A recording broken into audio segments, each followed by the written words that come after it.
Lights on and screen up. Oh yeah. Death Witch in the house. Pump it up, pump it up. Sexy gaming stream. Feeling right, feeling right. All eyes on him. In the zone tonight. Zone tonight. Joystick in hand, smooth as silk, smooth as silk. Playing with fire, what a thrill, what a thrill, what a thrill. Chat's going wild, hearts on a spree, on a spree. Get ready, folks, it's time to see, time to see, time to see. Everybody move, swing and play, swing and play. Death Witch like, come join the fray, join the fray, join the fray. Groove to the rhythm, don't delay, don't delay, don't delay. Catch that vibe, stay and sway, stay and sway, stay and sway. Come on, go! Swinging beats and joystick feats. He's the king of gaming treats. Come on, yeah. Strings so tight, lights so bright. Death Witch is in the zone tonight. Liberty of play, stylish flair, stylish flair. Winning every round, beats to share, beats to share. Watch him dominate every way, every way. Feel the rhythm, join the craze, join the craze. Everybody move, swing and play, swing and play. Death Witch like, come join the fray, join the fray, join the fray. Groove to the rhythm, don't delay, don't delay, don't delay. Catch that vibe, stay and sway, stay and sway, stay and sway.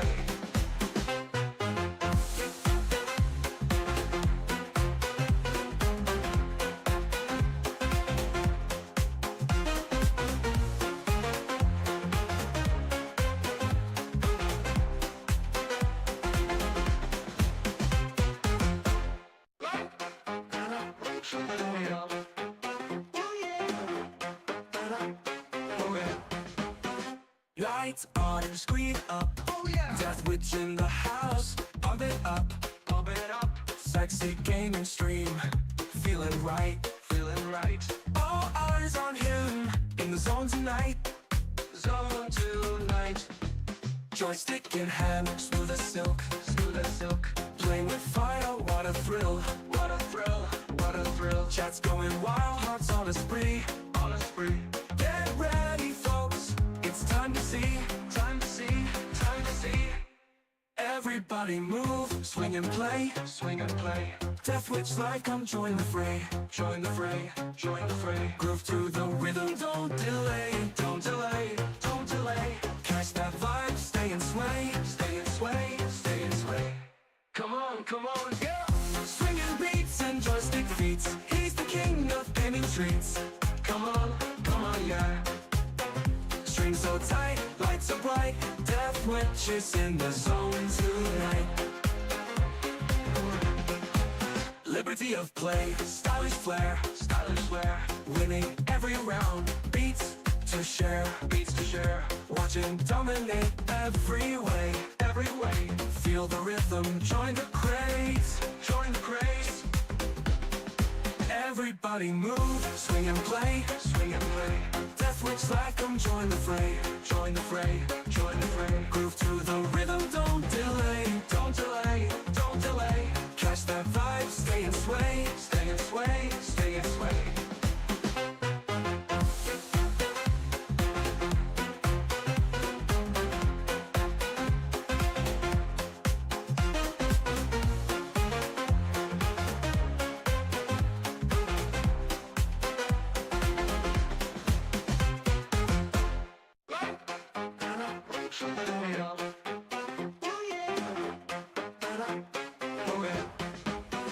Lights on and screen up. Oh yeah. Death Witch in the house. Pump it up, pump it up. Sexy gaming stream.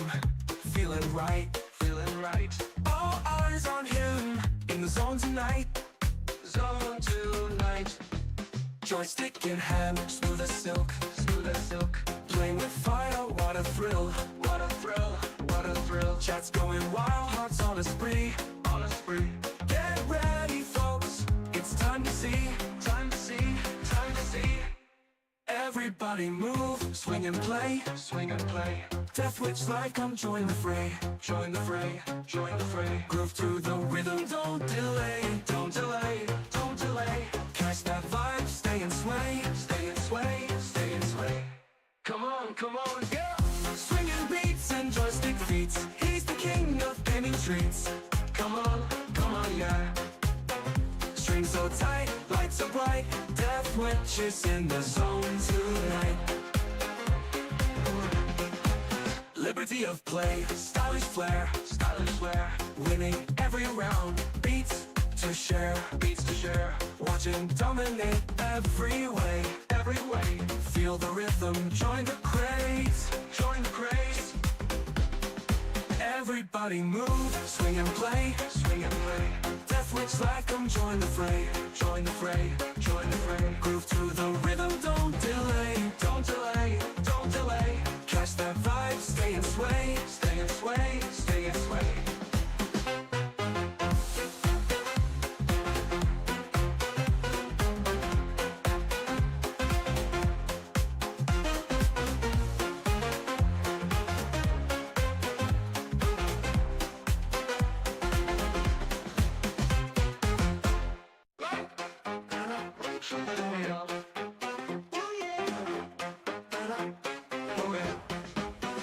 Lights on, screen up, oh yeah. Death Witch in the house, pump it up, pump it up. Sexy gaming stream, feeling right, feeling right. All eyes on him, in the zone tonight, zone tonight. Joystick in hand, smooth as silk, smooth as silk. Playing with fire, what a thrill, what a thrill, what a thrill. Chat's going wild, hearts on a spree, on a spree. Get ready, folks. It's time to see, time to see, time to see. Everybody move, swing and play, Death Witch like I'm join the fray, join the fray, join the fray. Groove to the rhythm, don't delay, don't delay, don't delay. Catch that vibe, stay and sway, stay and sway, stay and sway. Come on, girl. Swinging beats and joystick feats. He's the king of painting streets. Come on, yeah. Strings so tight, lights so bright. Death Witch is in the zone tonight. Liberty of play, stylish flair, winning every round. Beats to share, watch him dominate every way, every way. Feel the rhythm, join the craze, join the craze. Everybody move, swing and play, Death Witch like 'em, join the fray, join the fray, join the fray. Groove to the rhythm, don't delay, don't delay, don't delay. Catch that vibe, stay and sway, stay and sway, stay and sway.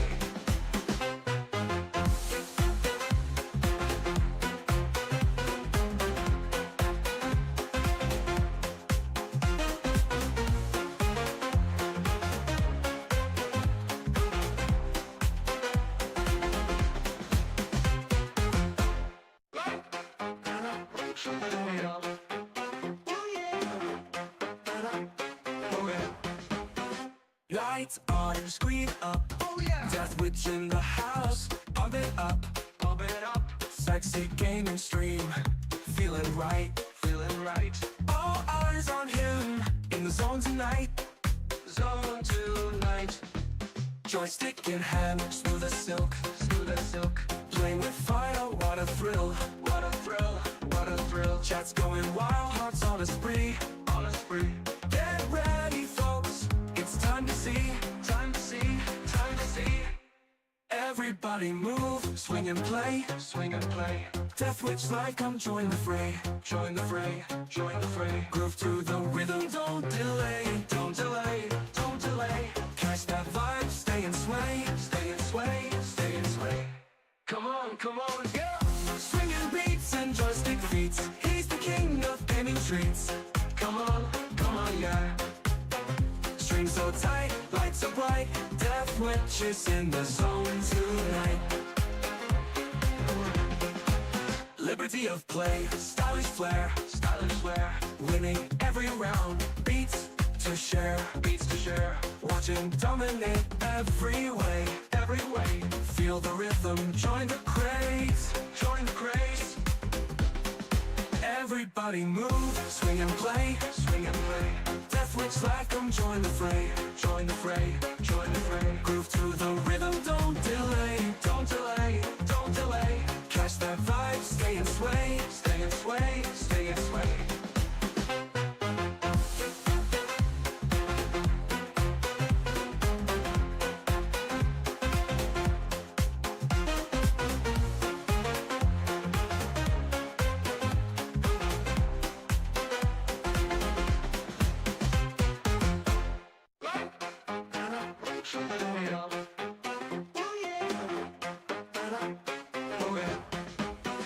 Lights on and screen up. Oh yeah. Deathwitch in the house. Pump it up, pump it up. Sexy gaming stream. Feeling right, feeling right. All eyes on him. In the zone tonight. Zone tonight. Joystick in hand, smooth as silk, smooth as silk. Playing with fire, what a thrill, what a thrill, what a thrill. Chat's going wild, hearts on a spree, on a spree. Get ready, folks. It's time to see, time to see, time to see. Everybody move, swing and play, swing and play. Deathwitch like come join the fray, join the fray, join the fray. Groove to the rhythm, don't delay, don't delay, don't delay. Catch that vibe, stay and sway, stay and sway, stay and sway. Come on, yeah. Swinging beats and joystick feats. He's the king of gaming treats. Come on, yeah.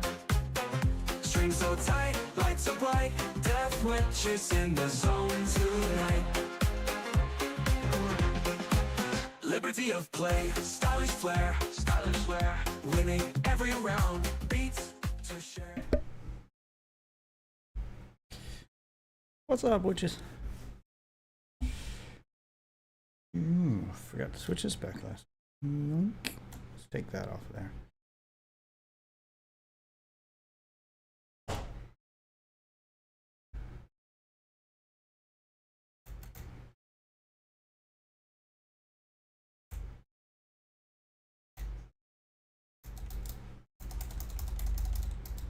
On that back up. There we go. All right, how's everybody doing tonight? Let me get signed into the Discord and we'll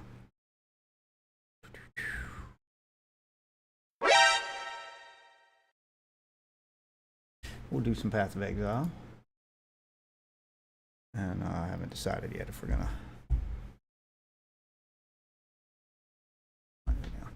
Okay. All right, fuck it. Let's do this.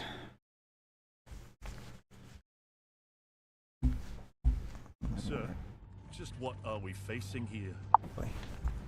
Down. A relic of the old.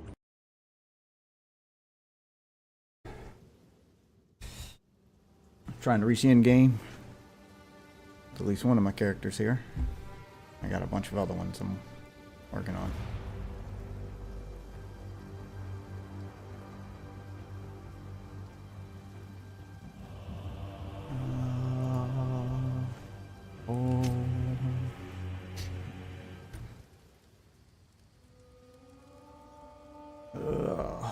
Don't like the stream keeps dropping frames and sucking balls.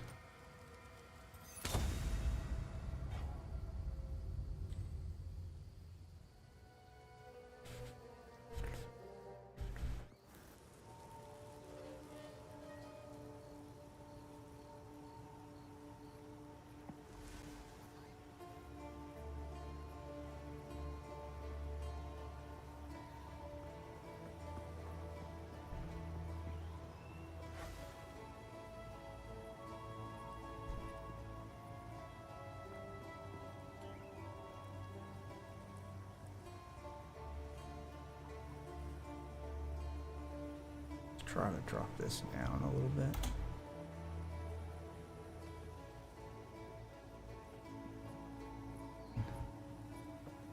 I can get it under control here.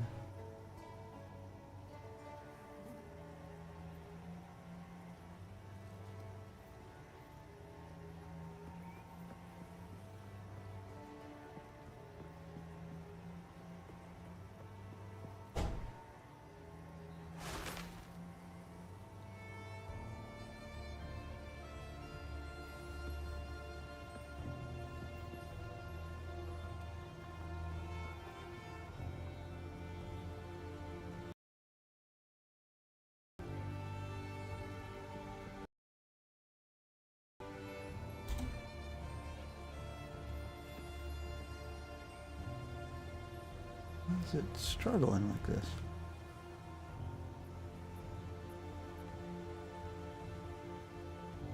Alright, there we go. We'll do it like that. See how that works out for me.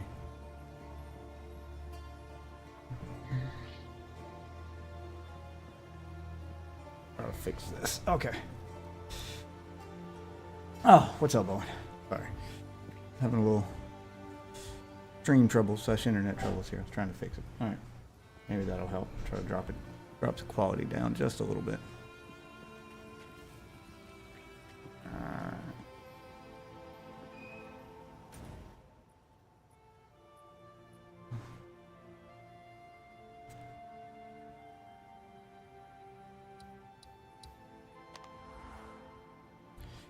Trying to beat the story mode at least.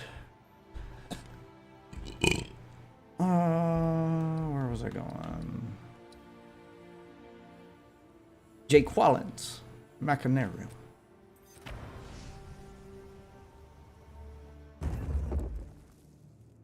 This is where we're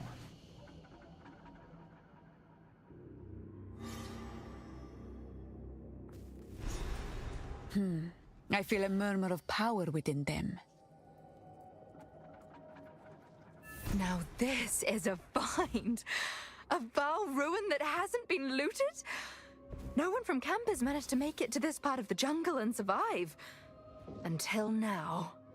This mechanism, if powered with a small soul core, it could open that door. There should definitely be soul cores somewhere around here. They had to power these constructs somehow.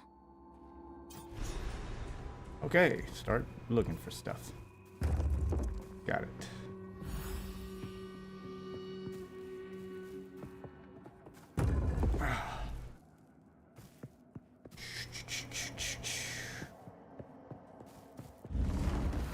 Val, fool!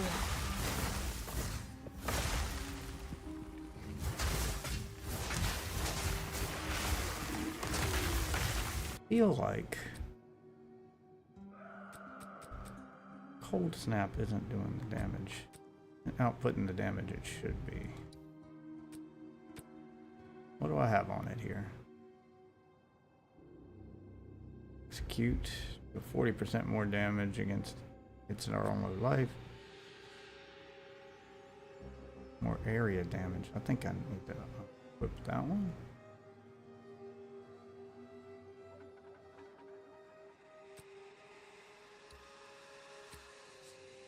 I'll have to look at it when I get back to town, see if I can find something that'll boost its damage even further.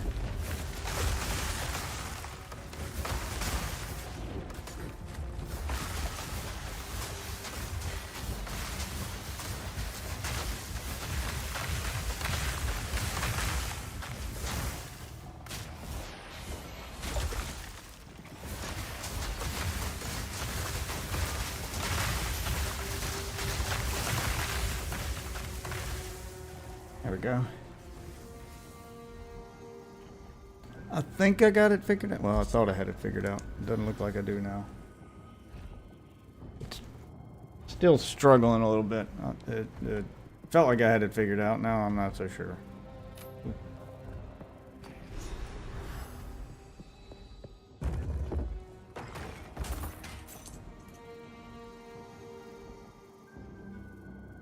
Feather Targ. Ooh. I see. Vile automaton! Still killing the big stuff relatively quick. Maybe it's not so bad. I'll finish exploring the area before I go in there. Oh, big guy? What you got? Maybe it's not so bad. I don't know.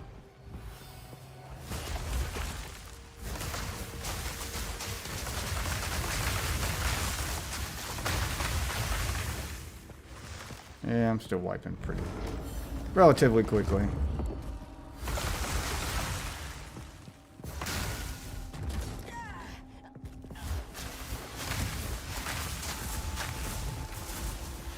Yeah, maybe it's alright.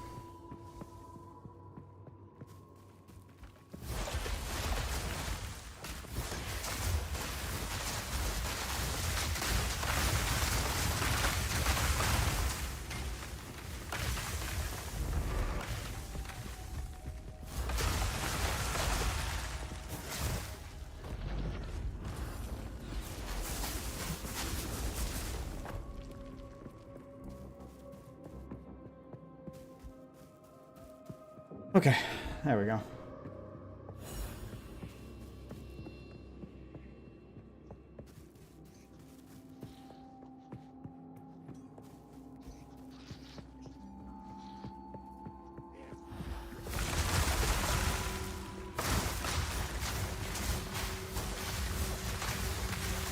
Die, scum!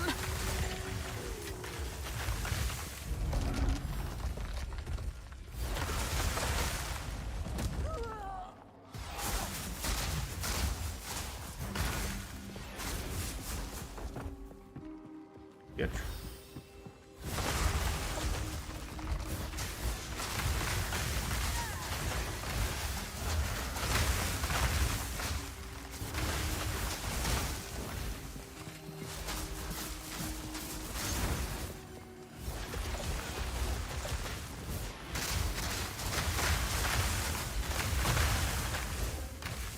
Trapped inside the wall. Yeah, I know, you're gonna come alive. Seems like all of you do except the one that was in the beginning of the level. The two that she's standing next to.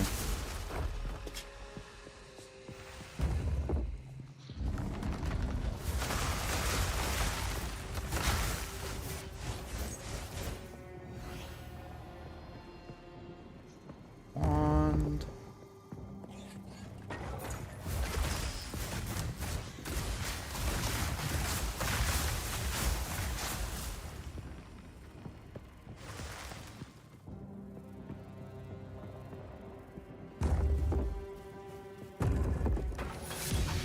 What? Braced tower shield. Ooh. Yeah, that's going on my that's going on my warrior. Pretty dope shield. Oh, maybe it's dope. I don't know. I hadn't identified it yet.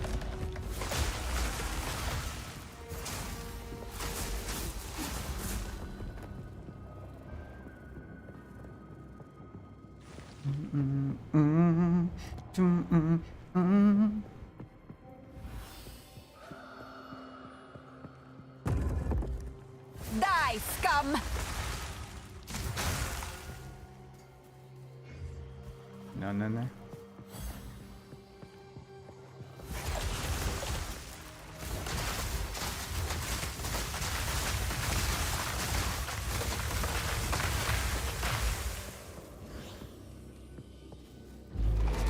Come on, big guy.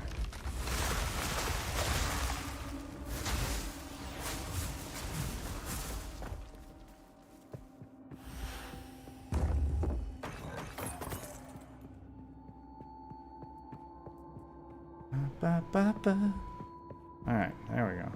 Explored the whole underbelly here.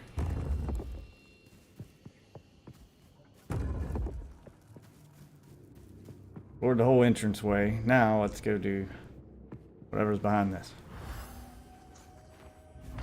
Oh, goodness. Oh, now they can They go. live! Stone unturned.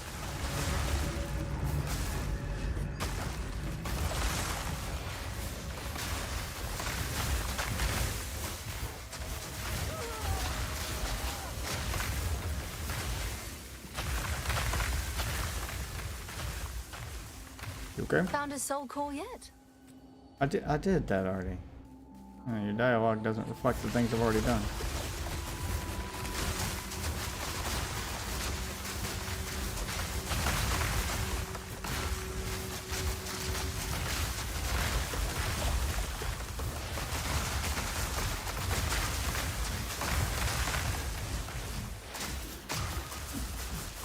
Sans, take you!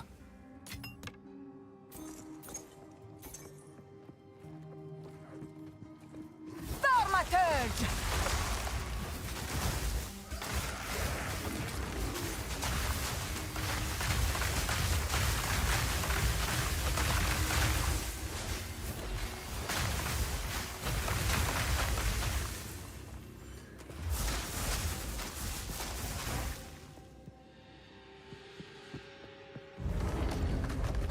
Of course.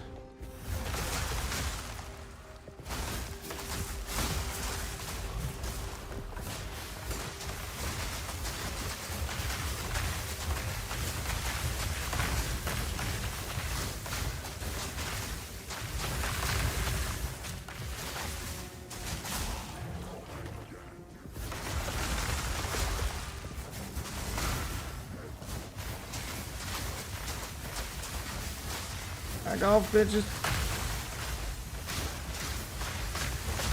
I can't do that yet. Too close.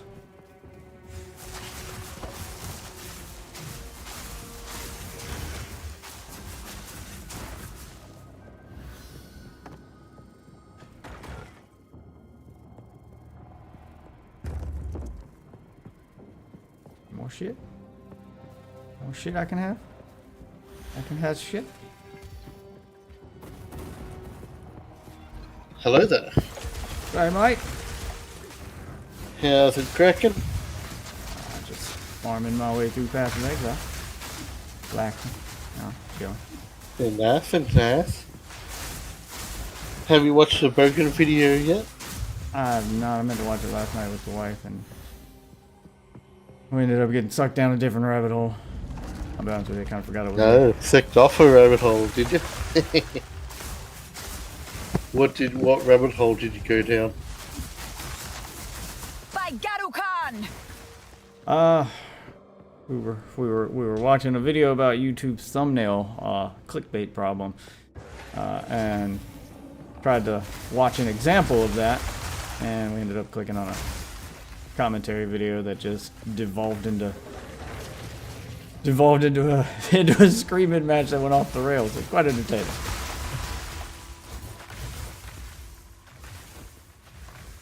So what class did you go with here? Which? Right now I'm doing Sorceress.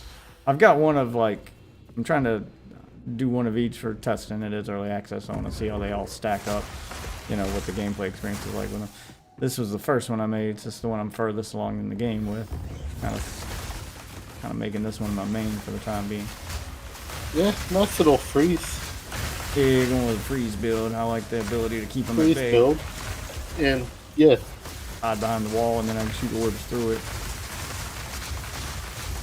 and I thought freezing them so it stops them in their tracks Sans! or Thank slows you. them down. Once they're frozen, I can try the shatter attack, which is if they're below a certain I'm percentage of carrying their enough health, it already. just completely shatters them and kills them in one hit. Okay. And does area damage. Yeah, and it's a pretty good little build here. I'm having fun with this one. The warrior was pretty fun too, although he's a little more boring to play. He's tanky. He can tank the damage. He survives better, but he doesn't deal a lot of damage. The boss fights take longer, and his moves aren't as flashy. It's just different kinds of slams. Slam the ground with his big weapon, do a roll and slam the ground. Yeah, it's just different forms of slamming the ground. There's nothing too like flashy about him, but he's just meant to stand there, and I just got a legendary for him too. And it's another reason I started making one of every character, because even though you can pick a class, this game doesn't really have classes. Hey there. Any character you make can use any skill or any set of weapons. So if you wanted to have, for instance, if I wanted to build this sorceress in a way that she was casting spells, but also had like heavy armor and a big shield, I could do that. It's not till like end game, because you need a lot of, you know, points from leveling up in order to go down the skill tree to get to those skills. The difference in all the classes is they all share the same skill tree.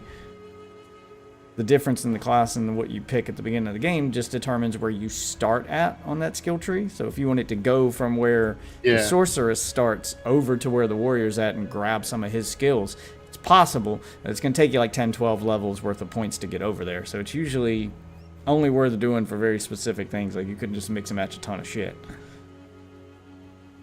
But it's possible. Like I could build her in a way where she uses the warrior's armor and just like give all my extra points into strength so that she can wear all that big armor and use some of his skills and then still cast spells. I did that with the warrior a little bit because I didn't really like his skills are kind of boring and they all target a single target. There's nothing too flashy about them.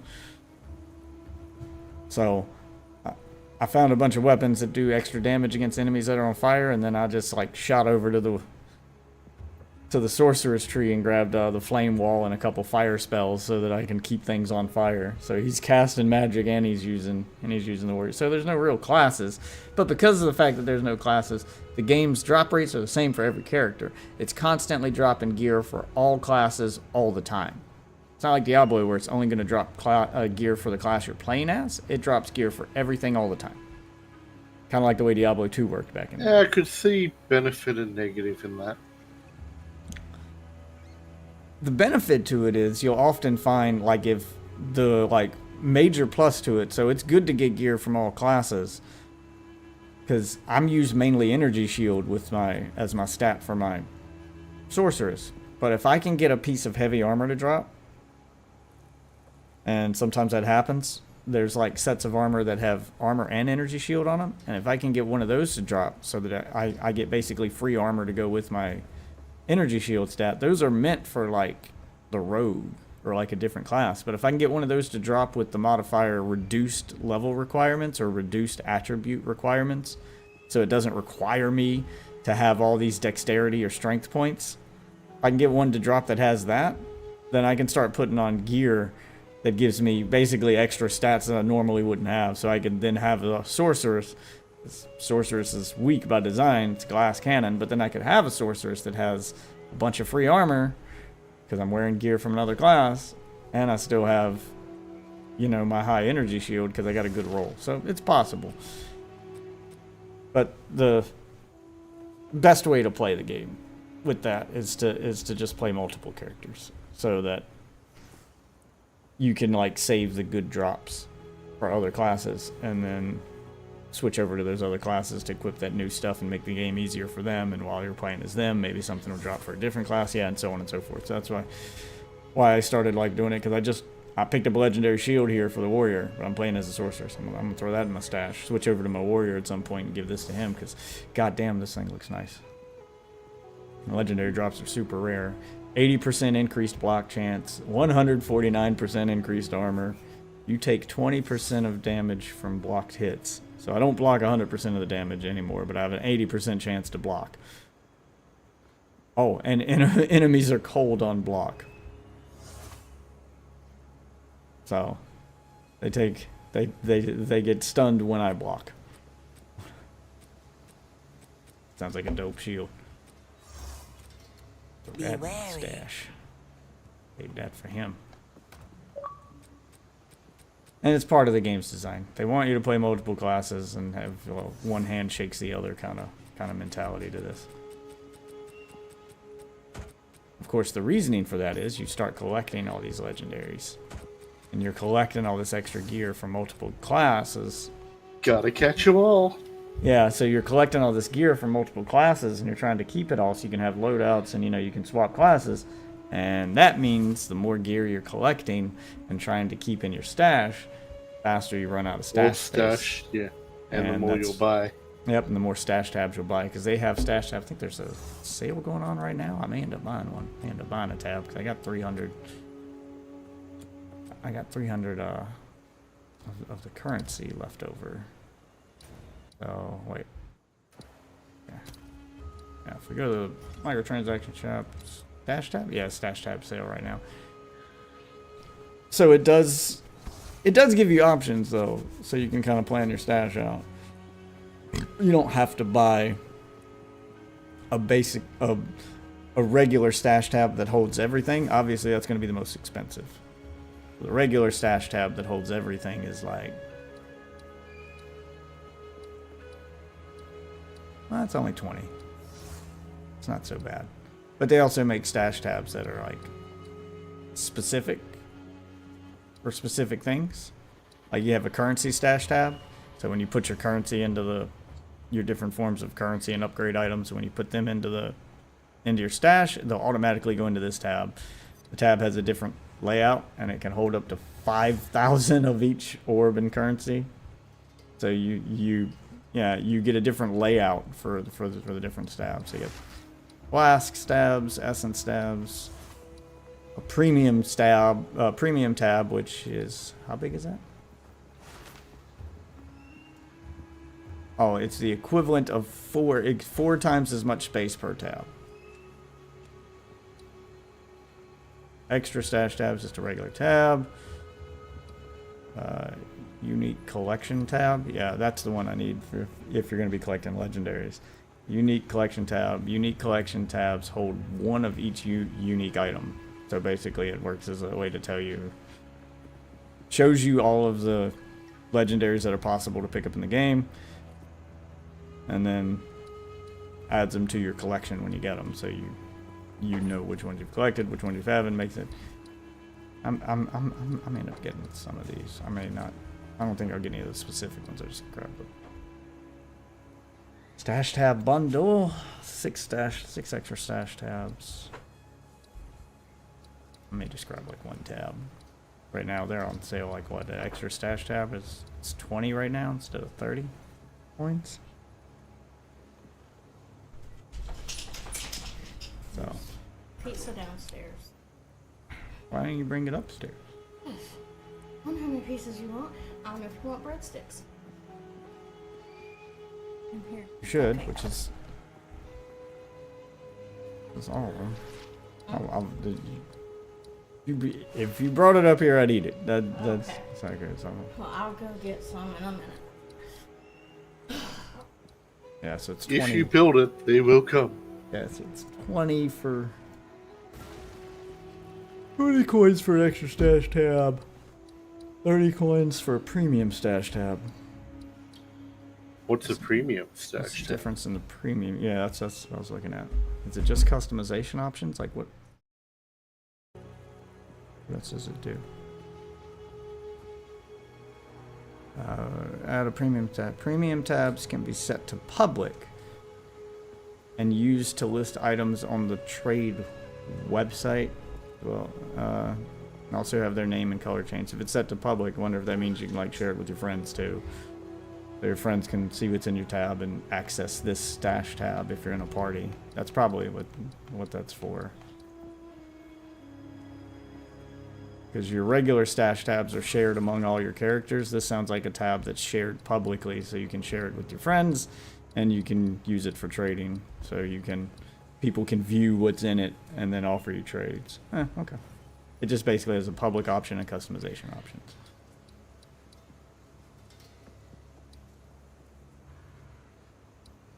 $10 coins more than the extra stash tab. How much are points? I got 300 points.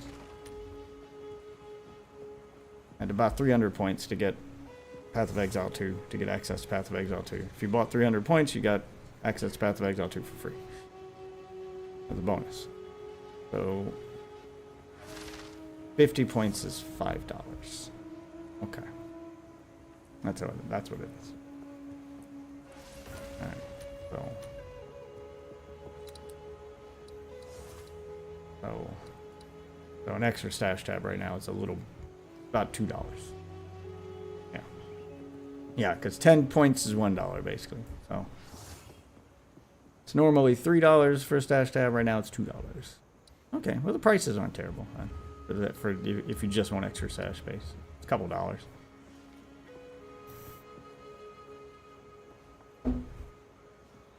Do we remember what it was in Marvel Heroes when you bought extra stash tabs? And not off the top of my head. I'm trying to think. I feel like it was like $10. I feel like it wasn't cheap. This seems more reasonably priced. And if you were to get the bundle, you'd get 6 for $5 is 50. That's 10. So you'd save $2 or $3. Because it's 20 per stash tab, so 20 times 6 would be 120. It's only 110. It's not a huge saving. You save a couple dollars if you buy the bundle. I have to decide if I want to buy some. Let me go to my guild. Where do I get the guild? I need to start guild. Social menu. I need to be the guild leader. Leave Waffles guild. I'm gonna make my own and just have him join mine. Only the guild leader can buy stuff for the guild. What do we name this guild?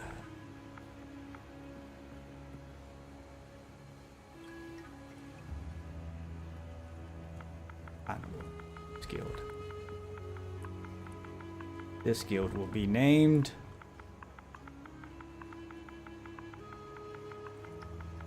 Only Friends. Join my Only Friends. Okay, and then I can go by guild stash tabs. You have joined the guild Only Friends. Oh, no, I gotta put this button to go. Microtransaction shop. They still haven't ported over all the skins from...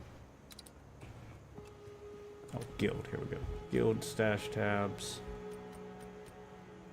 Guild features. And extra member slots. Skins. Oh, you can get hideout skins. Waypoint skins. Hideout areas. You can buy hideouts. And stash tabs. Let's get one basic stash tab.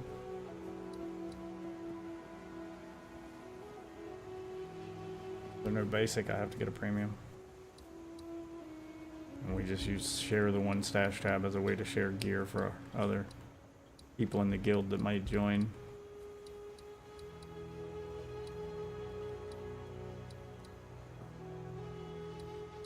I haven't found any cosmetics. Oh yeah, what are they?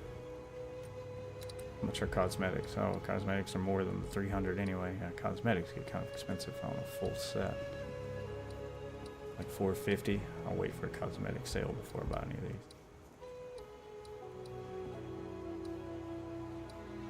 Yeah, they're still porting the cosmetics. I'll wait on cosmetics. I'll just get account stuff I need right now. Oh, it's kind of dope.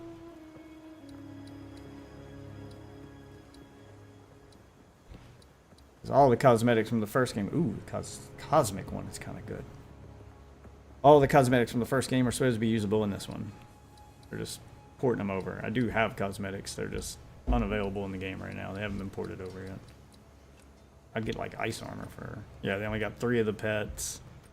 And yeah, they're the pets from the first game. They're slowly porting over stuff from the first game right now. Okay, so while we're waiting on them to do that, I will buy guild stash tab. We'll get one guild stash tab.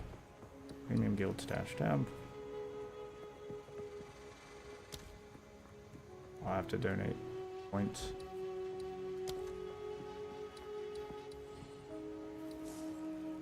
Shop specials end in 18 hours. How do I donate points? I will donate guild points. Pressing the button. Okay, well, I guess I'll have to do that through their website right now. It's not, or through the first game. It doesn't seem to be working in this one. It's early access, so you know. Alright, we'll get some stash tab space for me then. Get one premium stash tab, so I have one place to list stuff publicly for trading. Okay. And then I'll get the neat collection tab. Currency tab.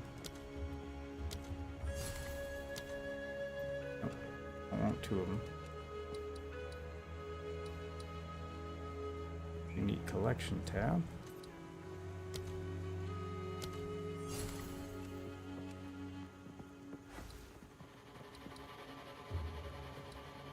Essence. Want one place to put all the different stuff I have. Lyrium.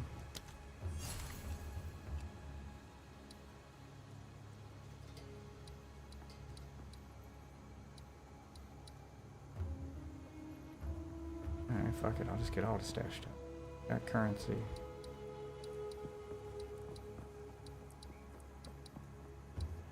Good. Gem.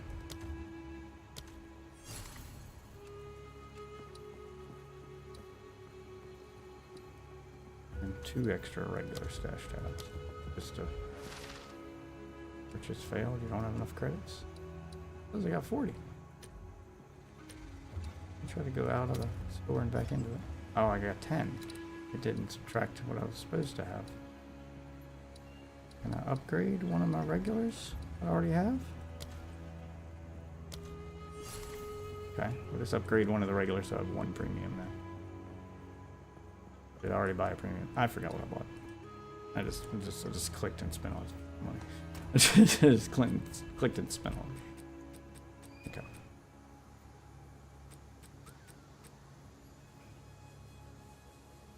What are these? Essence stash tab? Okay. Your currency. There's my one. Alright, so this. Alright, so. Need to name these.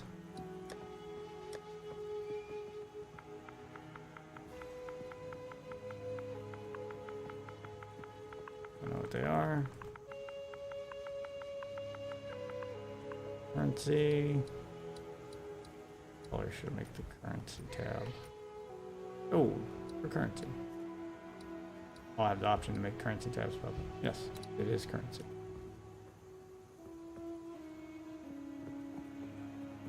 This one's for legendaries, so we'll make it orange.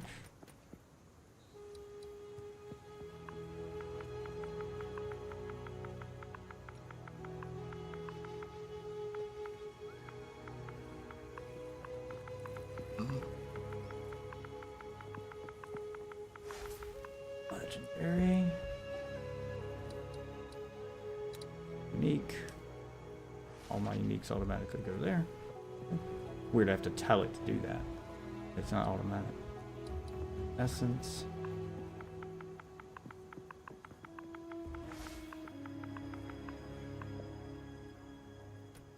Essence will be blue.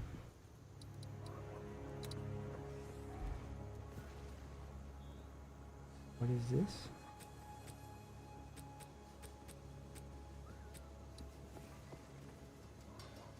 Delirium?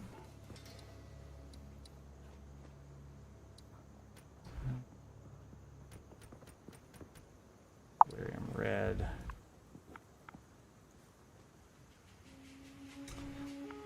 Yeah, that's possible every night. Possible every night, Bear. All you guys gotta do is click the buttons. You guys have total control over this chat in this room. I don't know if you guys knew that. That's a thing you can do. That is the thing you can do to really, you know, really get the most out of the stream and enjoy your streaming experience. What did I say this one was? Delirium?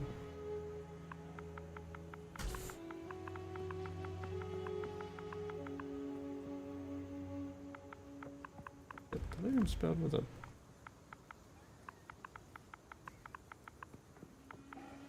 Okay, I don't know how to spell delirium. Oh. I had the I and the E backwards. Tells me down there. So this is an E. And that's an I. I was close. I was close. Okay. Delirium. And this one's gonna be gems. Color gonna make the gems.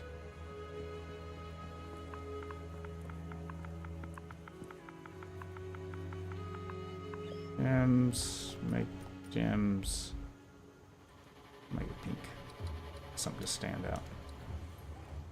Alright, all these different tabs for shit. And this one will be green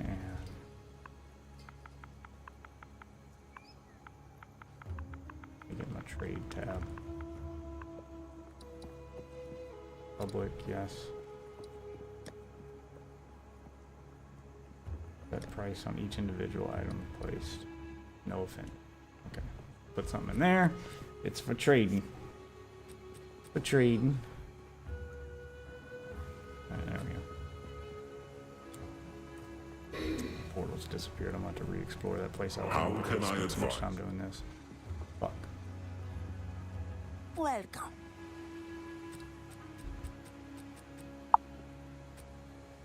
Don't drink the wine. I like it.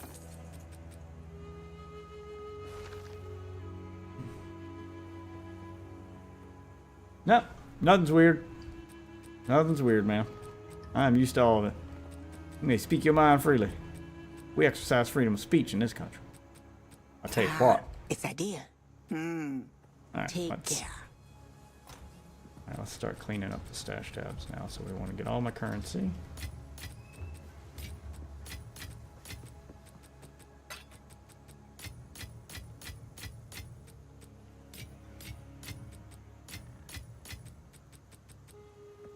Take it all out. And we put it into the currency tab. I shouldn't even have to tab over to currency. It should be automatic, but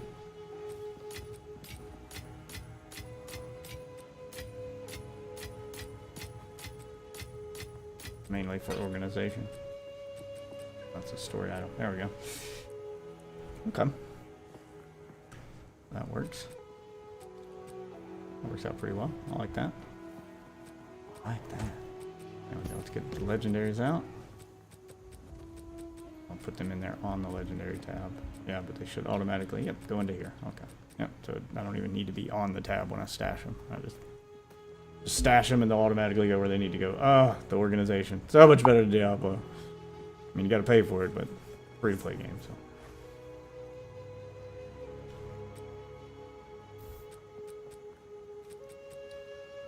so.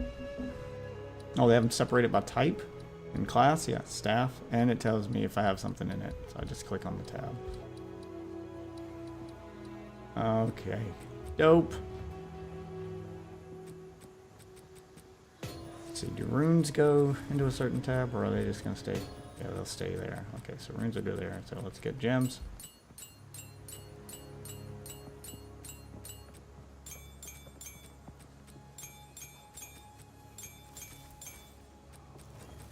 Do these count as gems?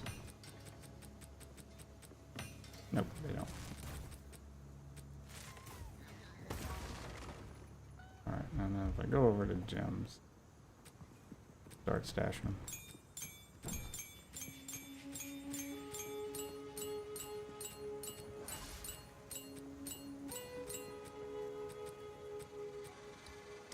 Yeah, and then I can sort them by skill gems.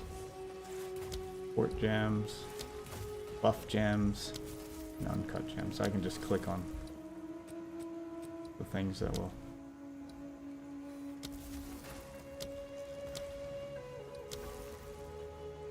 Okay, it's not sorting them properly, but whatever, they're all there.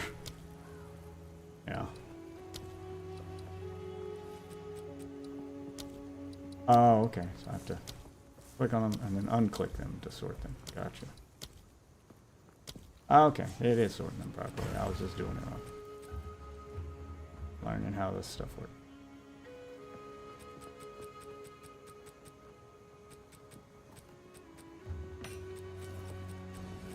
Alright.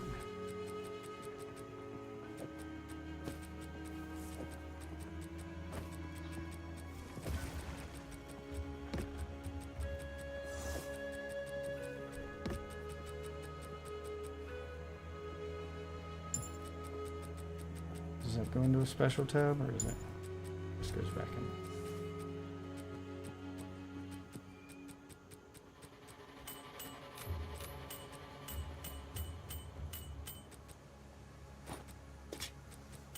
Organize these pages of tabs.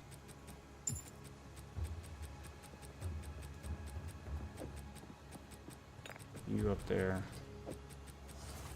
You up there. I got 2 more gems I forgot to take out. Those there. Those there. There's still some manual sorting needed.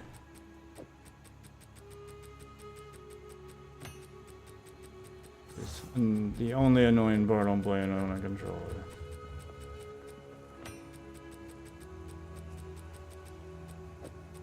But I only gotta do it once.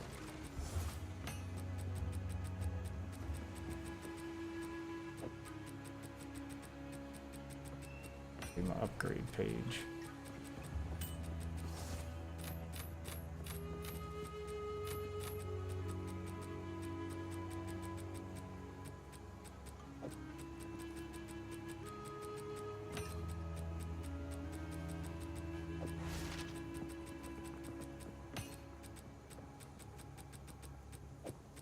Oh boy.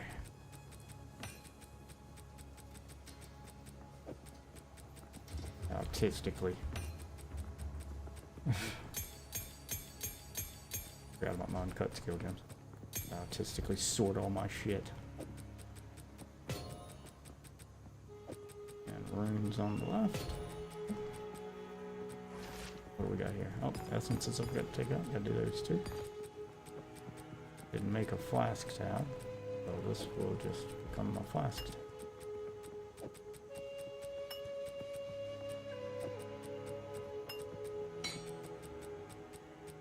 Here we'll go on tab 1. Ah, fuck it, wrong button. Okay. There we go. There.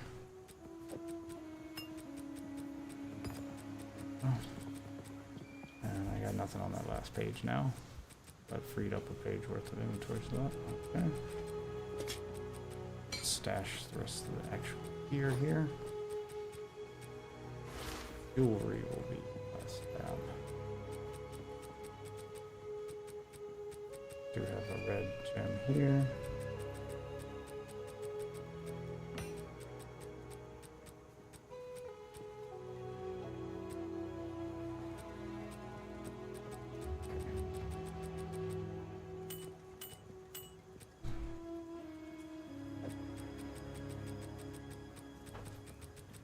Rings.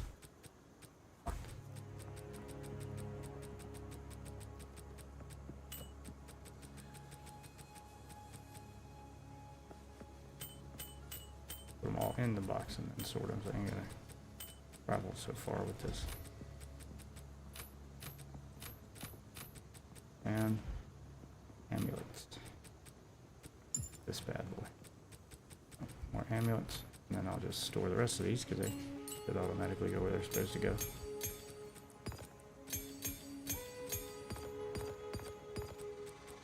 Okay, there we go. Alright. Now,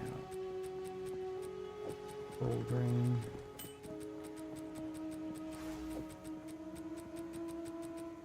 Do all the rings first. Purple ring. I know I'm holding on to so many of these, but I think they're situational. When I need more resistance to one thing while fighting a boss, I can just swap rings to get it instead of having to redo gear. I think was my logic behind this.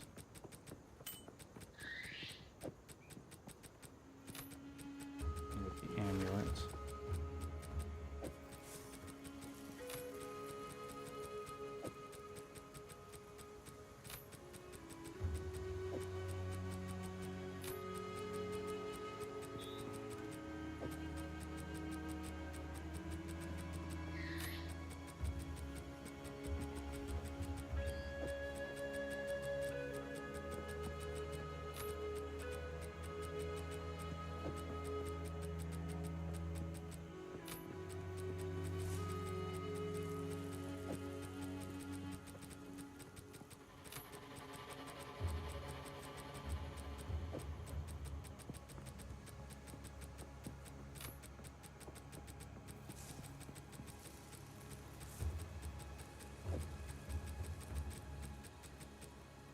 This one right there. We'll keep 4 of each one, I think. That's one for each element for resistance purposes.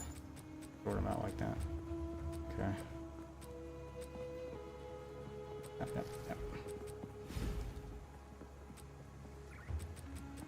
Cool. Cool, cool. Come to the other pages, I got all my currencies, legendaries, my essences. Delirium is an in-game mechanic I don't have yet. And then, oh, there's some gems. Put it on uncut. Oh, and it separates them by level too. Oh, that's Ice Nova can chill and freeze enemies. perfect. It's perfect. Awesome. I might as well go ahead and name these too. So. Older uncategorized. Oh, I can't give them a name.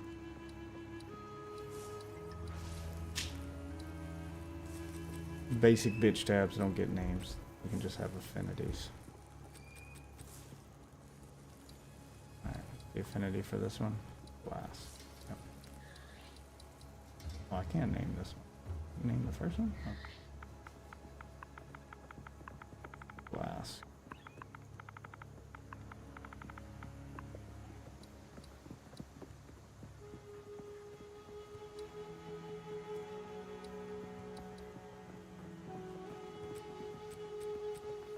not save?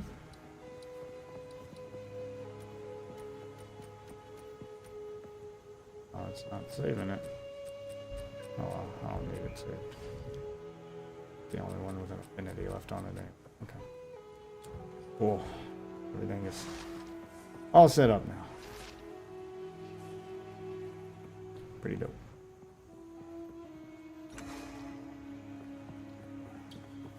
Go to the waypoint.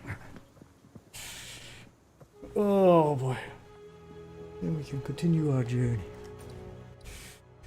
Oh man, I want another Marvel game like this. Oh yeah. I want these guys to make a Marvel one. They have their shit together. Marvel Heroes 2.0. Yeah, this company should be the one to make it. They know what they're doing. I'm just imagining like all these games mechanics, but with Marvel characters instead of medieval characters in a jungle, and I'd be, man, you'd be set.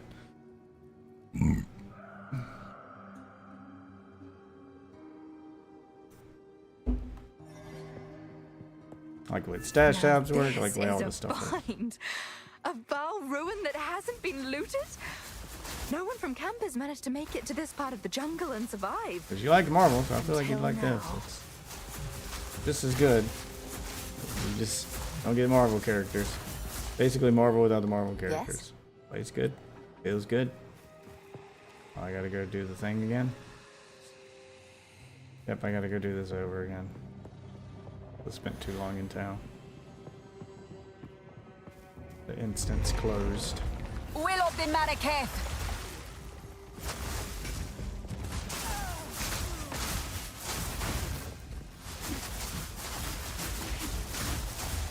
Oh, that increased cast speed is a godsend.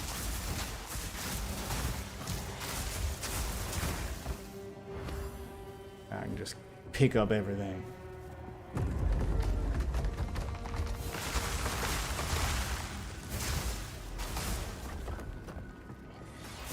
I like the stash tab option. Diablo can take note.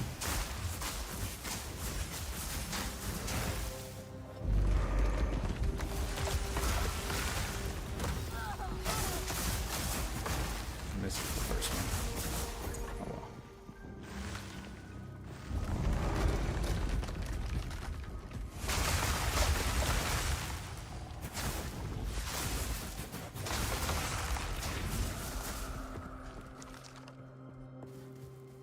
There's my gem. Another soul core. Now, where to use it?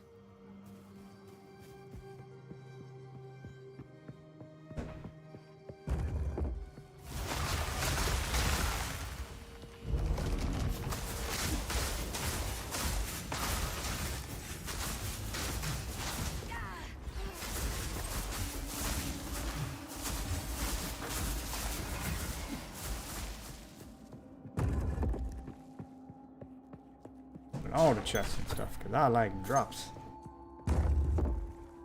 I like drops, baby.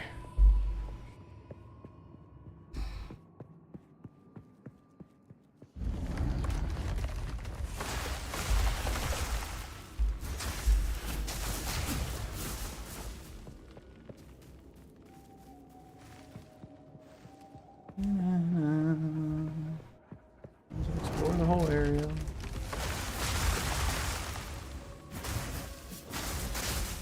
Yeah, sometimes it just feels like Cold Snap's not doing the damage and shit. Crack you!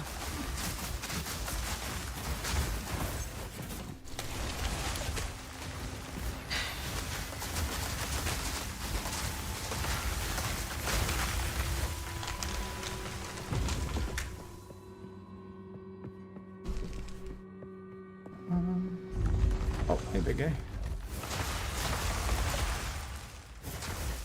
I did a decent amount. I just thought it would do more. There's probably more I can do with it, but I need more support gems. Probably like a better support gem I can put in it to amplify it.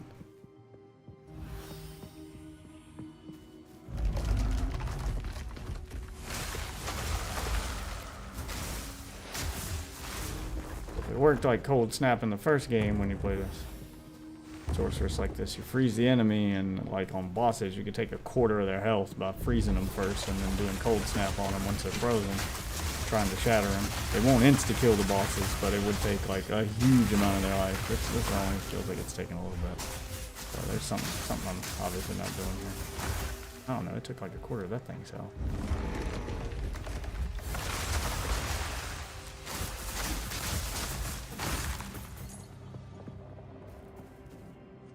Figure out what the mechanic is, like how's it calculating the damage?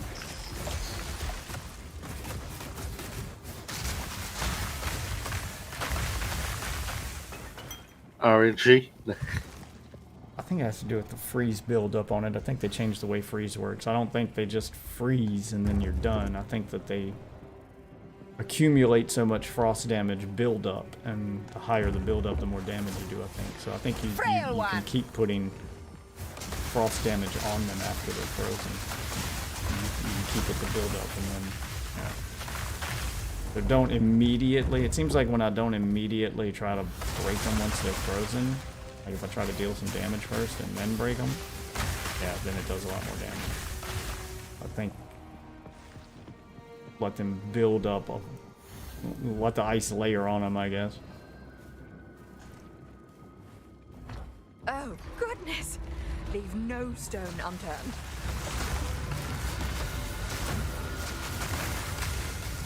Yeah, because if I do it immediately, yeah, see, it doesn't kill him.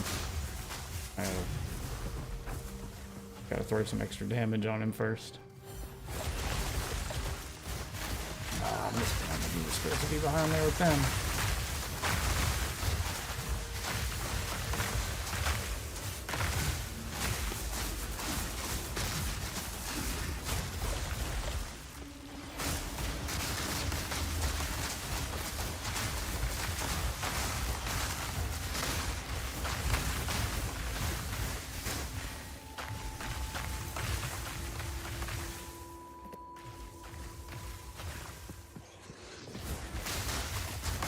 Freeze, bitches. Oh, grenades.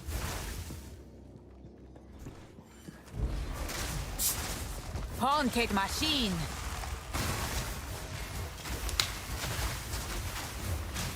Let's throw these elites at me. Put a wall between me and you guys so you can't keep shooting me.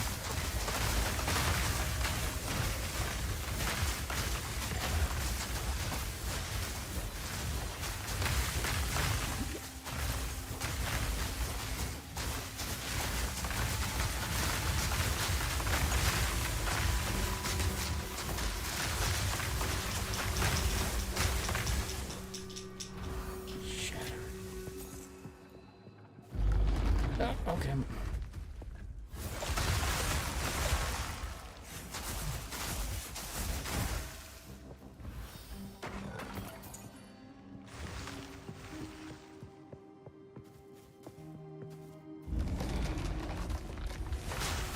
Light regen with this class is crazy low. It's taking forever to come back.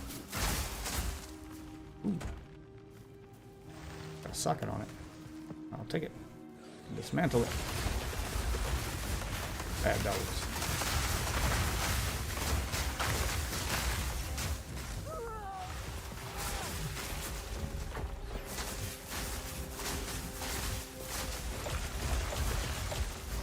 Just push them around.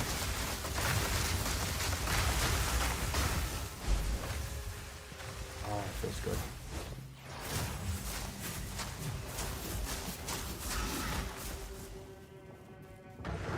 Oh, hello.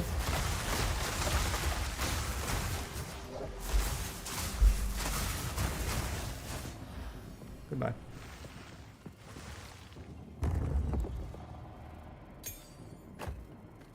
What the hell did I just pick up? A level 10 skill gem. What can I have at level 10? Get new skills at level 10? No, new skills at level 9. We're leveling up Frostwall, baby. Yeah, make it do more damage. Wait. Level cold snap. Make that do more damage once they're frozen. No. What's the extra damage it does? Oh yeah, that buffs the shit out of this. Let's buff the shit out of that. Yeah, 25% increase in damage just for leveling it up once. Hell yeah. Okay, I'll take a little break here. Cause my beautiful wife, has sat down next to us to join us on the graces for their presence, Ozzy. Apparently she. Oh yeah. Well, pizza. What kind of pizza is this? This Pizza Hut? Yeah. Pizza Yeah. the Hut. You didn't bring me a drink. I guess I'll have to. I mean, I got this one, but it's like warm now. But that's okay. She brought you a piece of the hut? Yep, a piece of the hut. So we're gonna take a food break and eat our dinner here. Oh shit. Spent a little time talking to Chad, eating some dinner. And what? Eggman's cupcakes. Oh, Eggman's cupcakes. Nope. Wegman. Eggman. That's Jim Carrey. No. It's the guy from Sonic. Pizza Hut.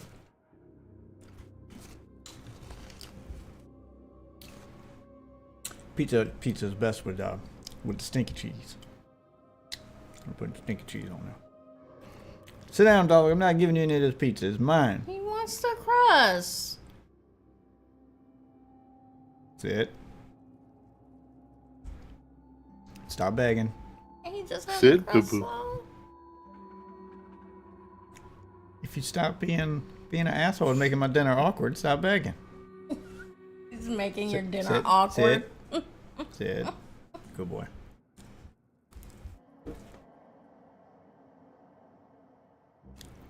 Oh.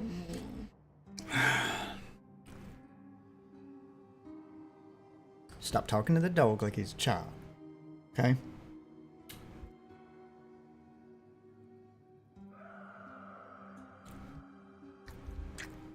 Here's why he doesn't learn anything. Because I yell at him and try to give him a command, teach him to do something.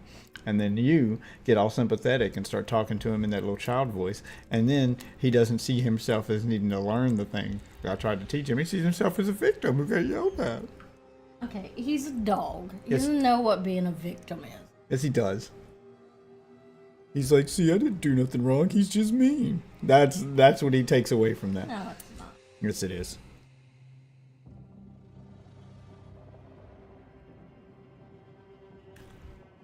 The big bad Death Witch yelled at him. So you gotta learn. Gotta learn how a dog's mind works, dog psychology. You get your headset on too, you can't hear Alti trying to say hey to you. I don't know if you get with it.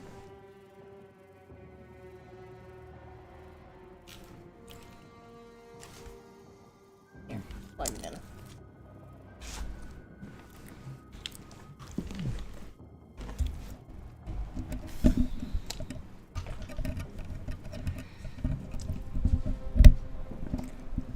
There we go.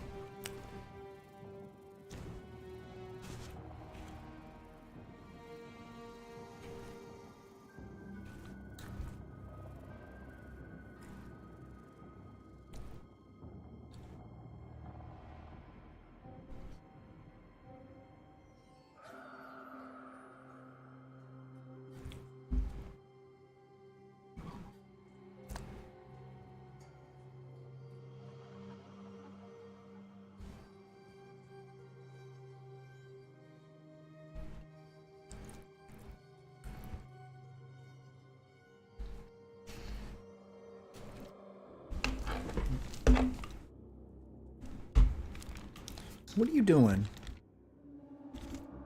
No, stop it.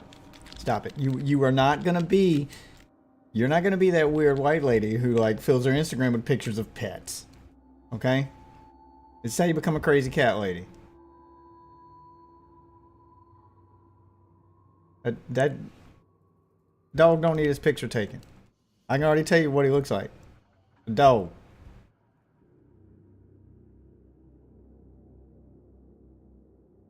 You're not gonna be that weird light lady who takes pictures of pets like it's their children. Look at my little fur babies.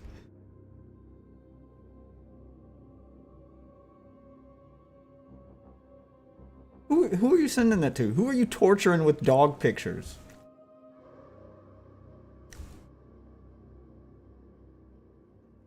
And I can tell you that right now, as a grown man, if any one of my friends ever texts me a picture of their dog, that motherfucker better be dying. Because my first response is, what's wrong with it? Nothing. I mean, just look at me. Don't ever can do this shit to me again. I don't give a fuck about your dog. He's family. No, he's not. He's a pet. Okay? He's not family. You can legally abandon it in a dumpster. Therefore, not family. I'm pretty sure you can't. Yeah. legally abandon them. No one's looking for no one's gonna miss the dog. Dog goes missing. It's not like anyone's calling dog protective services to come and check on the dog. Okay, if your child goes missing, people will notice. They'll come check on the child. You could just go drop your dog in the woods somewhere. No one's gonna care. Okay, it's not family. It doesn't have the same rights as us.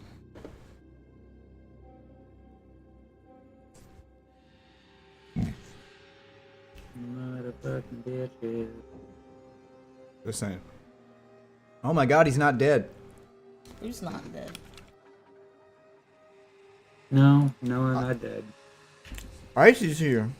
Oh my God, he's not dead. I know. For the first time in like 6 months. What the hell?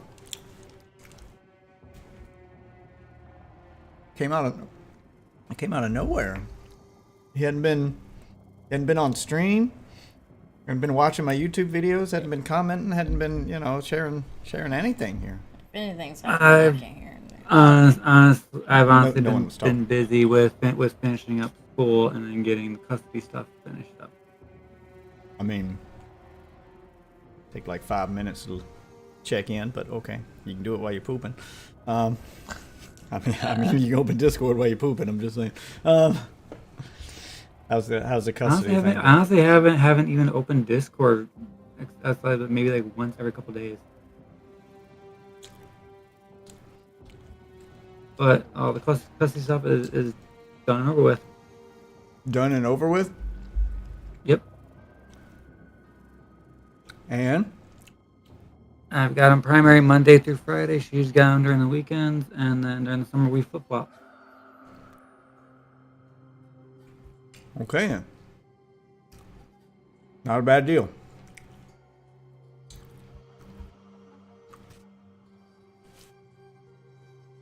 And it can't change because you got it in writing. Court ordered. Good job. Somebody have to pay for anything? Yeah, All I do was pay for the lawyer and everything. There was going to be child support, but with her having a new kid, the judge waived it. Awesome. So she would have to pay me anyways. Oh, well, that's not good then.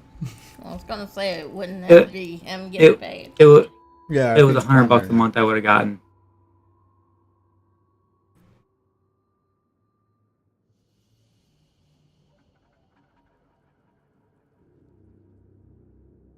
Well, good. Glad that worked out. How much did the lawyer run you? About $1,500 in total.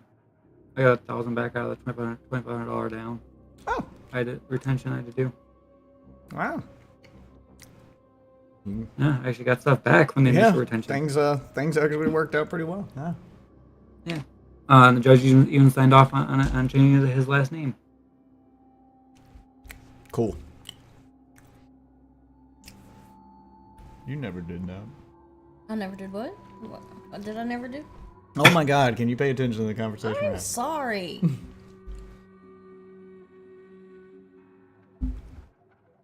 Great time at that death. I literally had a mouthful of freaking soda and you almost made me spit. What are you even doing? Why are you on your phone while we're? Oh, the world is up here. Okay, it's not down there in that little square, that little rectangle. It's not down there either. I mean, your world is down there, Oh, okay. but it's not in there. It's not in the rectangle. Okay, you know what I'm saying? Okay. And I want you to remember that the next time. we go out to eat. And Okay, your okay. world Here's is the in a thing. Here's the rectangle. thing. It's not that you can't use your phone. It's not that you can't do this stuff. It's only rude if your phone has taken priority over the world around you.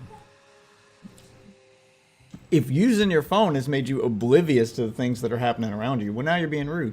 If you can use your phone and stay engaged with the things around you, if you can handle that multitasking and use it in moderation, it's absolutely fine. People understand. The problem is, you just went silent for like a good 4 minutes Are on you- your phone, and then we were having a conversation, and I responded to something that it was addressed to you, and you're like, what? And you're like, okay, now it's become Huh? rude. What? Hey, it wasn't 4 minutes because I Well, it was a looked good down. 4 minutes. I looked down. I was actually messing with the dog. I looked It was a good down. 4 minutes. I looked down to check something. I know time flies when you're TikToking. It's easy to lose track of time, or whatever you were doing over there. But Messing it with was the a dog, noticeable yes. amount of time. Yes, messing with the dog.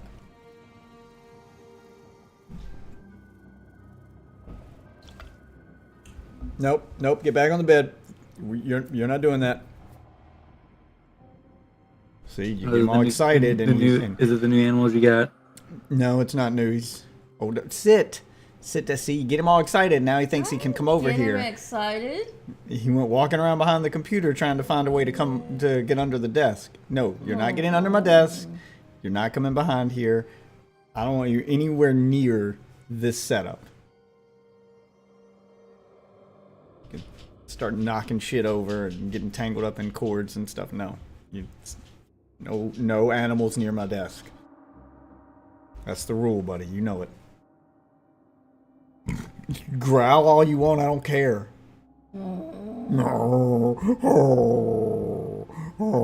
Yeah, I hear you, and I don't give a fuck. Okay?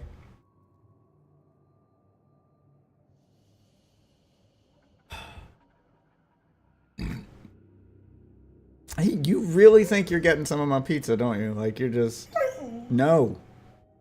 No, you're You not. always give him the crust. I don't always give him the crust. Always. I do not. You started that shit. I usually eat my crust with ranch. I actually eat my crust. You started that shit. I do eat my crust. I do. No, you don't. Don't sass me, dog. What did I just say? You lied, is what you just said. Are you back talking me? Yes, he is. Tell him, I know the sound it makes when it lies. I eat this with ranch. Okay?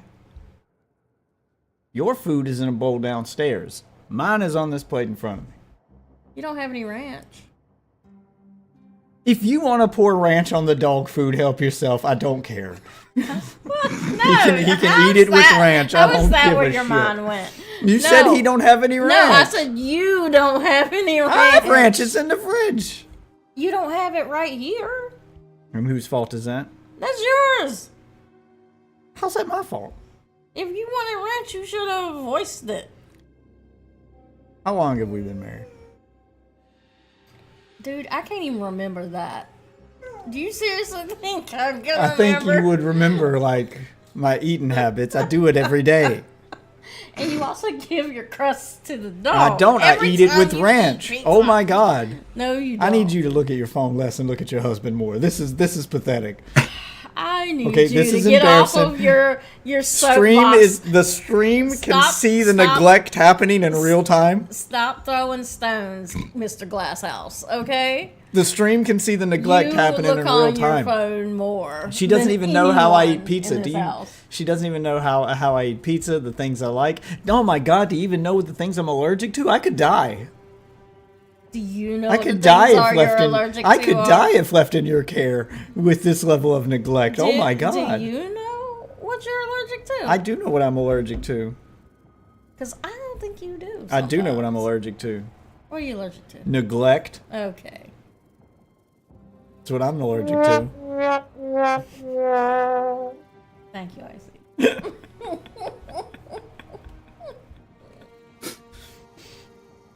I'm allergic to bullshit. God. Okay. And penicillin. And penicillin. Yes. Which is kind of a big bullshit one. and penicillin. And right now my bullshit detector's going No. off. I was No, I was right seeing now- if you remembered the penicillin, because what if I was Right now, unconscious and you you had to take me to would've the died hospital and because they were you're like, so is he busy allergic to trying to be a anything? And then smartass. you're they're like, is he allergic to anything? He's unconscious. You're his power of attorney right now. You're the one making the decisions for him. You're his wife. Is he allergic to anything? Bullshit. He's allergic to bullshit, doctor. Yeah, that's what I'm gonna tell him too. We'll see how it works out for you. No, give me penicillin and I'll die. Because right now you are so busy with your bullshit, you would have forgotten to tell them you were allergic to penicillin. No, I wouldn't have. All right, that's it. That's it. I'm gonna have to kill two birds with one stone and take matters into my own hands because I can't put my life in yours. This is obvious. Right now, you won't even paying more attention to the dog than what's happening in front of you. So this absent-minded, I see where the kids get the ADHD from now.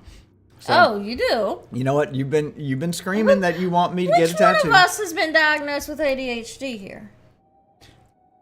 So you've been screaming that, and I didn't get diagnosed with ADHD. So Oh, I'm joke's on sorry, you were self-diagnosed. No. Back then it was just called ADD, which was different. So that's what I got diagnosed with. Okay, which It one was of the us has 80s. been diagnosed with ADD then? It's different. Hey, Sassy, I've you not want been to know what this all sounds like to me? Coping? All these squares make a circle. All these squares make a circle. Yeah, it's how Minecraft works. Okay, look. Here's what I'm going to have to do. You've been screaming that you want me to get a tattoo. And I can't think of anything that I would want permanently attached to my body, but I just thought Penicillin? That Of you're what I allergic want. to penicillin? of what I want permanently tattooed onto my body. You're allergic. Instructions for the doctor in case I need to go. It'll just be a list of my allergies and medical information the doctor needs to know. So that if I ever am unconscious and needs to be taken to a hospital, I don't have to depend on anyone know but the what? doctor's ability That to might be a read. good idea. Maybe we should both do it, because I don't trust your ability either. Just tattoo medical instructions onto my body. I think that we Known both need to allergies, do it. penicillin, bullshit. Oh, no. Penicillin. Yes, you can resuscitate. Yes, you can. Please resuscitate. Oh, yeah. Oh, good. No fentanyl, please. And hook him up to a machine for the rest of his life? Yes. Never As long pull as he plug. can't talk.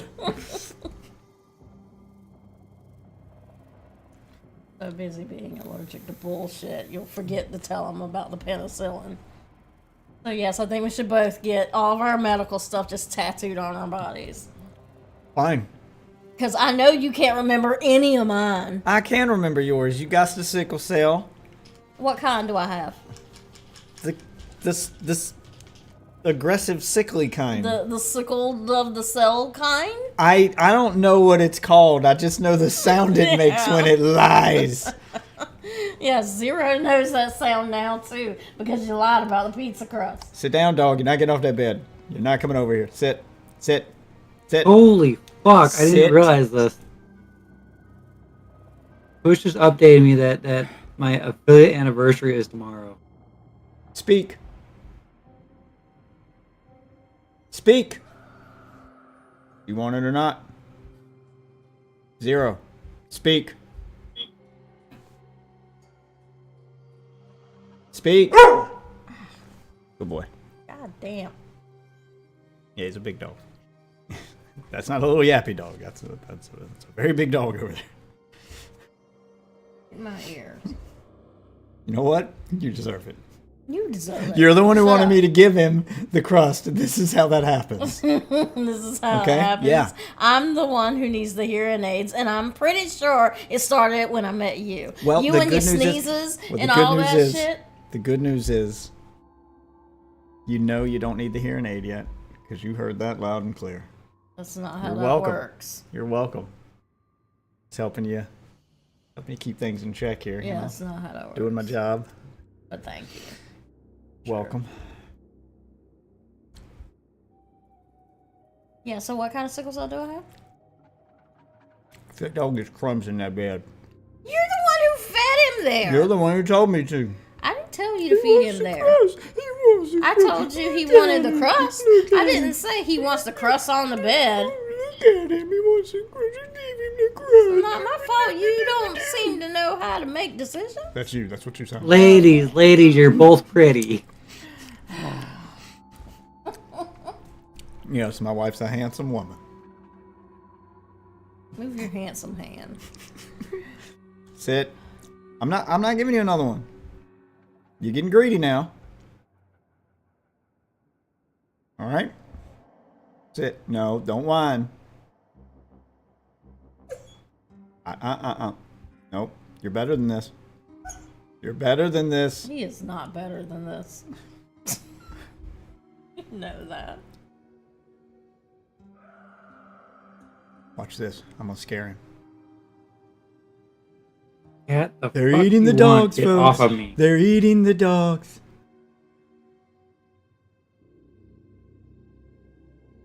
Oh, he looks so sad now. Our president said that, which means it's true. Well, They're he eating the does dogs. look sad. I know. It's sad. No, those poor dogs in Ohio. Yeah. I feel bad for I them offer too. you this Bud. asshole cat in exchange for the dog. Because it's not enough meat. No one's gonna eat you. You can calm down. There you go. Shh, sun's going down, bud. Sun's going down. I mean, he is pretty big. Just saying. Just look at the rabbits, George. You can feed a family of 4 with that dog. Right. It's a big dog. No, the meat on them bones. Good eating. Fuck off, cat.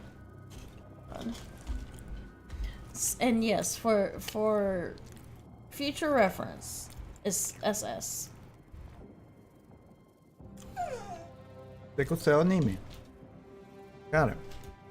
SS. I have SS. You have the World War SS. II German military? Yep. You got the Nazi one. Yep, I do.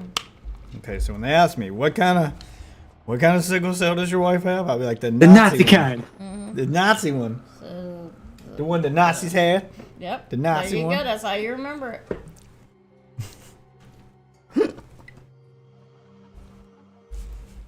You got the Nazi one.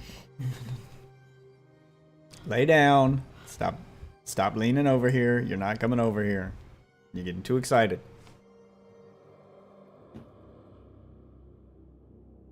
And the best way to keep your cat in check, I see, is to get a dog. I actually have a buddy currently talking with somebody to get me a full-blood wolf. That's not a dog. It's a wild dog that can Yeah, be that's trained as not a house dog. It's not a dog at all. It's a wolf. Yeah. It's a, Our child wants a wolf so bad. yeah, no, wolves aren't pets. We're They're constantly wolves. telling her no. Yeah, wolves aren't pets. They're wolves. No one says wolf is man's best friend. It's a reason why we chose dogs to domesticate. Oh. It's a reason why. Sassy, does he understand how genetics work? I mean, Wolves are different. They're He's a wolves. redneck American. Yeah. Wolves so- are not dogs. Wolves are Wolves are different. different. They're wolves. There's a reason why, when mankind was evolving and picking the animals to domesticate, we picked the dog and not the wolf. There's a reason behind that. I went to and we shouldn't college. question evolution, son. I went to college with a guy who had a wolf. He went through a lot of big chains. A lot. There are some animals that can't and shouldn't be domesticated because they always end poorly. They'll work out for a little while, but eventually, that wild animal. Remember, it's a wild animal. What happened to the What happened to Siegfried? What happened to the bear lady? Bears ate her. The bears ate that lady. Mm-hmm. They were her pets. She got sick. Siegfried, yeah, with that tiger. Yep. Yeah, eventually it Never remembers. did It's a recover. fucking tiger. Yeah. You keep your wolf. Eventually, he's gonna remember. He's a fucking wolf. Yep. Seems like a good idea. Till they're eating you. He's a wolf and you are food. Yep. Eventually he will remember that. And eventually you'll have to fall asleep in front of him. You remember that. You remember. That's how that ends, son. One of you will be asleep and the other one will not. Wake up and the dog's sitting next to you, staring at you while you sleep, licking his lips. One day. No, I'm good on that. I'll just get a regular dumb dog. Yep. That's you. Don't get a little sick, because that's what happened to the bear lady. She got a little sick. Yeah, passed out. Well, We all know the bears can smell the menstruation. Yep, they can smell the Yeah, menstruation. they can smell it. Ooh, it's a good thing that she fell asleep near a bear and not a man. I see what you're connecting to there, Dad. It took my brain a second. I was like, isn't that your reference? Yeah, he's making a reference to that. Yeah. I've also been drinking for the past 4 hours, so it took my brain a second to make the connection. Well, glad you won your court case, son. Welcome back. Yep. Congrats. Now, I want you to Don't live, so don't get a much wolf, because that'd be dumb. Get a dog like a normal person. Yep. You can get a dog that resembles a wolf. Got plenty Just don't of get a them. wolf. Yeah. I got a dog that resembles a dog. Because we got him at the pound. And he's a... something. Like, what kind of dog is it? I don't know. That kind? Got him from the pound. They He's a said mutt. he was a lab mix. He's a mutt. Yeah, he's probably mixed with a ton of shit. He's probably it's a mixed mutt. with a lot. I think they found him in a dumpster. No, they found him in the woods. Oh, well, Yeah. whatever. Him and his siblings. They were in the woods covered in I'm ticks. not dumpster doggy. They found the cat in the dumpster behind the Krispy Kreme. Oh, yeah, that's why the cat was originally named Krispy Krispy Kreme when Kreme, we got it, yep. and then we had to change its name. Yep. It's like, why is it named Krispy Kreme? Oh, you That's found it in the why. dumpster behind the Krispy Kreme donuts. Got it. Guess it could have been worse. They could have gave us the cat and be like, his name's Popeye. Louisiana fast. We found him in the dumpster behind the Popeyes. Found the Popeyes. Yep. I think they just run out of names over there. And They just start naming them based on where they found them. Street names, whatever. This one's named Gutter. My gutter. Because what was his name when we got him? Why is this one named like... Poorhouse? Never mind. Never mind. He was named Pulitzer? Yeah. Pulitzer? And he had a sister named Nobel. You know, prize. Yeah, well, Pulitzer neither one of you Prize. are winning either one of those. A Nobel The Prize. dog's an idiot. He's not an idiot. Everyone always talks about how smart he is. He Who is very everyone? smart. Everyone who comes in contact with him that's not in this house. So, like, your parents, basically. No. I mean, like, when I take him to the park and everything. Oh, they're just placating you, sweetie. It's kind of like taking your baby out in public. No one's ever going to tell you Althea knows he's No smart. one's ever going to tell you you have an ugly baby. Everyone's going to be like, so cute. No one has the heart to tell you your baby's ugly. I will. I will tell you your baby's ugly. My God, what's wrong with this child? Take him to a doctor immediately. I don't think his cheek should look like that. He's so cute. No, he's not. No, he's not. You know. If this were ancient Rome, we'd throw that baby off a cliff. Take it to a doctor. See, that's the reason why you can't work in healthcare. I'd be like Jesus Dr. House. Christ. Everybody loved House, and I'd be like Dr. House. I'd even get a walking stick just to play the part, and I'd walk in and be like, cancer. And then walk out. That there's Yes, an ugly but baby. the problem with that, Jeff, is you're no Hugh Laurie.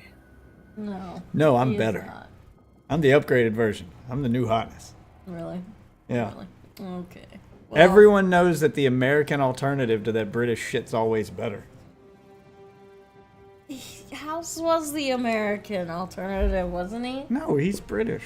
I mean, yeah, but The everybody actor else is was British. American. Yeah, the actor's British. Yeah, the I'm the actor's American British. alternative to that actor, and therefore I'm better.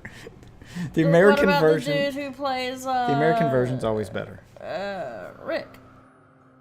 Yeah, No, if no, they the did, if they American- look, not that the guy who plays Rick didn't do a good job faking that American accent, but if they'd have got an actual fucking redneck to do that job, that show would have been 100 times better. Okay, you and I both know My favorite that character, that would not my have gone favorite well. character on The Walking Dead is the one they actually cast correctly. What, They Daryl? they hired one actual redneck to play a part. Abraham. They Abraham, hired an yeah. actual redneck to play the You're part. right, yeah. That accent wasn't fake. That dude's from the South. They hired an actual redneck to play a part. And he was the best character in the show. Hey, you and I both know. Killed by the second best character in the show. But I was rednecks. The acting would not go off very well. You've seen the Red House commercials. There's a lot of like rednecks you could have hired to be in that show that I think would have done better. They had Abraham. You could replace. Okay. Imagine if Shane, instead of being played by that guy who, he was kind of a redneck. I forget where he's from. It's not the South, but he does a good job of faking it. At least he's American. Yeah. But imagine if they replace him and that bald, just always rubbing that bald head and schizoing out. Imagine if instead of him rubbing that out. bald head, schizoing out. Imagine if instead of that guy, it was Bill Burr. Just he already brings the anger in his comedy. You go tell me Bill Burr couldn't schizo out? I don't know. And that accent's Bill real. Burr he's not a quiet psycho. He's a loud psycho. All they'd have to do is fill a bunch of scenes where he's just like alone in the woods, schizoing out alone. And that's why no one noticed, because he walked off to be by himself when he did it. He's in the woods arguing with himself, trying to talk himself down, and then he fails. I mean, I Yeah, guess. it could work. And that would have been Just awesome. saying. Shane tried to keep it in check. He tried. He did try. That was the point. I don't know he if did Bill try. Burr comes off as a quiet psycho. I don't think you can pick anyone better to play Negan, though. I think they did nail that one. Are we gonna play? That's why Negan is the best character in the show. Yeah, let me finish my dungeon, and then I'll help you with your dungeon.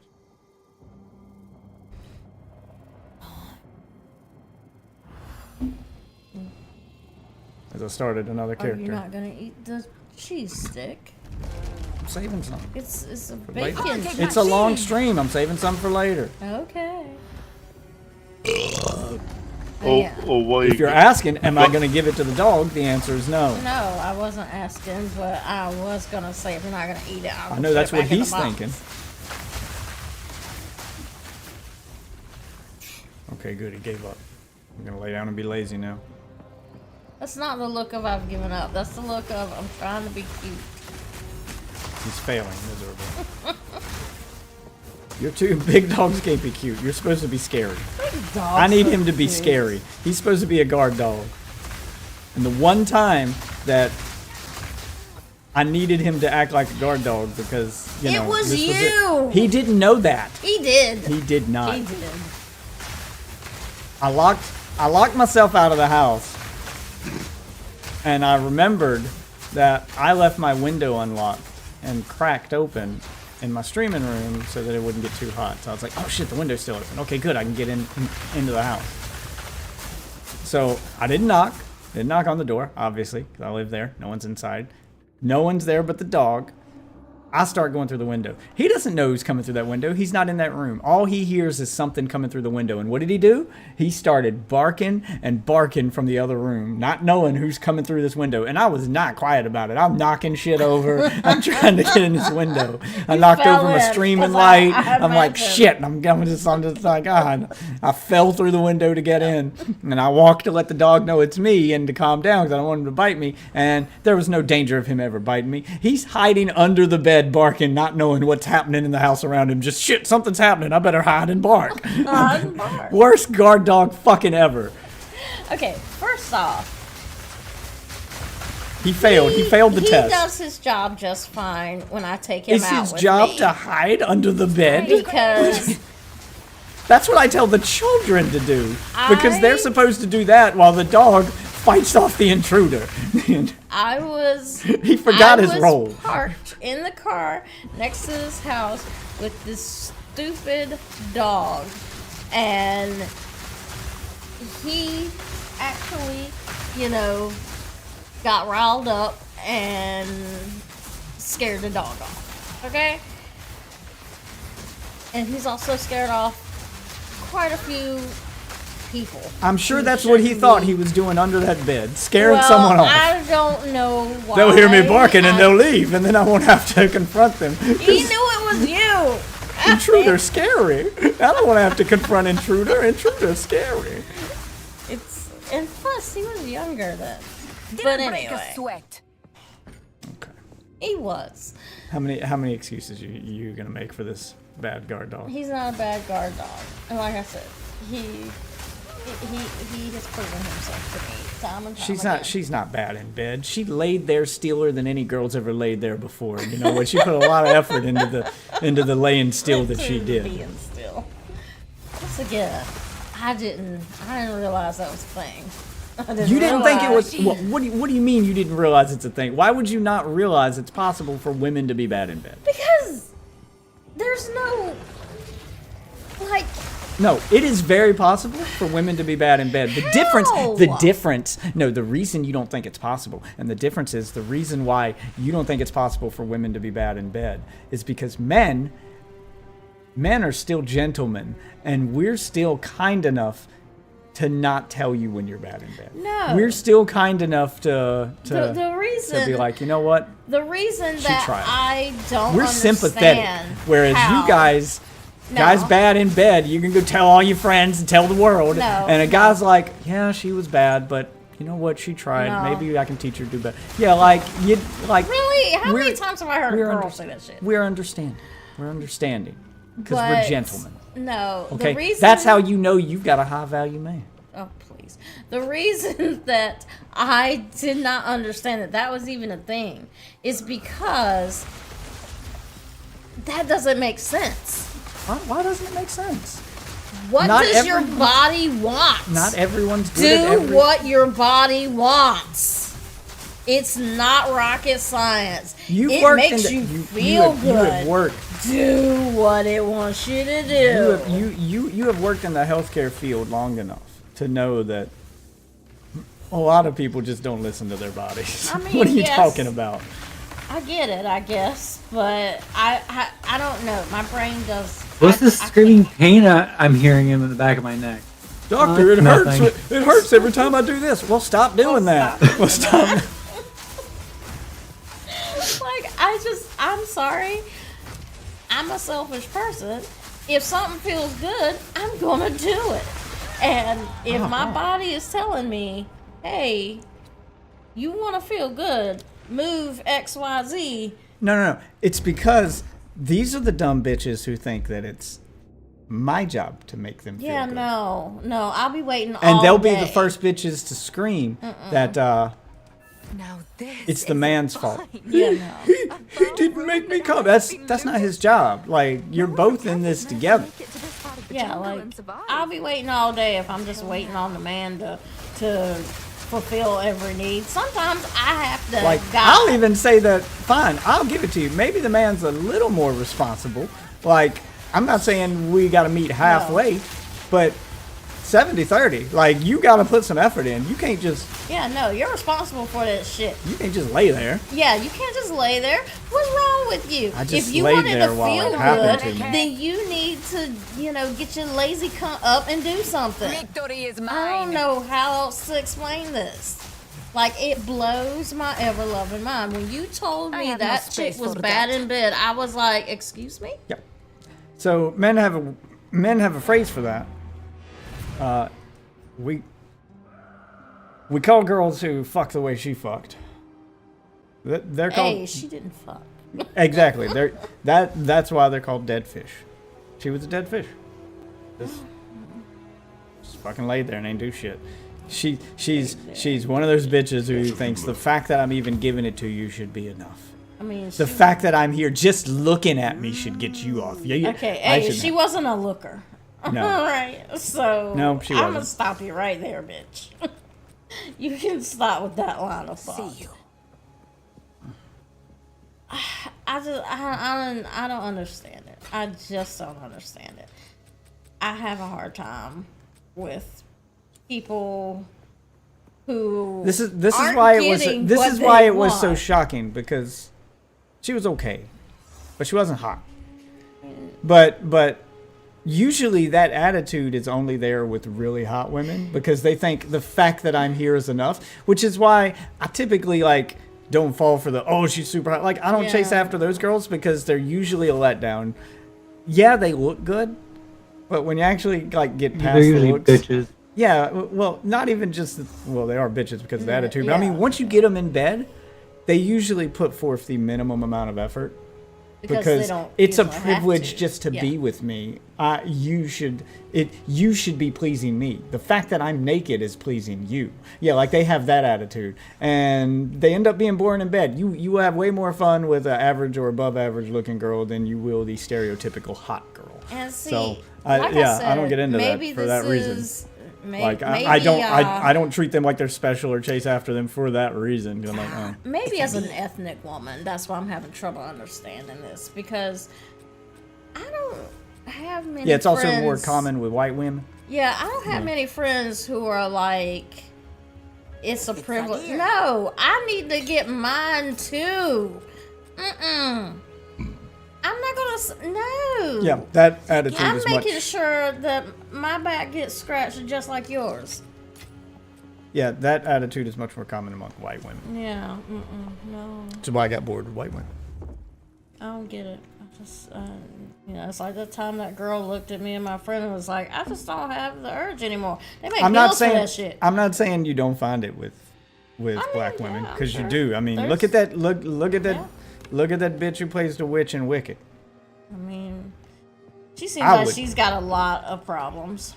She's not unattractive, but just after hearing her talk for 5 minutes, I was like, nah, I'd rather jerk off. I was like, nah, Yeah, no thank Jesus you. Christ, you bitch. Which one are you talking about? The African black chick who played, With the set. Oh, okay. yeah, the one who played the That played the Wicked Witch. Yeah. Okay. Have you seen that chick in interviews? No, I haven't Oh really my seen Maybe anything if of that. someone could Dude, duct the tape her fucking mouth shut. ego Jesus on Christ. this chick. Holy shit. Oh. She reaches new levels. Holy The damn. most I know about the movie is that it exists, and that's about it. Watch don't watch I haven't even seen the movie. Just watch the interviews for it. Yeah. Like, you don't even have to watch the interviews. Just like find a compilation of her Twitter meltdown she had. She had a Twitter meltdown because Over some fans nonsense. altered the poster of the movie Look like the book. to look like the movie, to make it more closely resemble the poster from the Broadway the play. poster from the play, The yeah. only thing they changed was in the poster, she's facing the camera, the witch is facing the camera, she's wearing the hat, and she's, got her hand out. Yeah. The only thing they changed is in the poster for the Broadway play, it's the exact same image, but her head is tilted She's- down so Yeah. that the brim of the hat covers half of her face. The reason they do that with the Broadway play is because the person playing the witch in the Broadway play is going to be different depending on which theater you go to. So they can make one poster yeah. to put up at all the theaters and not show the actress's face.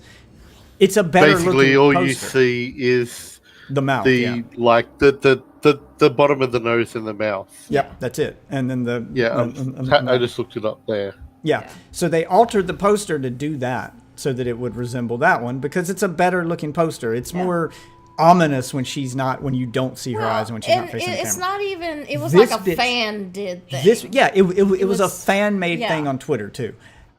This bitch took it personally. You weren't covering up the witch's face. You're covering up her face. face. She's using terms like they tried to erase me.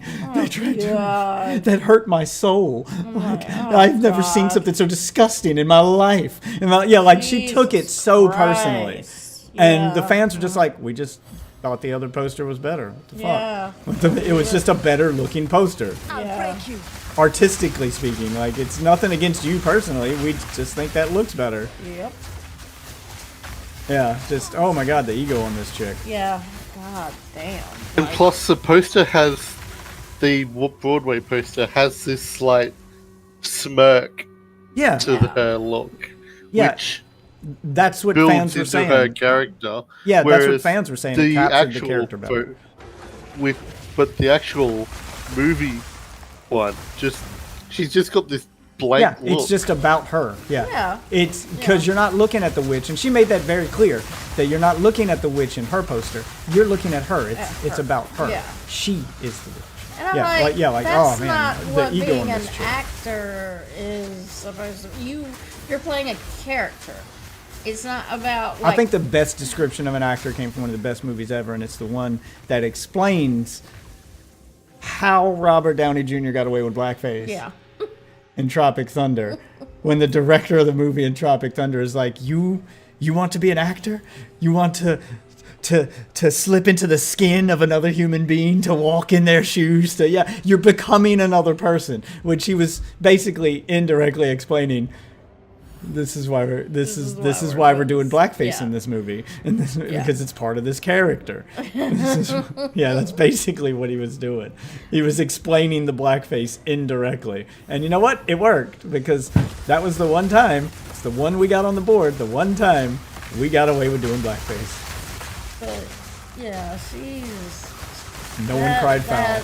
That chick is a piece of work. Like a narcissist. Damn. But yeah.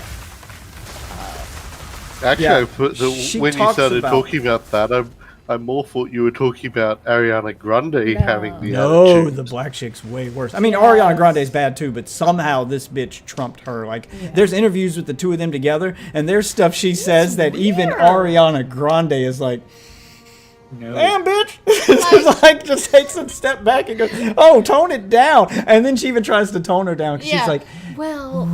ooh, yeah, she starts touching her shoulder, and she was like, well, we have to for the fans. Yeah, Like, just to it's remember like them that she has to constantly remind this bitch, it ain't about you, calm the fuck down. Yeah, like it's weird. Like watching her in interviews is just weird. Man, the attitude on that chick, it's almost like a parody of what an actor is, of what most people think actors are. Yeah, like part holy of me shit. ask myself, is she trolling? Yeah, like is this no, that's But no, this is that her. is her. Yeah. This is her. People like that really exist. Yeah. Holy shit.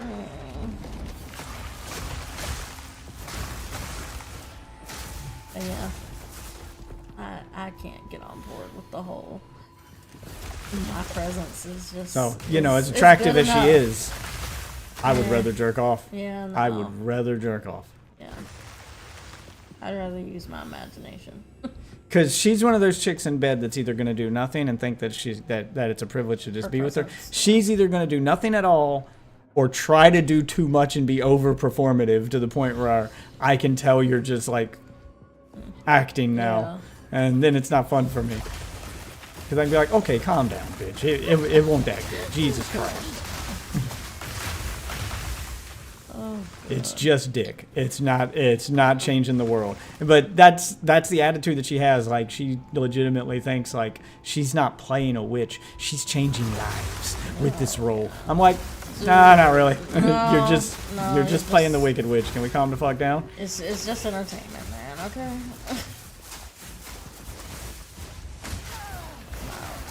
Mike's wife. Apparently, she told him on the one time a year that they would have sex. What? Yeah, I know, right? And they're still married? No, they're not. Oh, good. Okay.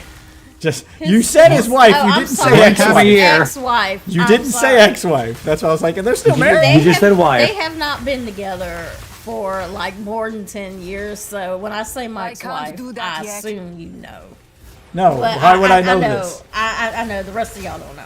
But my friend's wife, ex-wife, the one time of year, I want to say it was Not his yet. birthday or some shit, when they would have sex, she claimed it was astronomical and out of body experience, blah blah blah.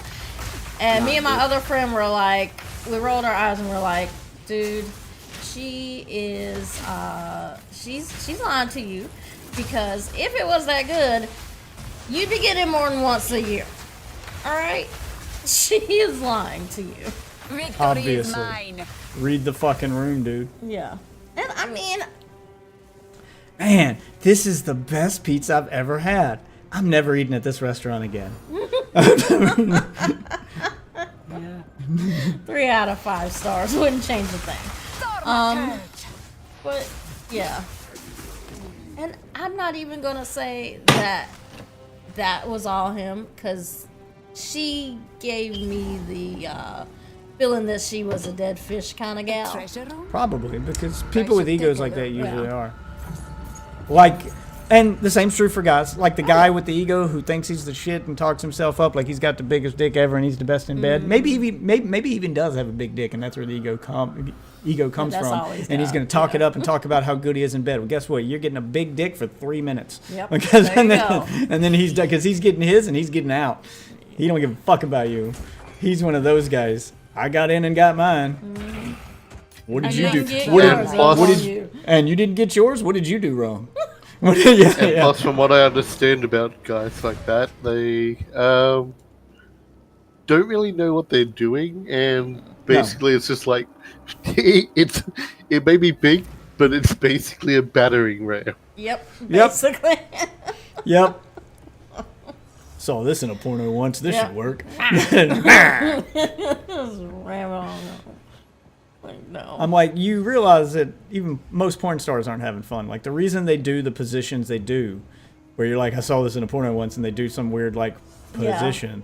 They're not doing that because it feels good. They're doing that because it looks good on camera. Yeah. Yeah. Because If I do it from this angle and I put my leg here and I do this, I mean, yeah, I'm bent up like a pretzel and this isn't fun, but you can see you all can the, see but you everything. can see everything. The cameraman can see all the good bits, so this is how I have to do it. If you start doing that in real life, then the girl's It gonna is be so like, what uncomfortable. are you doing? Why are you? What are you doing? Why's your hand behind your back? What are you doing? Need a guy? Saw this trick. What? No, it's not a trick. He No, was just, no, stop it. Stop. Don't do this. Best not do that. he's just doing that for the camera. Yeah. What are you doing? No. Yeah, it's not. It So this doesn't chick- feel good. I saw this trick on YouTube. Yeah, I had a girl that did those things once where she bends over and then she puts one leg up on the bed and she's arching her back a certain way, and I'm like, what are you doing? What are you doing? I'm like, you realize girls do that in a porno so that the cameraman So can the get under camera- there and see yeah. everything. There's no one under there. What are you doing? Like, just No put your one fucking leg under down. there. You're making it hard for me to get in there. Like the weird angle I have to get to now, just are we to make this work. performing for? Like, what are you doing? Stop it. Like, What are we doing this for? Oh God. like, holy shit, this doesn't make any sense. That's why I always laugh at people who are like, porn it gives people unrealistic blah blah blah. I'm like, okay, if you have enough sex, you understand exactly what porn is. If you want to be good in bed from watching porn, we live in a world where that's possible now. If you want to be good in bed from watching porn, you can. You can Yeah. learn stuff from porn. Yeah, you can. What you can learn is that, Is what not to do. well, watching the professional stuff is how to make it look good. But if you want to do stuff that actually feels good, you can get on the hub now and find like a really popular like amateur account. Just some dude with his iPhone. And if you see some dude with his iPhone who's got a different chick in every video and he's not a professional, well, okay, to pull that many chicks, he's doing something right. Yeah, he's Watch gotta be doing that something guy. right, yeah. Watch what he's doing. Sure, the camera angles are going to suck. It's going to be shaky cam. It's going to be like watching the Blair Witch fuck. But you'll learn some shit. You will learn some shit. Not just how to do our movies. Just read the room. That's all I'm saying. Be unmade. But no, I think my friend has the Jacob's ladder. thing, and That looks so uncomfortable. That was part of what she was referencing when she said it was like astronomical and blah blah blah. And we're just Well, like, that's not anything he did. That's just he got a "No, piercing. Anyone can do yeah." that. I'm like, hey, it doesn't feel like that, because if it did, you'd be having sex all the time. Yeah, I don't think those feel good for either party. No, I don't think. Everyone who ever says they do sounds like they're coping with the fact that, oh, we did this dumb thing and now we're stuck and now with we're it. stuck with The whole Jacob's ladder. I'm gonna pierce my cock from top to bottom. Like, that doesn't look fun for either party. it. No, it doesn't. It looks insanely uncomfortable, painful even. Like, I don't understand how things don't rip when the dude gets a hard on. Just it just looks uncomfortable all the time. Like, he has to leave that in all the time. He's walking around in public with that in. Like, it, like how does it even work when he's not hard? Isn't it all like bunched up together and you got all those piercings fucking rubbing each other now? Just, I was curious. the whole thing but I just didn't looks wanna uncomfortable. ask. Why would you want It this? just- yeah. It's not attractive either. I mean, we did question him about some things, but I was like, yeah, nah, I'm not curious about this. Want to see it. Well, the man's got no backbone. He's a coward. He's. It sounds like he does whatever woman says do. Because I don't think that's a decision he made. That's a decision a girl told him to make. I mean, yeah, that probably was on his ex-wife. Yeah, that's something that she wanted. And then after she got it and got to experience it, she realized she didn't like it. But now we're stuck with it, which is why they only had sex once a year. Yeah. I don't even think that. So this man is mutilating his So, penis for the pleasure of another woman, and then it didn't even pleasure her. She would also do this Fuck that shit. where he couldn't go to bed. Like, she would go to bed first. Like, if some chick ever did that to me, like, I want to experience, like, you should get a Jacob's ladder. That'd be fun. We should get, like, bitch, if you want to have sex with, if you want to have sex with Xerxes, we can break up and you can go have sex with Xerxes. I'm not, no. We can have a mulligan day. And Yeah, I'll give you a free pass. We'll go to swingers. I am not turning my dick into Xerxes over here, all right? It's not happening. But no, she would go to bed before him, and she'd get mad if he would come to bed before she was asleep. Shit like that. Like, I don't know. She was just get some sort of weird control thing. I think. I don't know. Sounds like it. Sounds like she got off being a bitch. being in control of that man, and basically, like, not just controlling his actions, but she had to control every part of his body and what he did with it. Yeah, and then she hated me. It was his body, her choice. She hated me and Althea because we were. I don't know why she hated us. I mean, I know She hated you because you were strong, independent black women. Well, and because And that is terrifying to a white woman. well, he did have a slight crush on me, but Althea wasn't shy about telling her how she felt. That's how I prefer my women. Yeah. She let her know that she. I did not would care. rather have an independent, outspoken woman than some chick who's fake nice all the fucking time. Yeah, she was one of those, the fake nice. I never want to be in a relationship. I've had that happen to friends where they break up or the woman leaves and it ends with them confused because woman says some shit like, I haven't been happy in years. Why the fuck were you here? Yeah, like, I never want to be in that situation where suddenly I find myself with an unhappy woman who claims she's been unhappy for years and I had no clue. You had no clue. Because, okay, well, that sounds like a you problem then. Yeah. So you were unhappy and you didn't voice your concerns and you just expected them to get better without ever voicing them? I was just playing the part because I was trying to keep you at home. Get the fuck out of here. Yeah, like, I don't have time for that shit. I'm not doing that. Why? Why would you waste my time and yours? If there's a problem, voice it and we'll address it, and then either the relationship is saved and this will work out, or we can't come to a conclusion. The relationship isn't going to work, and guess what? We both saved ourselves a lot of time and trouble, and we get to move on. This staying together because I want to try to make it work by being fake nice and trying to force it. Just I mean, I don't know. Fuck that. Like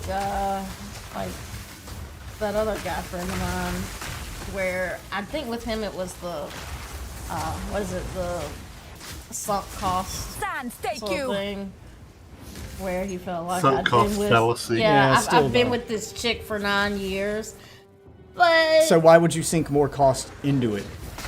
Do you really want to give 9 more? she had you That's where my pulled mind goes. out of the shower Well, that is the sunk by the cost fallacy. police. That they just keep. It's basically in referring to betting that I've put in this much now. If I leave now, I'll lose that. But if I keep going, I'll eventually win it back. Yeah, see, my mind never goes there. My mind is, I kind of think of it the same way I do. I guess that's why I could never be a gambling addict, because I don't think like gambling addicts. That's the mentality of a gambling addict. Is I've already sunk this much money in. If I just keep going, I can win it all back. gotta I can win win at it all. some I point. gotta win at some point. Where mine is, where my mind goes, I've already lost this much. I can't afford to lose anymore. I'm out now. Yeah. And my mind would go there with the woman too. Like, I've already lost this much time. Can I really afford to lose that Yeah, much more? I have that's a where finite mine amount of goes. time on planet Earth. Yeah. I've given you enough, and if it hasn't gotten better by now, it's not going to. I would rather, my time would be better spent pursuing something else that might work than to keep rolling the dice on this. Yeah, like that's just where my mind, like sunk cost fallacy just doesn't work on me. That's why whenever I go to the when to boat, cut I and run. drink the boat. Yeah, I know when to cut and run. I know when to cut. I know when to cut my losses. Yeah, no. She had the cops pull him out of the shower. Had him butt naked, handcuffed on the couch, claiming that he laid hands on her. And he's like, we had an argument. She left to go for a walk, and I got in the shower. Next thing I know, y'all are pulling me out of my shower. I'm like, why? Why? And she even asked him, why didn't you break up with me then?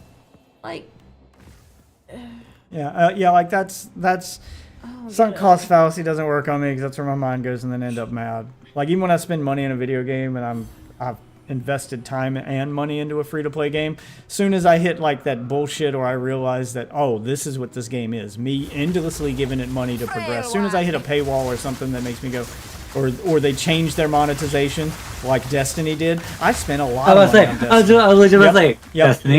It was I spent a lot of money on Destiny. I should have had a big sunk cost fallacy on Destiny because of the amount. That's why most of the players playing are still playing that game to this day. Oh, yeah. Because Oh, yeah. they have that fallacy going.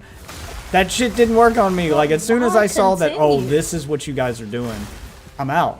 Like I was even more angry. I'm pissed because I have spent this much money and I spent double because And I'm you're buying not it getting it because back. everything I'm buying twice. I'm buying for me, I'm buying for you. I'm buying 2 copies of everything. I'm spending all of this money. Me and the wife spent an ungodly amount of time in it.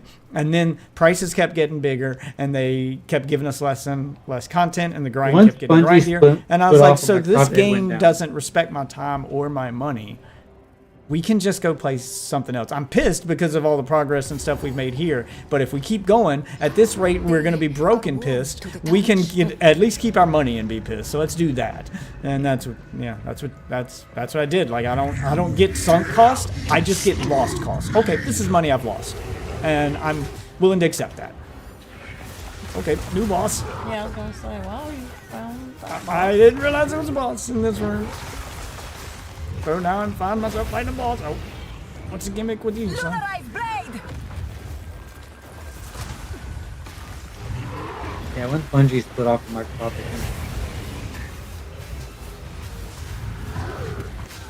Well, I thought it would get better after they left Activision, but it did not. Okay, you're weak to ice. That is what I am. Fuck. Freeze, motherfucker. Oh wow, that cold snap did not do a lot of damage. Oh fuck. Die.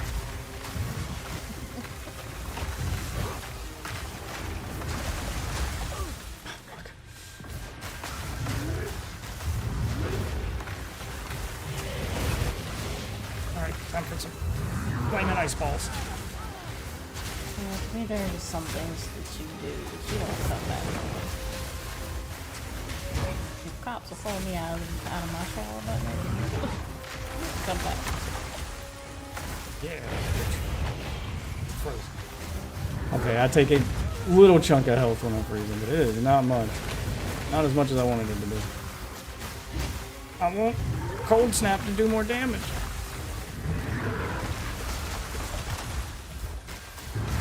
It's gonna hide behind this wall. Okay, that didn't work! Didn't work!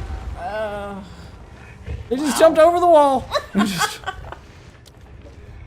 You tried your hide behind ice wall thing and he jumped over He just jumped the over it. wall. Oh, come on. Really? You guys are gonna come back to life every time right at the checkpoint?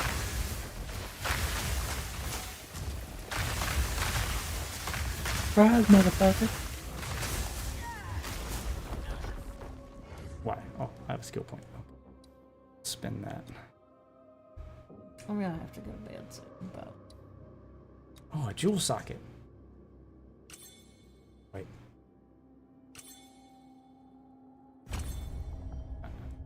I gotta put a jewel in this.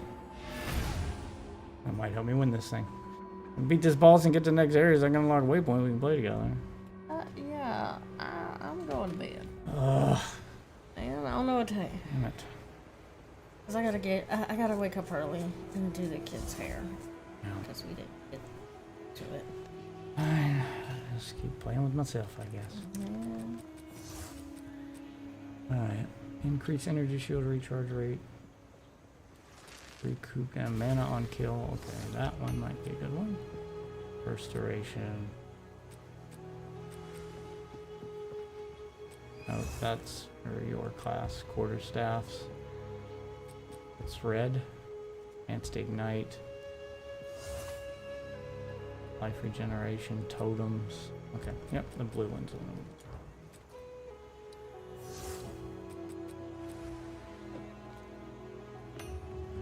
There we go.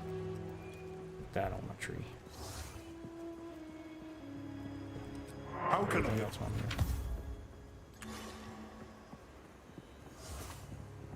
See the Jamaican Here to lady. help. Smoking a cigar. Yep. Shit. She is Jamaican as fuck. She is Jamaican as fuck. Yep. I like him, that's why I give him the poon poon. Welcome. It's a deal. What are you selling? Be wary. Alright. Let's see how big a difference this makes.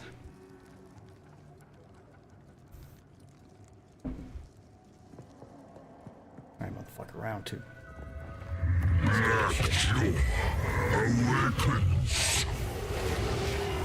Okay, you ain't gotta do whatever that is. Grow cold!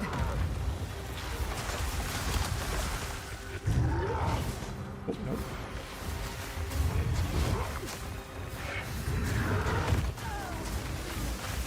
Yeah, how do I dodge that? Because it does a shockwave after he does it.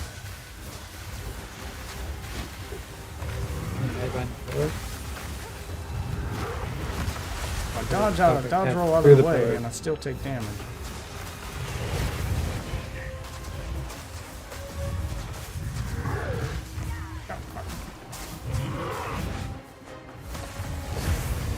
I need more time.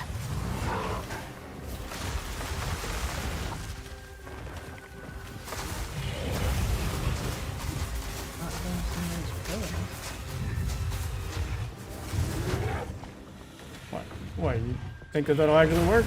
No, I'm just saying, like, you keep getting hooked up Nope, on nope. shit when you It's try not- to roll out of the That's way. not doing anything. The pillars, they do not seem... Well, they would at least not be in your way. I don't think you can knock him out of the No. He just ignores them. Oh my God! We suggested something that was a feasible thing. No, I gotta move more. Motherfucker. I Oil want of y'all the interrupting Marrakech. my fight.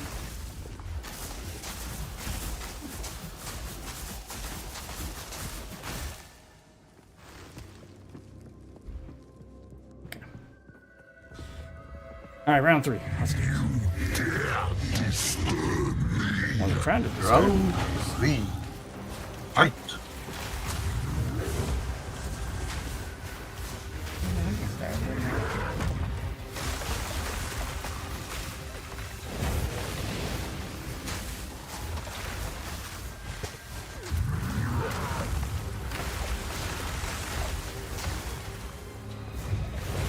We know Jeff's very disturbed Cersei. Oh, even the boss fight.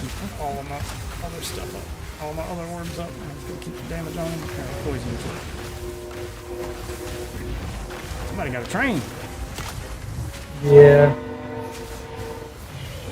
Yeah.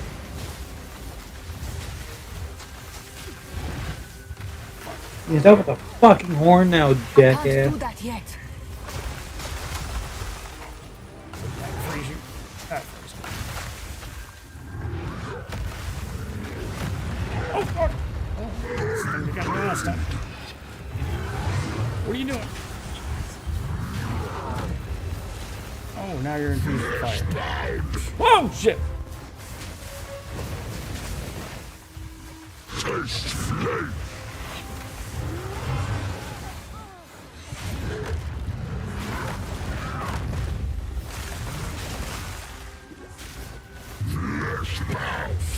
Bit. Targets.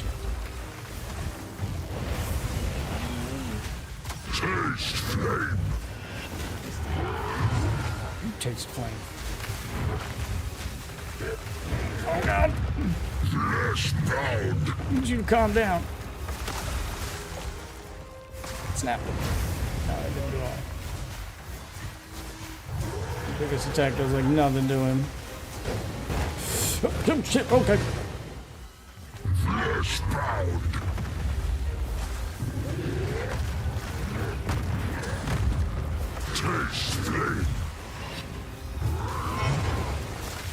Oh, freeze. Snap.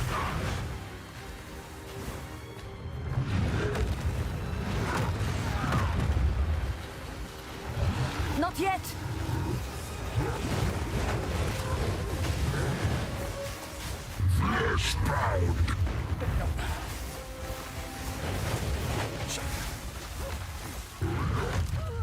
Oh god!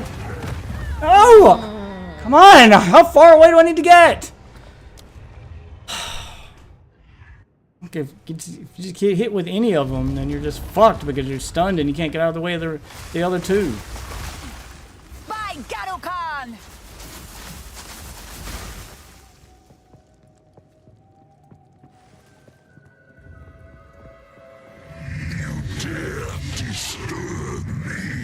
Just keeps getting increasingly more aggressive as I go.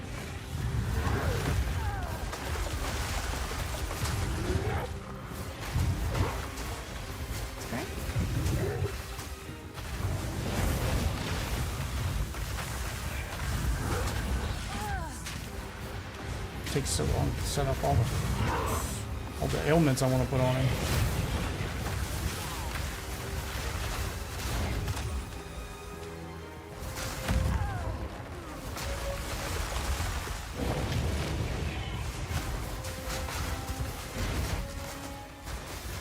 See, it still hurt me. And I got out the way.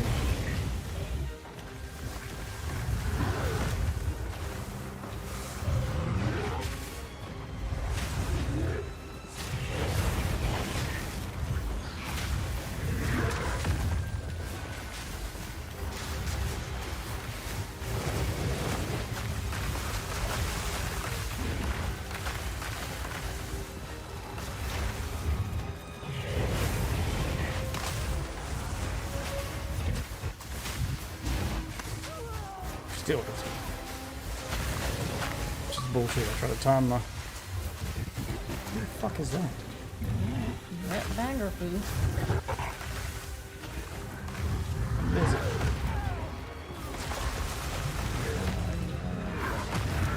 Oh god. I do not recognize that.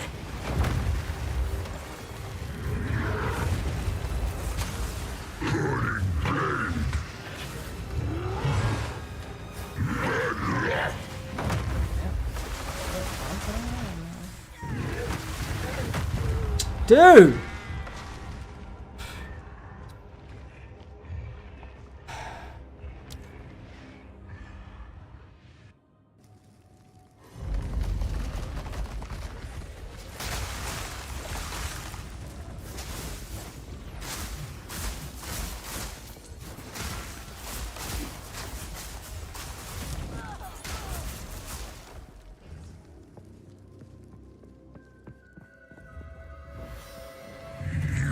Starts doing the like triple attack and I can't dodge it. I can't dodge it all. If I get hit by one, it stuns me. So, okay, well that didn't even go near him. Not yet. Of course not. But you'll definitely be seeing me a lot more.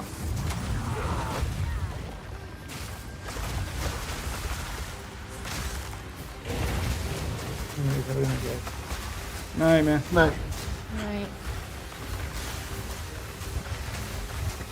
Freeze, motherfucker. So you're gonna watch the Broken video tonight, Tiff? Nope, she's going to bed. Not Saving yet. that She's for- going to bed? Yep, sounds like Okay. that. What's happening? You're going to bed?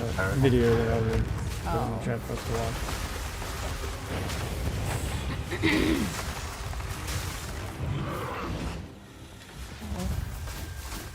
Put it on schedule for us to watch tomorrow night, and I'll be up here earlier.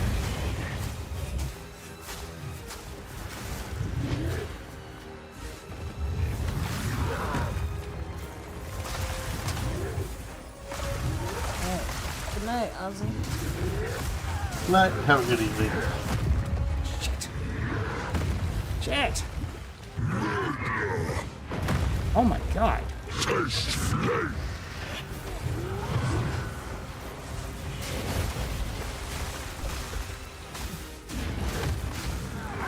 Oh, it's got a shockwave after it! God! It takes up the whole screen! The hell? Like I can't, if I stop to attack, he just like pummels me. Like I can't even fight back. Even if I dodge his attacks, they all do like a shockwave, so I still get hit. Which is bullshit.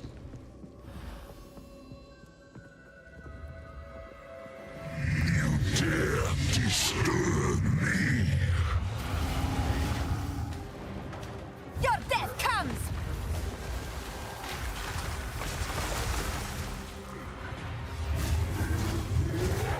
I have to attack though, again, not attack. I don't even see what hit me right there.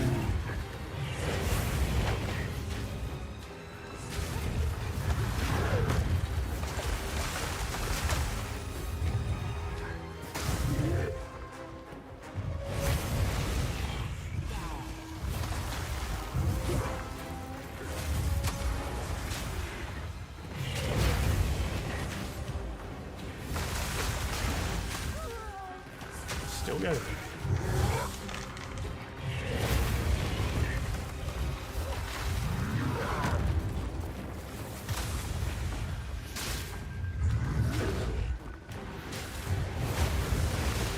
Oh, why are you shooting him over there?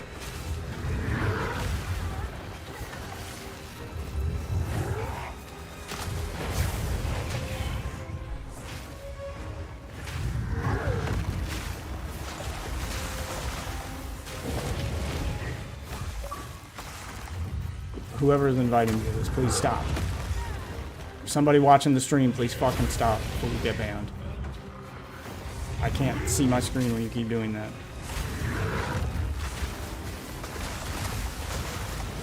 I can't do that yet.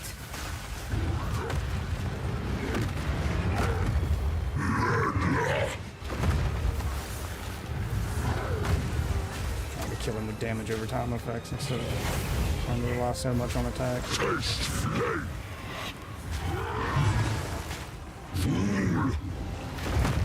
Gold, thank you!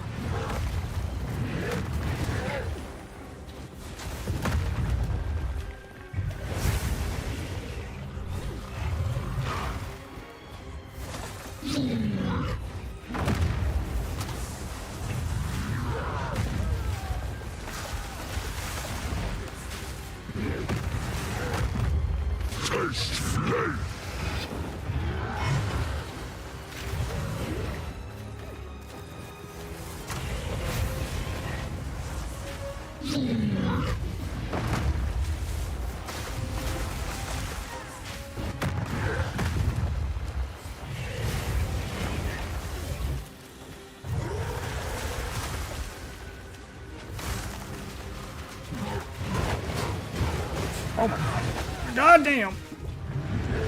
Draenei's doing crazy shit. Not yet.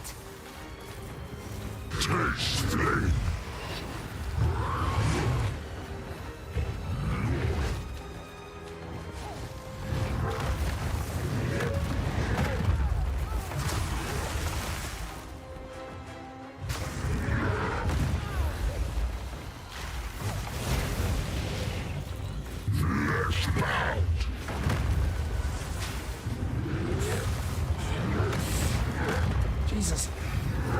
Just gotta stay dodging. Position myself behind him so I'm not right in front of him when he comes out of that freeze and finishes Not that yet. animation.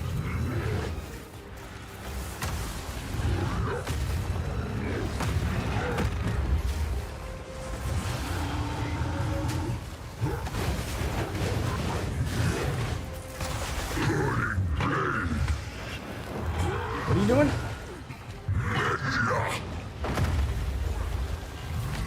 You're yelling new things.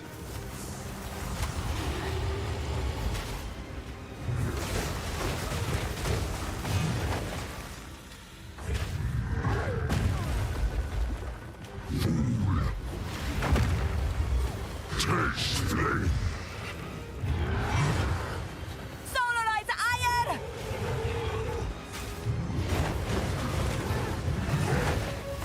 Fuck. Fuck! Ow. So close. Damn it.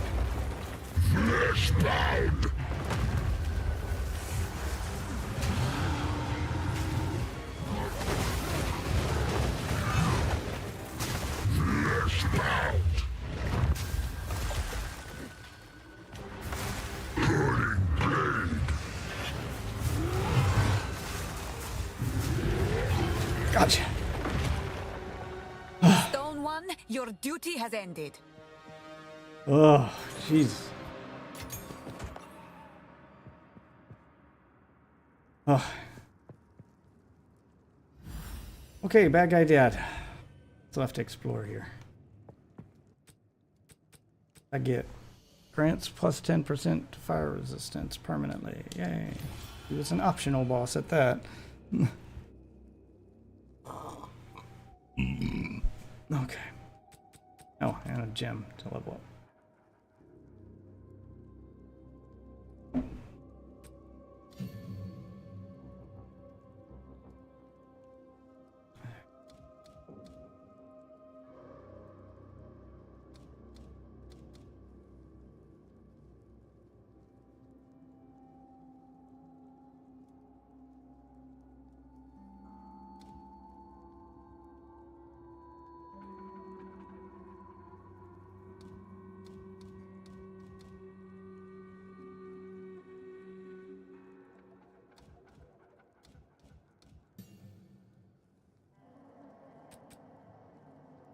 Oh, cool. Cool hat. I'm gonna save this for my...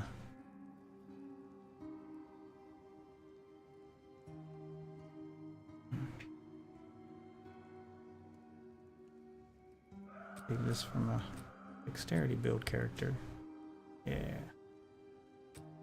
Yeah, both of those.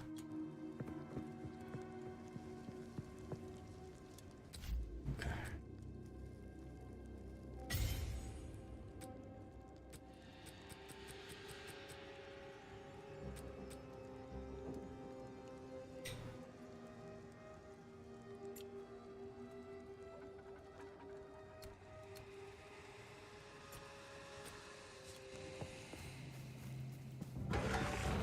Will of the Marike! Alright, finish exploring the map at least.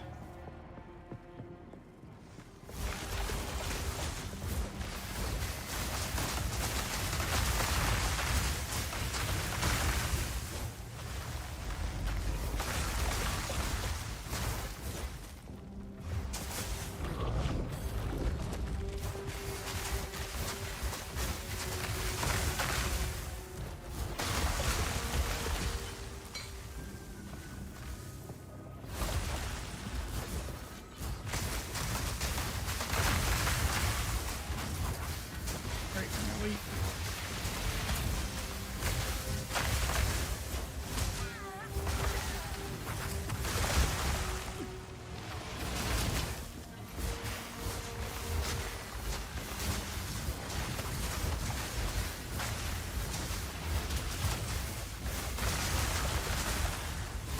Sans, take you! Pick up everything. 74 shipments of soul cores in the span of 3 moons. 74 shipments, and it still won't be enough. If our fears become realized, we have put our lives on the line because Doriani asked us to do so. I accept this, and I am not a traitor to the Queen, but sometimes loyalty requires protecting her from her own mistakes. We need more time. We just need more time.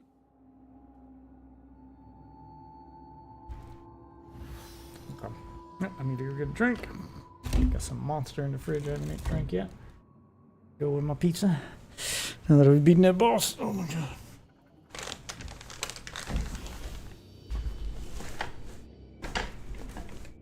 Calm down, dog. I'm just moving the chair. Fix the camera.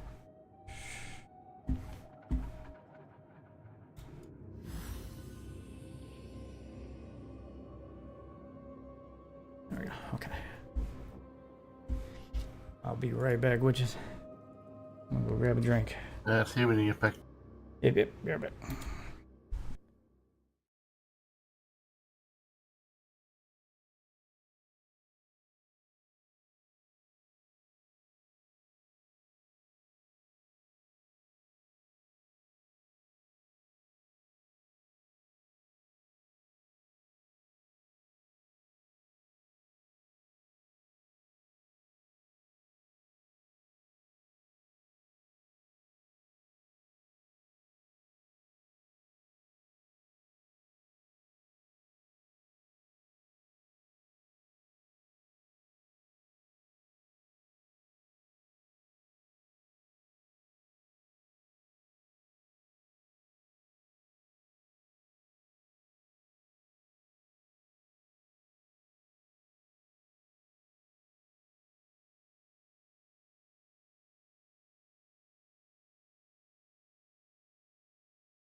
All right, I'm back.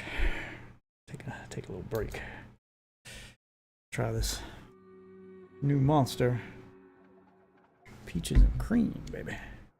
I haven't tried this one yet. Haven't had a monster in a while. Let's feed that monster addiction. Oh, that was pretty good. That's way better than regular peach. Oh shit. My new favorite monster. Usually I just got the peach, but this peaches and cream pretty damn good. Alright, now I got some more of that pizza. Down there. Drink. Lay back down, dog. This isn't you getting pizza.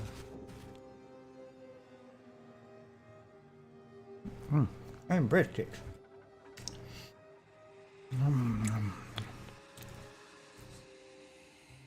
Y'all got Pizza Hut in Australia, right? Oh yeah. I was gonna say I thought that was a global chain. I got a buddy that makes a trip to China once a year. His wife's Chinese. And he sent me a picture from one of their fanciest restaurants. One of those restaurants you go in and the guy has the, the tablecloth or the little handkerchief thing over his arm, and with these big wooden menus, and it was real fancy. It was a Pizza Hut.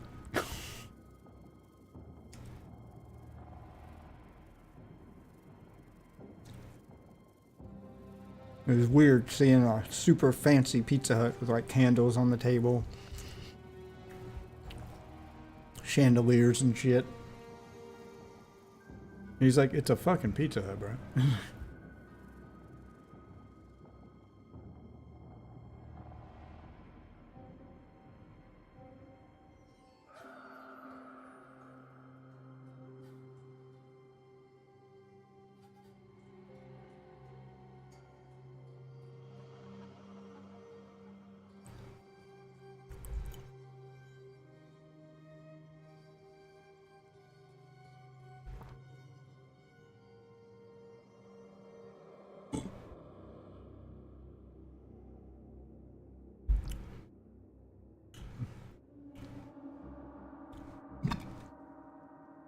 I personally don't understand the appeal of like big fancy restaurants like that. 9 times out of 10, you're just going to there to pay for the atmosphere, and the food isn't that much better or isn't even as good as regular food. Like I can't remember what restaurant. Or just to say that you paid for something more expensive. Yeah, like I can't remember what restaurant it was, but I went to some restaurant and we had fried chicken there.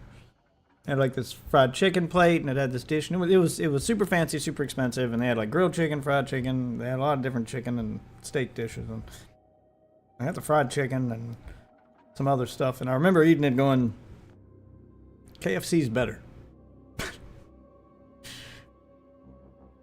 Like, KFC gets it right, and it's a fucking fast food chicken place. Like, their chicken wasn't even as good as the fast food chicken place. I'm like, sitting here thinking about it, like, yeah, so when you go to a fancy restaurant, there have been so many fancy steakhouses I've gone to where I'm like, I can cook a better steak at home. The steak wasn't anything special. I could get the same steak, I could get the same steak going to like an Outback or an Applebee's or something. Like, this isn't even that special. Like, lower end steakhouses have steak cooked just as good. So you're definitely just paying for the atmosphere and paying for the privilege of eating there. You're not paying for the food itself. Because there's so many like restaurants that you think would have shitty food because they look like shitty places, and they have the best food in the world. Because how the food is prepared doesn't really have anything to do with what the restaurant looks like, or what the dining area looks like, or what the servers and the service is like. If you put a good chef in any kitchen, he's going to produce good food. So, yeah, because there's a lot of restaurants around here that are like Mediterranean or Ethiopian, or like some mom and pop, immigrant businesses that are just in like the cheapest buildings and in the cheapest parts of town because they can't afford to make nothing fancy. They can't afford to rent out a fancy building and like put chandeliers on the ceiling. Like they can't afford all that. But you put them in a kitchen, they know what the fuck they're doing, and they'll make some dope ass food. And they have brilliant food. Yeah.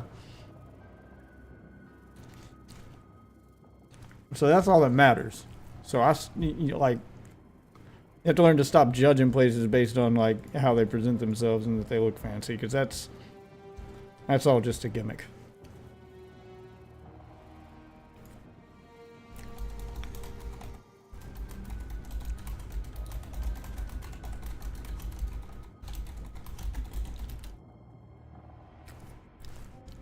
All right.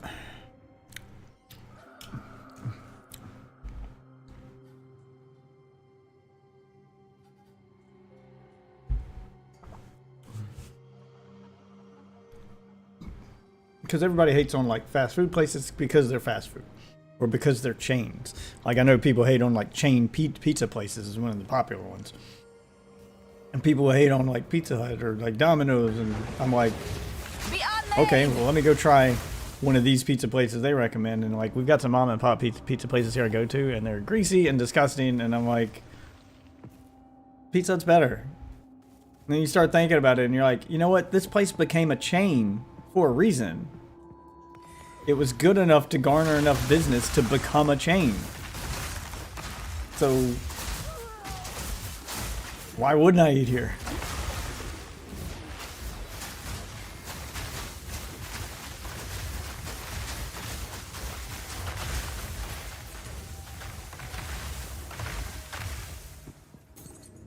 And then you look at the history of somewhere like Pizza Hut. And like the Pizza Hut in China that's supposed to be real fancy and have all those menus and stuff. That used to be what Pizza Hut was. It was like that everywhere. Back when it first launched. Like it used to be a fancy restaurant.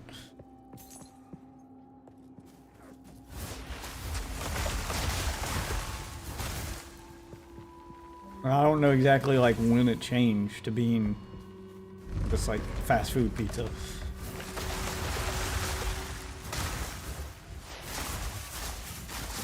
Pretty sure it had to do it to put up with the competition, because Pizza Hut was one of like the first pizza chains, and then I guess as pizza became more mainstream, it got cheaper.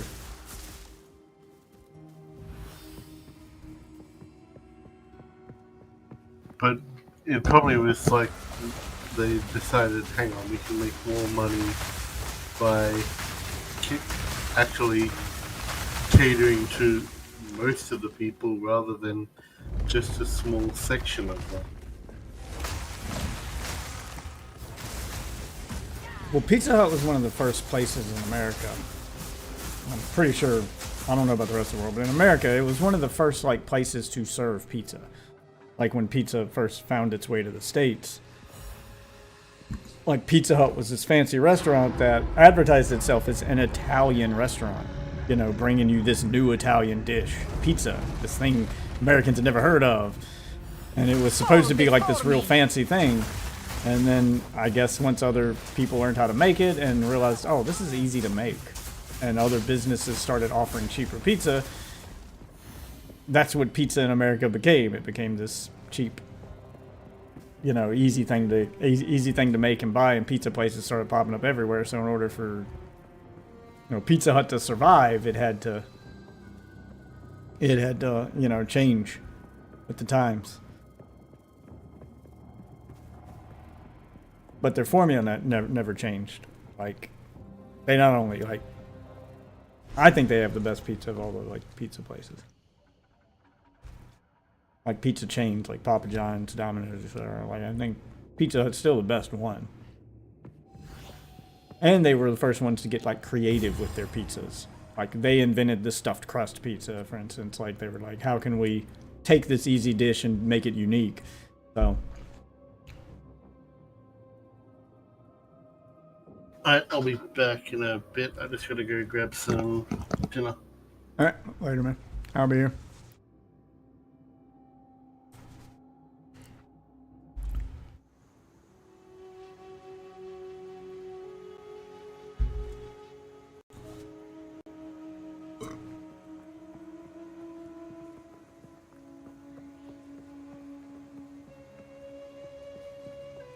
Greetings. Alright, what do we got? Here to help.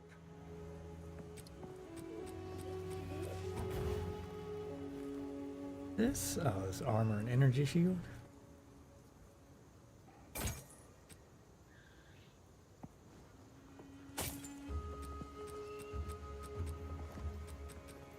Best not do that here.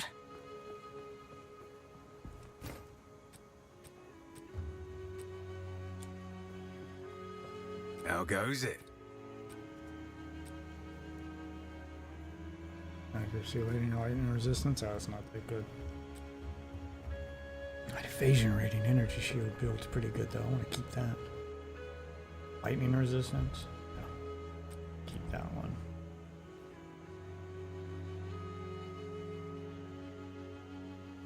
I'll keep that one too. Might upgrade it later. I got the stash space now. Armor, energy shield.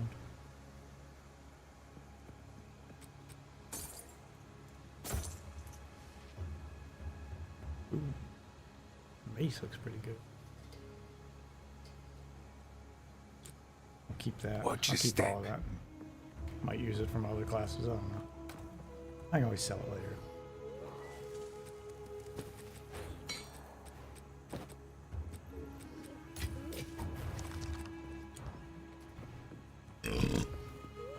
Okay. My dual socket, cold damage, freeze build up. This one leveled all cold skills. Yeah, I'll go all the way to the end of the tree and then I'll start branching off later.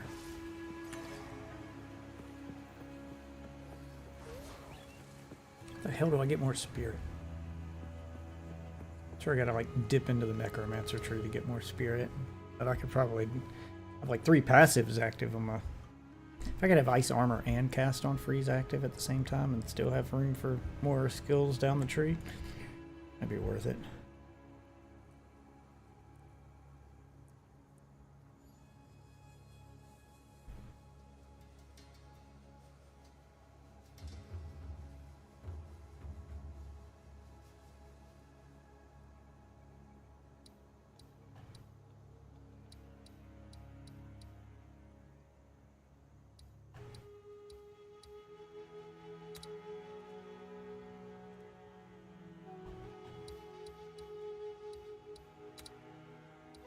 Encampment there I haven't found.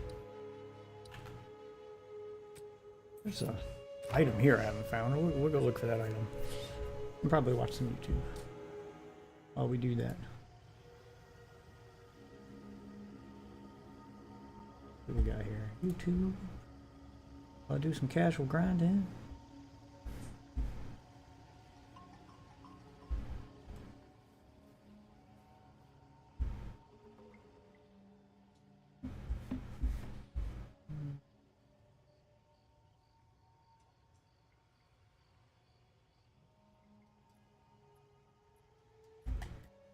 Max is a Final Fantasy fan. I want to see what his take on the Tekken character is.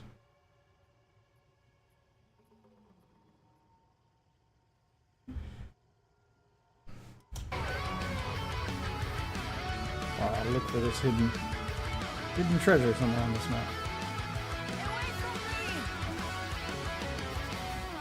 So yeah, related to Clive.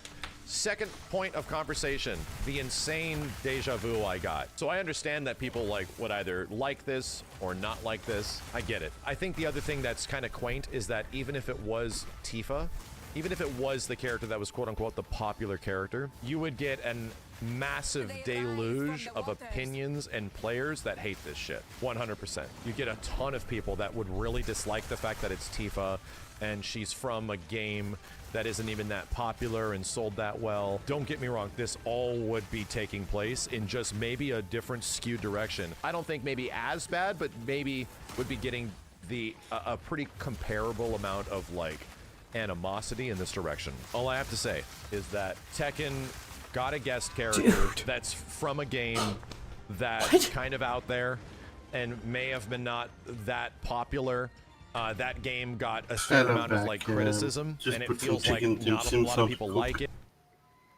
So that'll be about 20 minutes in the air fryer. Okay.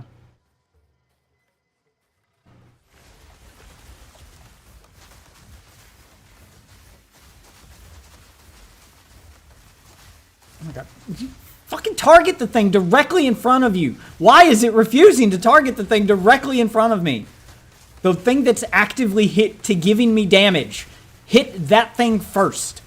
What is with the prioritization on controller? Like, I'm definitely leaving feedback about this. I am so sick of having something directly in my face hitting me, and it's trying to shoot the shit off at the edge of the screen instead. And it's like aiming for shit on the other end of the screen instead of the thing that is directly a foot in front of my face slapping the shit out of me. And the character clearly feels like they should belong in Soul Calibur. Their character's in the wrong game. I get it. People are saying the same thing that we're all thinking. He's in the wrong game. This character belongs in Soul Calibur. He has a sword, dude. So can we just like put him in the correct game? He should be in the other title. And yeah, we should pick a different character that's actually from a fighting game. You know what? Stop ignoring the thing in front of you to target shit off on the edge of the screen. That is so annoying. Is technically valid, and I'm not even talking about Clive. I'm talking about Noctis. Noctis came from a game that was deeply unpopular. Maybe not sales-wise, but was deeply unpopular when it came out. Nobody liked that shit. This character does not belong in this game. He belongs in Soul Calibur. A variety of other reasons. Everything that people are saying about Clive right now has been sending me to crazy deja vu fantasy land. Almost every opinion I've heard before. History is just repeating itself all over again. And I get it. Maybe the surprise of the situation is not as profound because, oh, yeah, it's another headliner Final Fantasy guy that is showing up in some way. All of this is almost echoing entirely everybody's opinion that was Noctis back in 2017. Oh my god! Please! Fucking target the thing directly in front of you! I'll plan shit out and be ready to launch an attack and she'll like target shit that's like 50 feet away and completely mess up my wall placement. Like, I had planned to put the wall between me and the big guy, and she's targeting the little shit on the edge of the screen for no fucking reason. Like, that stuff's not even an active threat to me. It can't hit me yet. Why is that where the auto target prioritizes? I don't understand. It was like 7 years ago. Do I know that this character will go on to be like really ridiculously popular, if not enjoyed or beloved? Well, that never felt like that happened to Noctis. It always felt like, as a Noctis main, I was despised. As somebody that enjoyed playing Tekken 7, it felt like I didn't get the opportunity to enjoy Tekken 7 as much because there'd be so many people bitching that you're playing this character, I hate you. Little did I later learn, as far as being around the community and being around this stuff for a bit longer, that even if I played any character, I hate you. So it wasn't even unique to Noctis. It was not. This is just the way Tekken players are. Tekken players hate all the characters in the game except the one they're playing. Most Tekken players really hate the game they're playing in general, but we'll just keep playing it, right? Tekken and Mortal Kombat fans share the same fate, bro. It's the same. It's always going to be the same. Ultimately speaking, we're going through the exact same situation right now with another Final Fantasy character, that it feels like everybody's big mad. Nobody likes this. Noctis ended up being one of the reasons that Tekken 7 sold as much as it did. At the end of the day, guest characters in Tekken 7 was the reason why Tekken 7 eclipsed and reached popularity to the sky's the limit level shit. Would eventually eclipse things like Tekken 3. It was its guest characters, dude. It wasn't the core gameplay and it wasn't the online. No, that was not stuff that was able to get you in. Tekken 7 was much more difficult of a game to get into, and a significantly more defensive game where holding back was just the best option in general. So that was not it, man. Like, those were not the things that got you into Tekken 7 inherently. It was other things. It was outside. It was outside factors. It drew people in from a variety of ways through its guest characters and sort of like hit the nail on the head with a very wide variety of people outside of typical Tekken fans. I don't know if Clive is going to do that. All I'm saying is that Clive inherently is appealing to me as a character in Tekken 8 because he is the exact thing that I like Noctis. This character feels like a Soul Calibur character in Tekken. This character is doing a bunch of fancy, crazy bullshit. And Tekken 8 is already a game where almost all the characters do crazy, fanatical, fancy bullshit because of heat mode and everything. So everybody is effectively a super amped version of like flashy Noctis. Don't get me wrong. So now they need to like eclipse that. They need to go even higher. And I feel like they did. Obviously, Clive gameplay looks insane and looks wild and crazy. And we don't know how it's going to be approached and how they're going to balance it, what type of character he's really going to be. But ultimately, the same reasons why I liked Noctis is the same reasons why I'm sort of excited to play Clive. Did I love Noctis as a character? No. I think Clive is a way better character. I think Clive is a much more interesting and does much cooler stuff than Noctis ever has, considering the pedigree of games they come from, Final Fantasy 15 and Final Fantasy 16. I am not super on board with Noctis as a personal character to me personally. I think Clive is a much cooler character. Am I gonna like playing Clive as much? You know what? I don't know if I will, because there's actually other Tekken characters that I really enjoy in Tekken 8. There wasn't that for me as much in Tekken 7. And I know a lot of people are going to say the same thing. Max, do you want to reconsider your life choices now that Tifa isn't in Tekken? I'll tell you guys this. I wasn't the one to effectively initially conceptualize the fact that Tifa should be in Tekken, much less we have been talking about this for so long. I wasn't the one to create that idea, but I definitely was one of the first people to put my audience, and I would say my personal backing with people that would hold me accountable to say that, hey, I would put Tifa in Tekken. She is an amazing character designed for Tekken, and I kind of did that a lot back in 2020 when Final Fantasy VII Remake came out. This is all my fault. And it sort of like obviously built and grew over the years, and we saw a huge sprout of that fandom and that, I'd say, outcry happen around Rebirth's launch earlier this year and right before it. Huge amount of people that were saying like Tifa for Tekken because we don't know the guest characters in Tekken 8. Final Fantasy VII is all the rage right now. Rebirth's coming out. People are excited. Tifa seems perfect. Yeah, okay. So that all came to a head. It started making headlines in Japan. News sites started reporting on it. Tifa's perfect for Tekken. I get it. I am the origin of potentially a contributing origin to this problem, the nucleus of the issue. All I'm saying is Tifa would have been great. This is better than many other characters it could have been. And I'm actually glad that it's Clive. I'm glad. I look forward to a chance of Tifa being there in the future. I do. I hope there's still space for that opportunity to happen because, yeah, even if Clive is in it, I think Tifa could still do a lot for the game down the line. But ultimately speaking, Tifa couldn't be in it because the amount of people that are outcrying for Tifa to be in Tekken started about like a year ago. And they've been listening to this stuff for a few years, but they didn't really get the huge amount of voices until about less than a year ago. And characters in Tekken do not take a year to come out, they take significantly longer. So for me personally, no, like this was going to take time. Fighting game characters take several, potentially 2 to 3 years to come out. And we found out that, yeah, it took Clive was going to be in the game from a decision that was made like a year before Final Fantasy 16 was even out. All I'm saying is that if Tifa's going to be in Tekken in some way, and we're not going to repeat this weird deja vu situation we're in all over again, I think it will be other guest characters. Number one, I think it's a low chance, but I think if Tifa's going to be in this shit, it's going to take a couple years. This is going to be like a season 3 situation. 2026 to 2027. Oh, what's happening around that time? It'd be Final Fantasy VII Remake Part 3. All the Tifa stands that are losing your goddamn minds, chill. No, if this thing does happen, it's actually going to take some time. And all I gotta say is that the fact that Clive is in it is cool because he's like one of the best parts of Final Fantasy 16. Him and his gameplay, one of the coolest parts. And now we get a Soul Calibur character in Tekken again. I'm happy, you know? I'm happy that this is happening.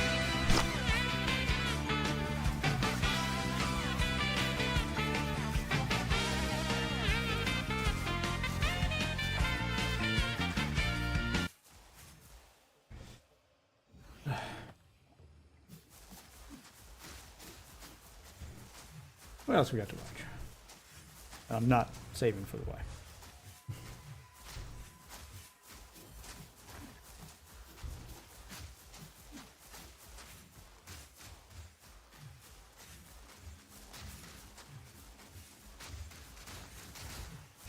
I guess that'd be a good question to ask. I'll have a little discussion here while we play a game. Oh, yeah. The world seems to be divided.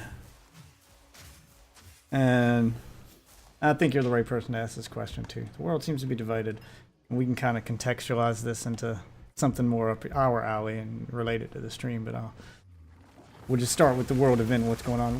How do you feel about the killing of the healthcare CEO? United Healthcare. I don't know if you're familiar. Yeah, I'm not familiar. I figured. I mean, I know it's an American thing and probably more an American problem, but you know, it made the news. It's a pretty big deal. Yeah. Okay. Don't Okay. agree with it. Let me. That's not the way to change things. Yeah, I was gonna say. Let me start with the. Do you know how most people are reacting to it and like why, like what the general discourse around it is and how people feel about it, like why it even happened, what the reasoning behind it was supposed to be. Because I mean, guy didn't die for nothing.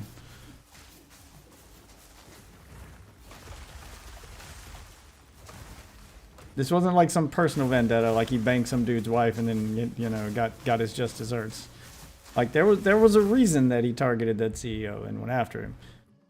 Question is, do you know what that reason is, or what the supposed reason is? I mean, he hadn't had his day in court yet, so we're still not 100% sure. But he did have a manifesto, and you know, he was making comments on things, and he did have a bit of a history. He did have a motivation. Yeah, basically was pissed at the system or something like that, wasn't it? More or less, yeah. Because he had chronic back pain, chronic problems. And insurance would deny his coverage. Like the healthcare system just kind of left him out to dry more times than one.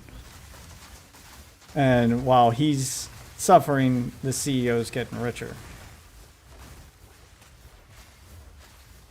But, I mean, you look up, like, the value of this particular CEO, and he's not even worth that much. I mean, he's worth millions because he's a CEO, but it's not like he's like, I mean, there's worse in the gaming industry. Like, Bobby Kotick was taking home much bigger fucking bonus checks and money just personally for himself. I'm not talking about the company. Like, this is just what Bobby was getting as bonuses was bigger than what this guy even owns total. Like, Bobby was getting this guy's net worth as a bonus and laying off employees. So it's not even like this CEO was particularly greedy. It just seemed like he was a run-of-the-mill CEO. Just doing what pretty much every other CEO in the same industry is doing. To a lesser degree than others, I would argue. But even if he was the worst of the worst, because you already said that you don't agree with it, and that's good. I mean, I don't think killing the CEO of any company is going to change the company. CEOs are there to be fall guys anyway. Like they're just there to be the fall guy. Like the shareholders are the real problem, and if the company fucks up, the CEO is the one they throw under the bus. That's why they pay him all of that money, because at any point in time, you could lose that job and you could lose this income, so you need to have enough to be set for life. That's the idea behind a CEO. They don't really do much. Like, even if he was one of the worst ones in the industry, he, like, killing him wouldn't have made a difference. And my concern is the number of people who don't seem to understand what CEOs do, what they're for, or the impact they can actually have on the company. I mean, they don't do nothing. They do make decisions. But chopping the head off of a company by killing the CEO isn't going to change the company. Like, they're one part of a much bigger puzzle. Because they're just going to find another guy. Like, ultimately, the CEO still has to answer to the shareholders. And if the shareholders are cool with what he's doing, or encouraging what he's doing, or even, like, in some cases, the shareholders are kind of forcing CEOs to go certain routes in order to save money or to make money or whatever. If they're the real problem and you kill the CEO, they're just going to find another guy who's going to take their marching orders, who's going to do what they want. Like, you're changing nothing. But the number of people on Twitter and that don't seem to understand how this works or what the real problem is, that are like cheering on the death of just some guy, because that's what the CEO was. He's not even a famous CEO who's notoriously famous for being a bad CEO for his company or for like abusing people. He's just some guy who happens to be the CEO. I can't find like anything about him prior to this event. Like, I can't find any articles of him being egregious. Like, you can find articles on Bobby Kotick. You can find articles on CEOs from other companies that have less of an impact on people's health than the healthcare field, doing obscene, shit. Randy Pitchford's a famous one. Bobby Kotick, like, the Harvey Weinsteins, etc. Like, those people who are doing absolutely egregious shit and just being complete rich fuckwads. This guy just seemed like a guy just happened to be a CEO. Just not really doing much.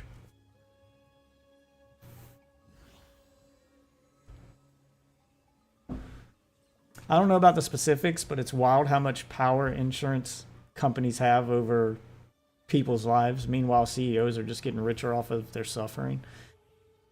I don't know if the CEOs are personally getting richer off the suffering though. That's what I'm saying. Like, I don't see where this guy got any richer than, like, it's not like this industry is like an outlier or particularly bad. I don't see where this CEO got any richer than CEOs. He didn't even get any richer than CEOs on companies that quote unquote don't make people suffer. Like, the problem with insurance in this country and the way our healthcare system is run, like, that's got nothing to do with the CEO of an insurance company. Like, that's not the problem. They're only going to do, insurance companies in general are only going to do what the law allows them to do. Like, the law allows them to do the things that they get away with, so of course they're going to do them. If what they're doing is legal and they're told it's fine to do, then how can you really blame them for doing the thing that hey, the rules say we can do this, so I'm going to do it. Like, you would apply that rule to video games or anything else that we do. If the game says you can do it, as cheap as the tactic, everybody gets mad at campers in Call of Duty. It's not against the rules. You can do it. It's fine. So, should you really be mad at the camper for doing the thing the game is rewarding them for doing? The problem there is that they're actively changing the rules of the law to get away with what they're doing. I mean, but that's still, like, if you're talking about, because they're not, you need to redo that statement. They're not changing the laws. They're lobbying to have laws changed. But the politicians are the ones changing the laws. That's how that works. True. Yeah. So, again, that's just them playing the system we have set up. They are working within the rules of the system we told them to work within. To them, none of this feels wrong. This is just business. This is how it works. So if you really want to solve the problem, you have to change how it works. You can't get mad at people for using the system the way we've designed it to be used.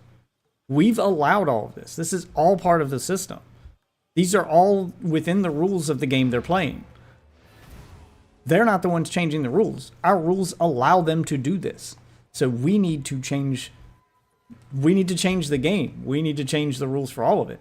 Like, they need to make lobbying illegal, or at least highly restrictive, so that conflicts of interest, like a pharmaceutical company lobbying a politician to not change the law on pharmaceuticals.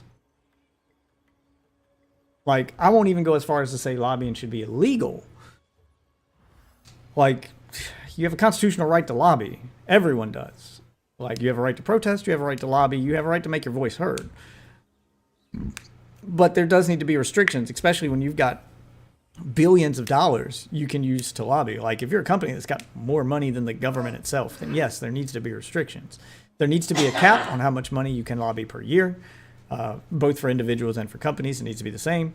And there needs to be if the thing you're lobbying for would directly impact your business, then you can't lobby. Like, there can't be a conflict of interest. You can lobby, for, like if a CEO wanted to lobby, if a CEO of a pharmaceutical company wanted to lobby for immigration, then fucking fine, who cares?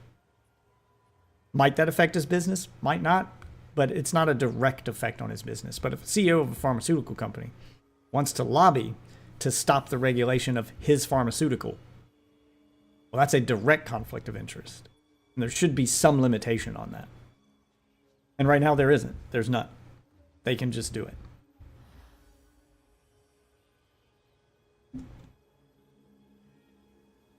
And if you're running a business, the first question anyone running any business is going to be, well, how do I stop X thing from happening if X thing is going to hurt my business? That's just how your business survives. And if the answer is, well, I have to do this, and this stop this law from happening, then that's what you do. It's just what you do. That's how it works, unfortunately. Ooh, is that worth using? I will tell your tale.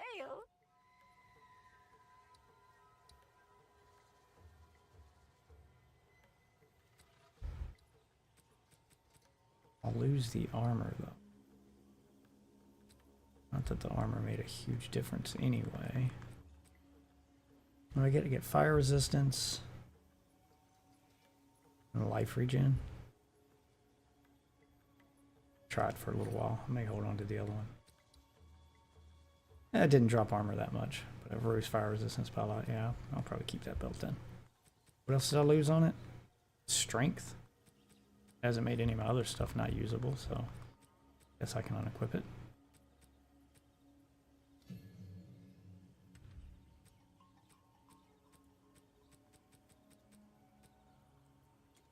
Young one.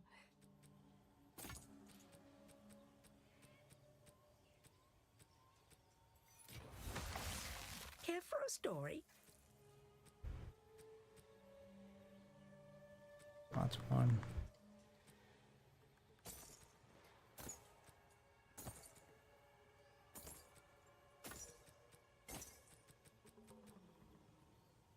.6 seconds.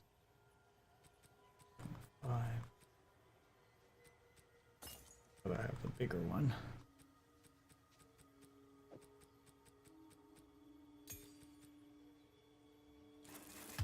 Stay inside.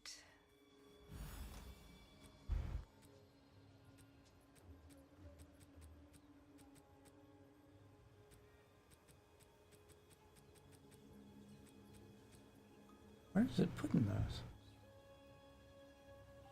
It's dropping it all on the ground.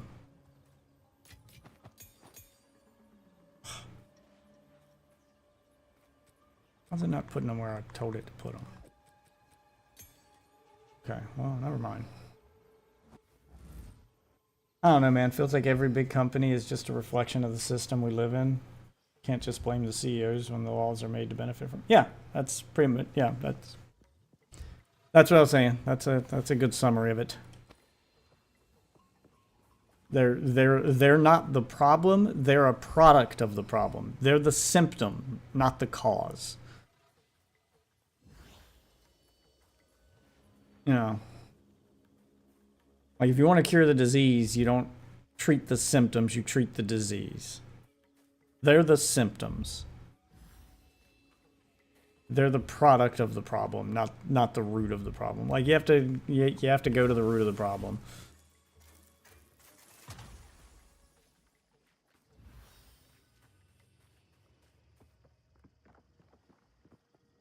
The question is, will this guy's, you know, big gamble work? Because he has a moment, he snapped a lifetime of being. He's also a product. So you're seeing like two products of this system clash. He's also a product of this system.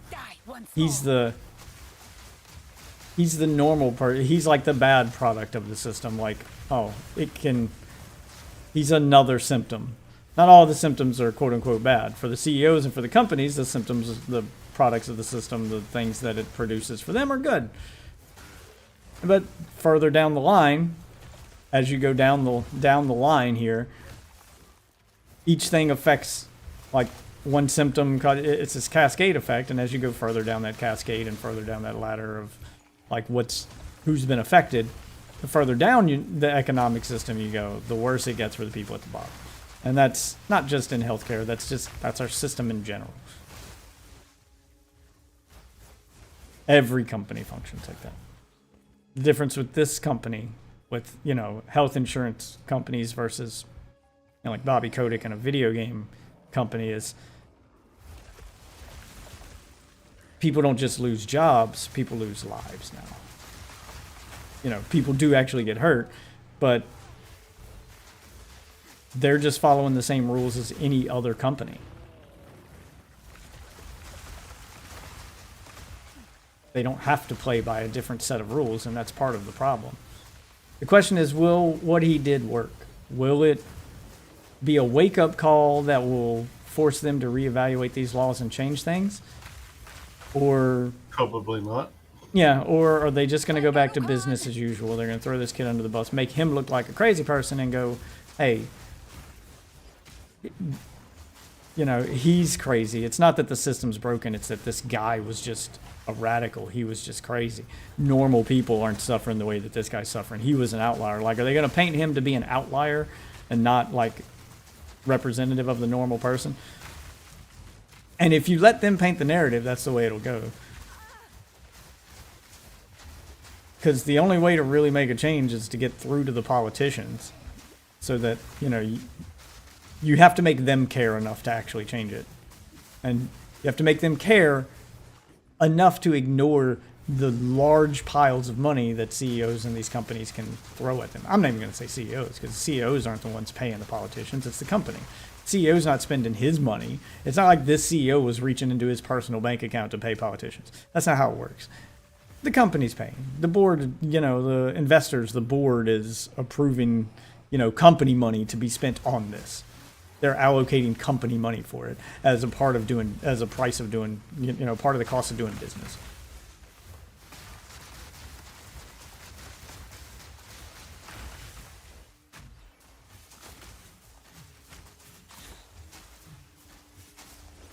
And I think you're right, Ozzy. I don't think it's going to make a big difference, unfortunately. I mean, I see what he was trying to do, and he's not wrong. I mean, killing someone to get to that end is typically wrong, unless they're an extreme outlier like Hitler. Obviously, killing Hitler would stop all of the bad things because he had reached that level. But there's no CEO of any company in America that's at like the level that they can have that level of control. There's always somebody else behind them or with them pulling the strings. It's not just them. It's not just like one guy making all the decisions. It's never the way it works anymore. So killing someone in order to get your point across probably isn't going to work. It's just going to make you a murderer. And it's also going to negatively impact your cause as well. Yeah. You're helping no one when you do this.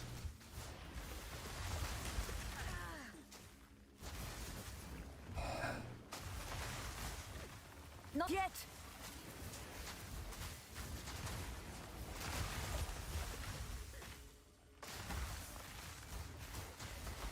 God, so fucking many. Out of my way! Damn it! Couldn't get them while they were frozen because things wouldn't move out the fucking way.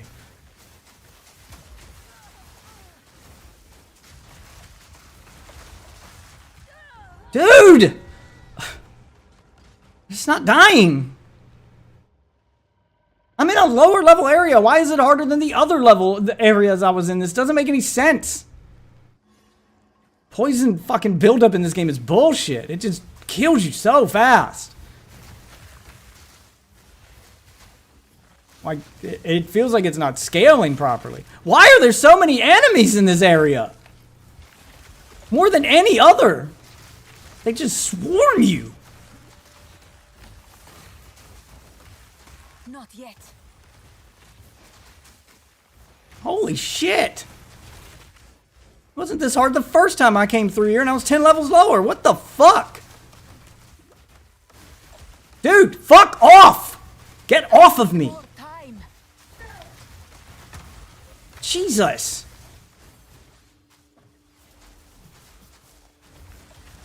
Just fucking swarm you! Holy shit!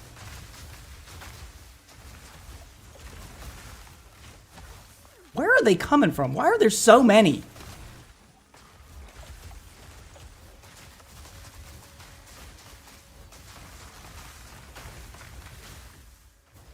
Like, I'm not even in a high level area. I went back to a previous area to search for treasure to try to do something casual, and it's acting like it's a fucking in-game dungeon. Like, it's just swarming me with shit. What the fuck? I don't remember there being this much shit the first time I came through here. The spawn's broken? Why are there so fucking many? Just like coming out the goddamn woodwork.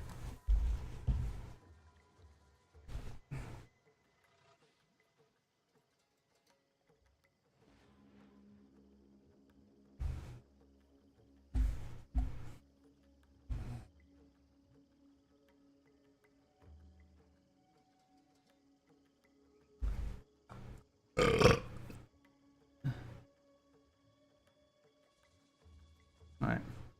Well, I asked because, let's see, I got a debate I could watch here about it, but it's like an hour and a half long. Don't dynamic level scaling? They're actually matching your level? No. No, this game doesn't have levels. Nope, game doesn't have level scaling. Thank God. I fucking hate level scaling. A game like this shouldn't have level scaling.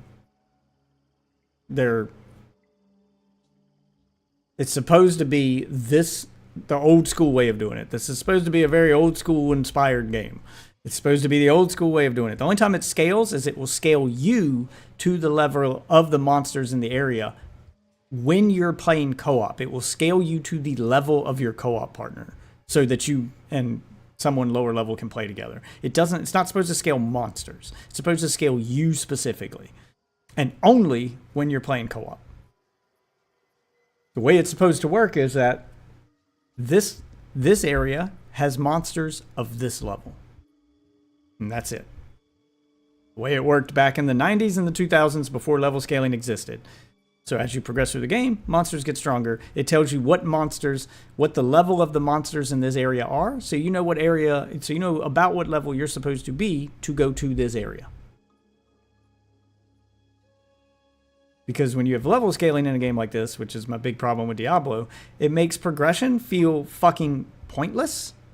Because the stronger I get, the stronger everything around me gets. So I never actually feel any fucking stronger. I'm just fighting enemies that now have more health and do more moves.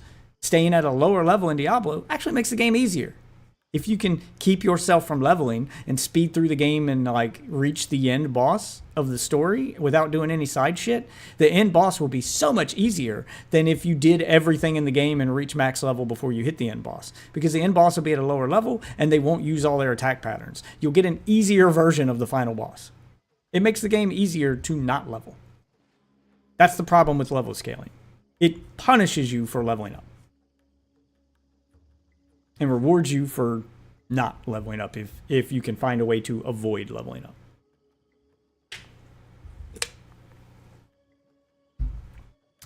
Normally in a game like this, grind is supposed to be part of the game. So you get to a part you can't beat, and you look and you say, oh shit, the monsters in this area are level 50, I'm only level 45.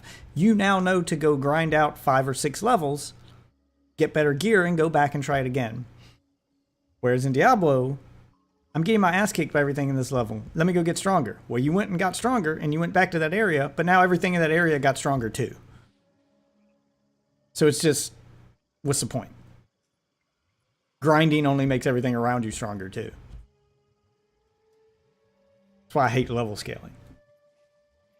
In a PvE game, I hate level scaling. Design your game so that if I start getting one-shotted or get my ass kicked by shit, then either I've done something wrong, either I've not grinded enough or or I didn't, or I'm not, either I'm not wearing the right gear, or I've wandered into an area I'm not ready for yet. That's what that's supposed to tell me. That's supposed to tell me that, oh shit, I'm not ready for this area yet. Let me go do something else. I'll come back to this. That's how that's supposed to work. Especially in an RPG. Like, that was one of the main ways I knew I had wandered too far or gone into the wrong area in fucking Xenoblade. Is I'm fighting shit that's like level 10 and 15 and suddenly it's level 40 and I'm like, oh, I'm not supposed to be here yet. And then I know to turn around and run the fuck out. Did you end up finishing Xenoblade 2? I finished 2, not 3.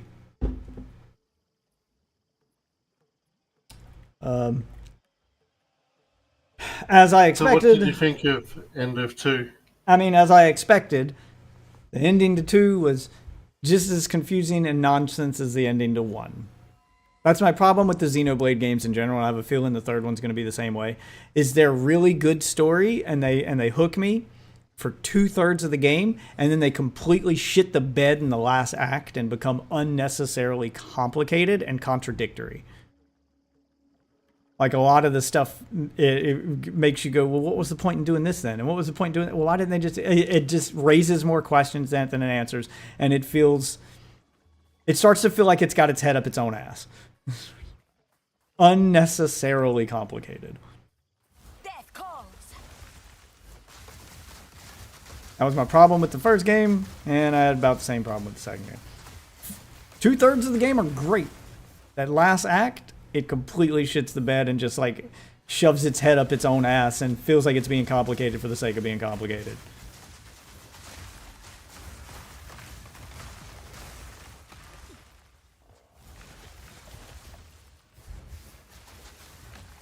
Maybe it's just me. Maybe I'm too dumb to get those stories with their bigger themes or whatever. I don't know. I'm not a huge anime fan to begin with. I like a handful of animes, maybe. There's like 2 or 3 I like, and that's it. Maybe I'm just not an anime guy, and this is the way anime works now, but...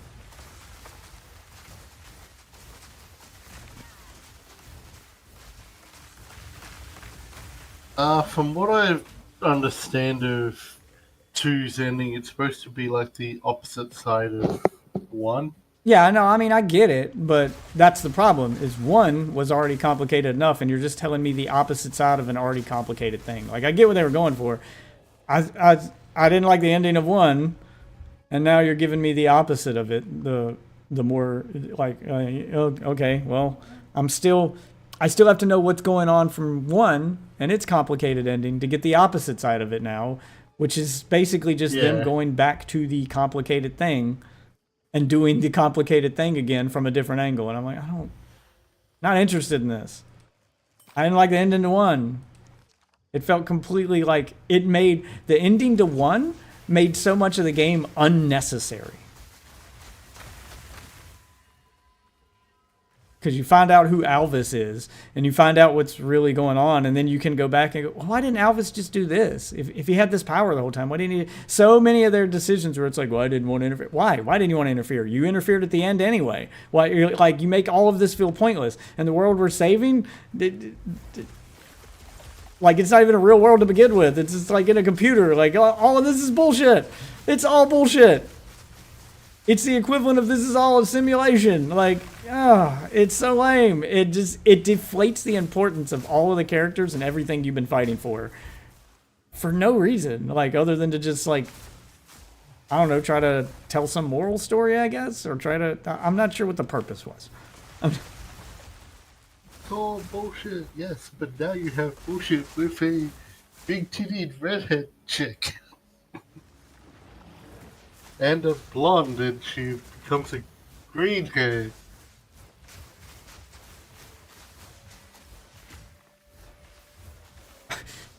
God, I hate when I'm focused on one and I'm trying to freeze them, and then it turns around and focuses on something behind me.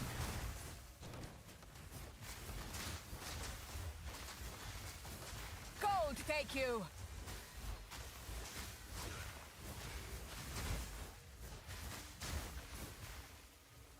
Yeah, like, why does she turn around to attack the shit behind me? That shit wasn't even a threat to me. I was already in the middle of fighting something, and you turned around to fight something else. That's not a threat, and ignored the threat that's immediately in your face. Like she's doing right now! I cannot get her to target this thing in front of me to save my fucking life.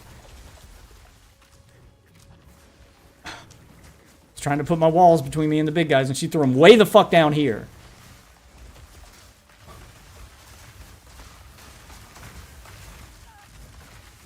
Oh my god, that is getting me killed! It's literally getting me killed! I can't put my powers where I want to put them. They have got to fix this.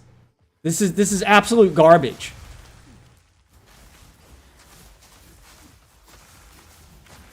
See, she still turns around to killing stuff that's not even out of the bog yet. Like, why are you turning around to focus on that when there is a thing standing right fucking here? It's right next to me. Fight that thing. That thing's the threat.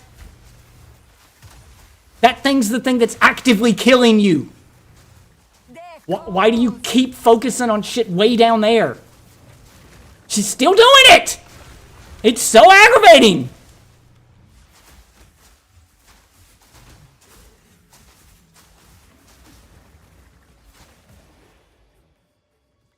God! Like, I can't plan out my attacks and actually, like, play the game well. Because she'll just divert her attention away from the thing I'm actively shooting at to shoot at something else. Way off screen. Great. Now I'm surrounded! Get off of me. I need more time.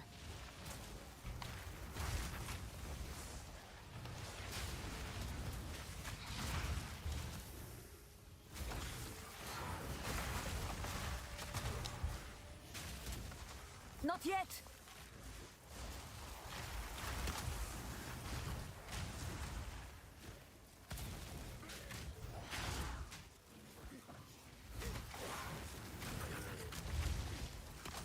Foul crawler. God.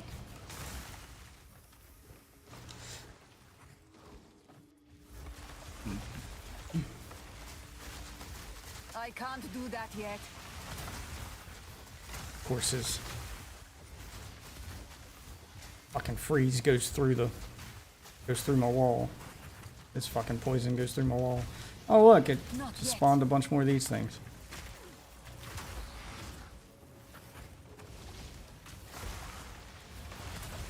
Die forgotten.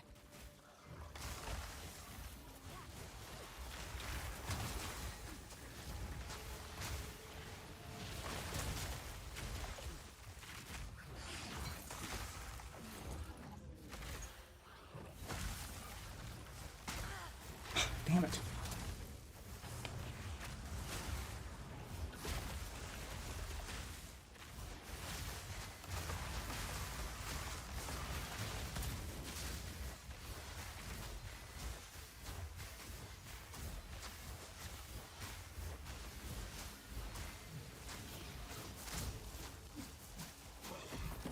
Jesus.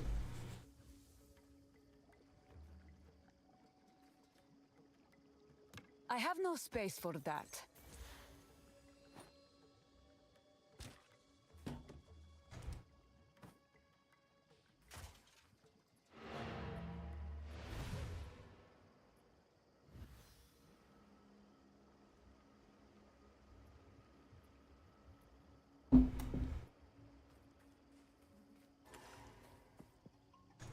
Quickly. Speak up. What's this? One-handed mace?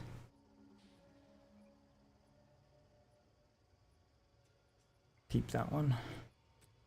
I have to manually put this stuff into my stash if I wanna.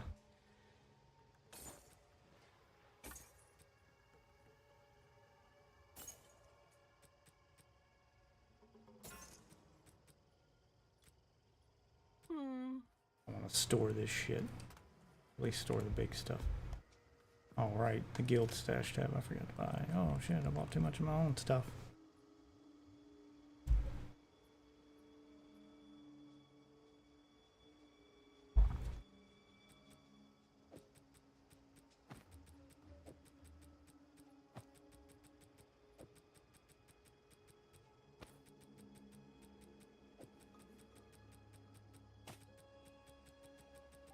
Need to set it to always show sockets.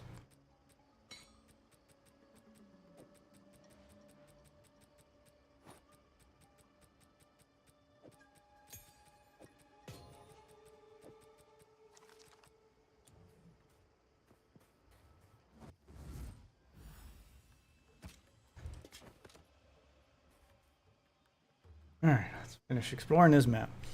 Well, Ozzy's gone. I am going to watch their debate on the CEO. I was going to listen to it instead of watch it, but you. That's the risk-benefit Really? ratio. Do you want to They might bet? get Do you want to its bet? Do you want to bet $100 million, your entire life's worth, that there won't be any other side effects discovered for these drugs in the past 20 years? And would you be willing to stake your entire country's They've been health on the line market for that? 10 years. Bet on the market for weight loss? No. Hold on. Seems to be the You're case. using a gut feeling to say that it's justified to murder a CEO? Really? Yeah, I mean, the guy's not even vegan to begin with, so who cares? Oh my god. It's fucking arguing with vegan Wanted games. to know your personal take on the United Healthcare CEO getting killed. Probably not. Probably not a good Deserved it? thing. No, I I can't don't think do so. that yet. How come? One, I'm not even sure he was doing anything illegal. So it's He kind of weird to wasn't. be killing people for things that are Yeah, it's allowed kinda- in terms of business operating under the law. And then two, I think it is misdirecting anger at healthcare in the United States, and it's trying to leverage Again with on this. the solo industry, which is health insurance Targeting companies, other like stuff. exorbitant costs across the entirety of the healthcare spectrum, from pharmaceuticals and providers to insurance to every other fucking bullshit. All of our shit is really expensive. Right. Okay, I'll push God, back it's just on me two running. things there. One, Why I is this think thing it's so hard to perfectly kill? It's sensible not even an elite! to use violence to stop somebody doing something immoral, regardless of whether or not it's legal. Slavery, for instance, was illegal. There were, slaves and anti-slavery activists who would kill slave owners. Don't Yeah, think sure, most but there's people have probably an going to be issue with like that. levels of removal from that, I would imagine, right?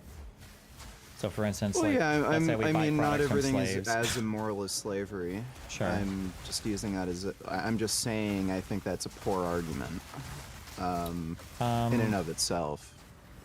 Well, yeah, it's not the only argument that I'm relying on, but I think that if something is literally a legal behavior, we're going to start to need more justifications for why, like, this is condemnable with vigilante like assassination. I think.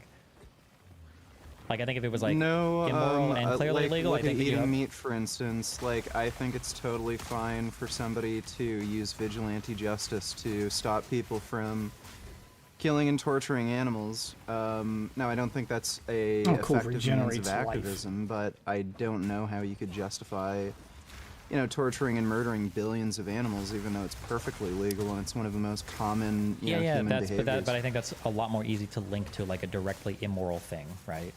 Rather than the CEO of a health insurance company that is making decisions about accepting or denying claims I think that's we're many levels removed at that point, I think. I don't think so. Look, the guy's the CEO of the company. Ultimately, really, the buck stops with him. He's the one No, who it represents doesn't. the company. I'm sure he had a huge part to play in why they end up denying so many claims, and apparently it has to do with this bullshit AI software.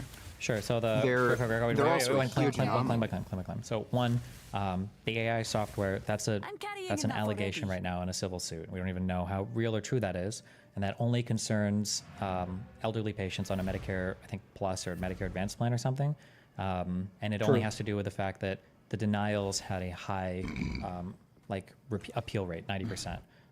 That's if, and that's just a claim made in a civil suit. We don't actually know. They don't provide any evidence in that suit. You can look up the lawsuit if you want. Then the second thing is, just because somebody appeals, or I'm sorry, just because somebody denies a claim, is every single claim denial unethical, or? I would say nearly. How? Wait. Is Okay, insurance so- obligated to cover every single claim that you make then under insurance policy? No. I would say in all likelihood, nearly every claim.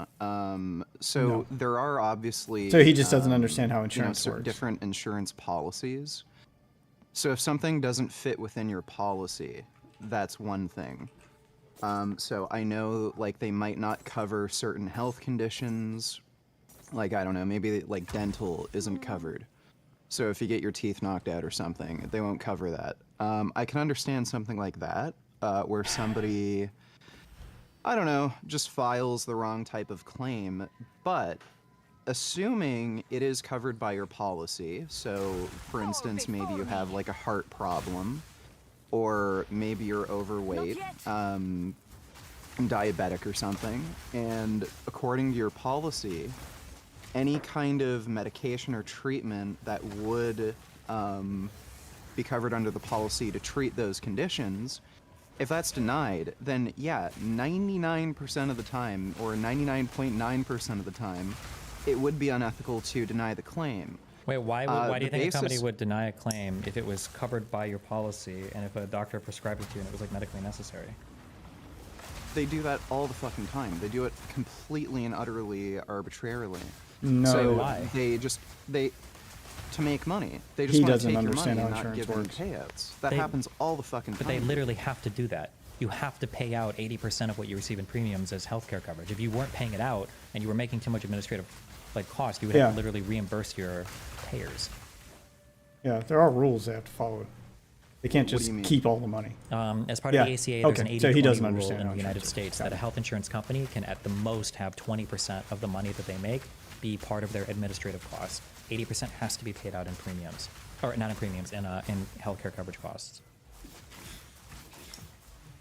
Okay, I don't know how that contradicts what I said.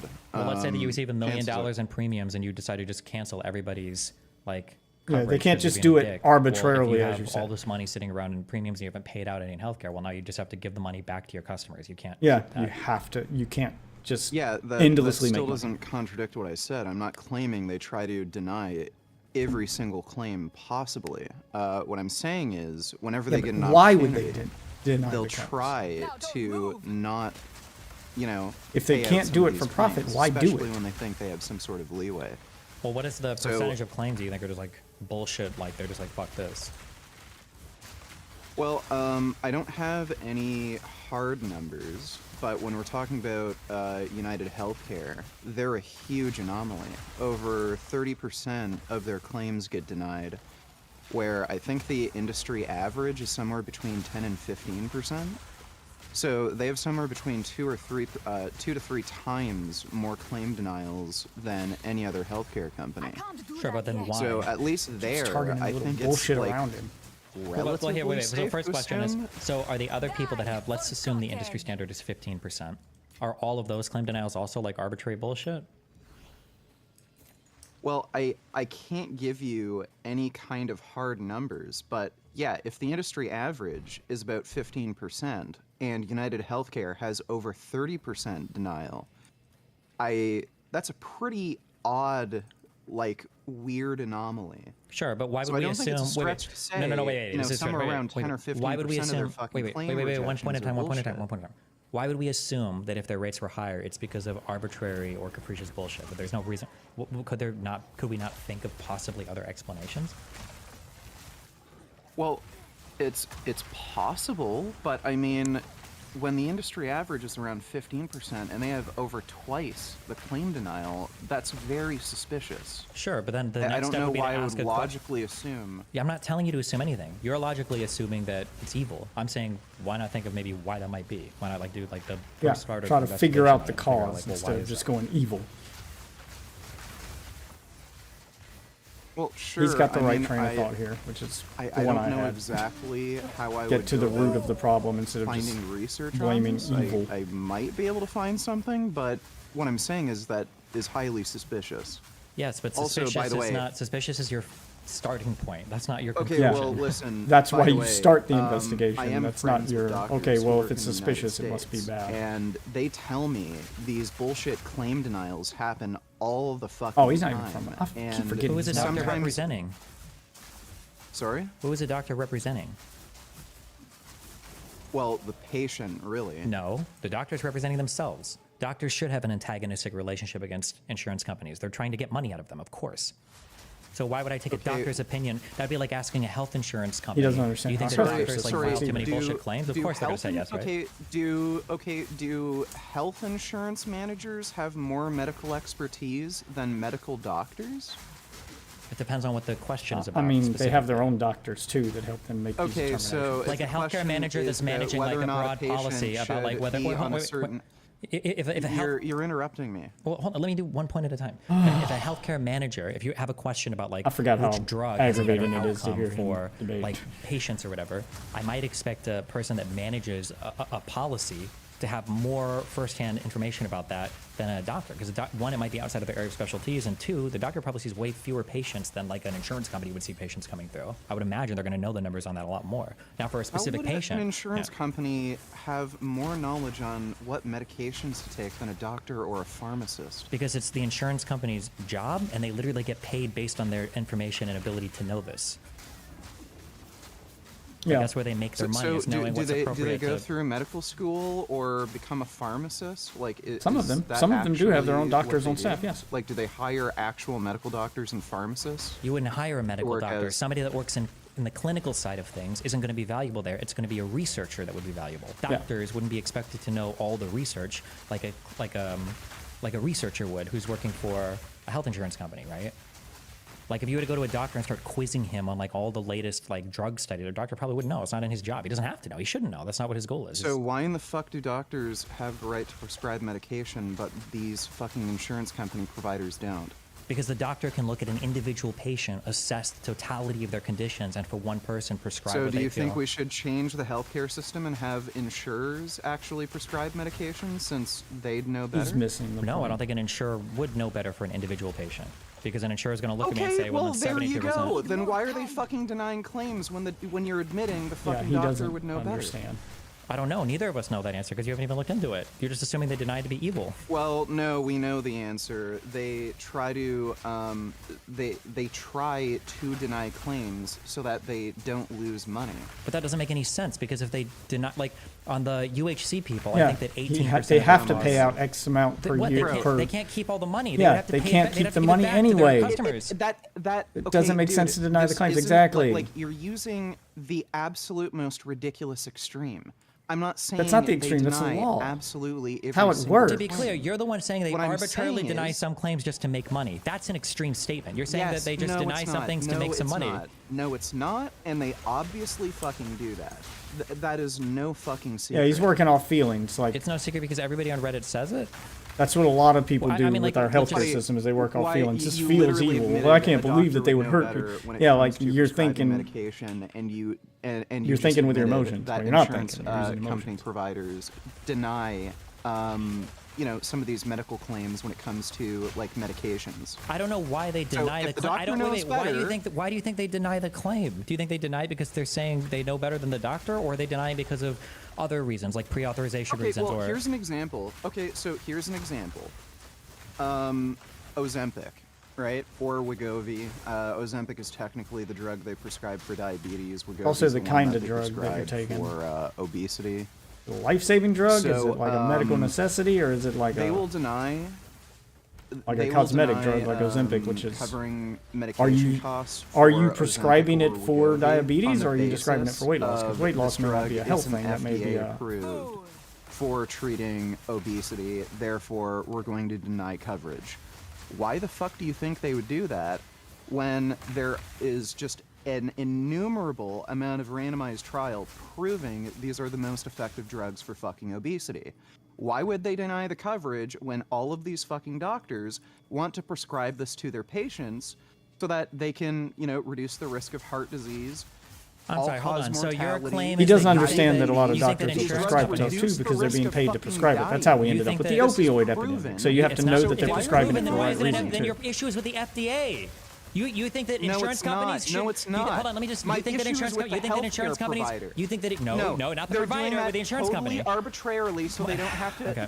cover It's the not cost of arbitrary. these You very just said it's expensive off-label. medications. That's not arbitrary. You think insurance companies should be mandated? It's not off. You think that insurance companies What should do you be mean mandated? off-label?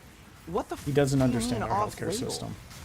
As in, if it's not FDA approved to treat a thing, that's an off-label prescription. Yeah, you're prescribing okay, it for so something are you it's not against intended the vaccine for. rollout for COVID? No. Okay, well that wasn't FDA approved. It literally Yes, was. it was. It was an emergency Only- use only the authorization. It was Pfizer. EUA. Also, that has nothing to do with off-label. Okay. Double standard then. What? If it's an emergency. That's not Yeah. off-label. That's what emergency By means. off-label. If you have a medication, What are you Just talking because about? something isn't FDA approved, that doesn't mean it's off-label. That's literally what Yeah, off-label that's means. literally When you off-label. prescribe a medication to treat Yeah, he something, doesn't that's not understand what our the healthcare medication system. is Holy approved shit. for. That's an off-label prescription. Okay, Destiny, the fucking reality is, Ozempic or Wegovy, whatever you want to fucking call it, you understand what kind of medication I'm talking about. There are meta-analyses of randomized trials proving when these drugs are used to treat obesity, patients have a lower risk of fucking dying. Sure. Then do you get So the FDA even though approval they're on only it? Then you get FDA FDA approval on it. Even though, Then you get FDA approval on it. Wait, please don't interrupt me. It is proven that Ozempic I'm reduces a back from patient's dinner. risk of fucking dying. Welcome back. How was dinner? Yeah, quite nice. But I always enjoy some chicken dim sums. They're not like the little ones. We're talking about the like palm-sized big ones. You know what I hadn't had in a while? Good shepherd's pie, man.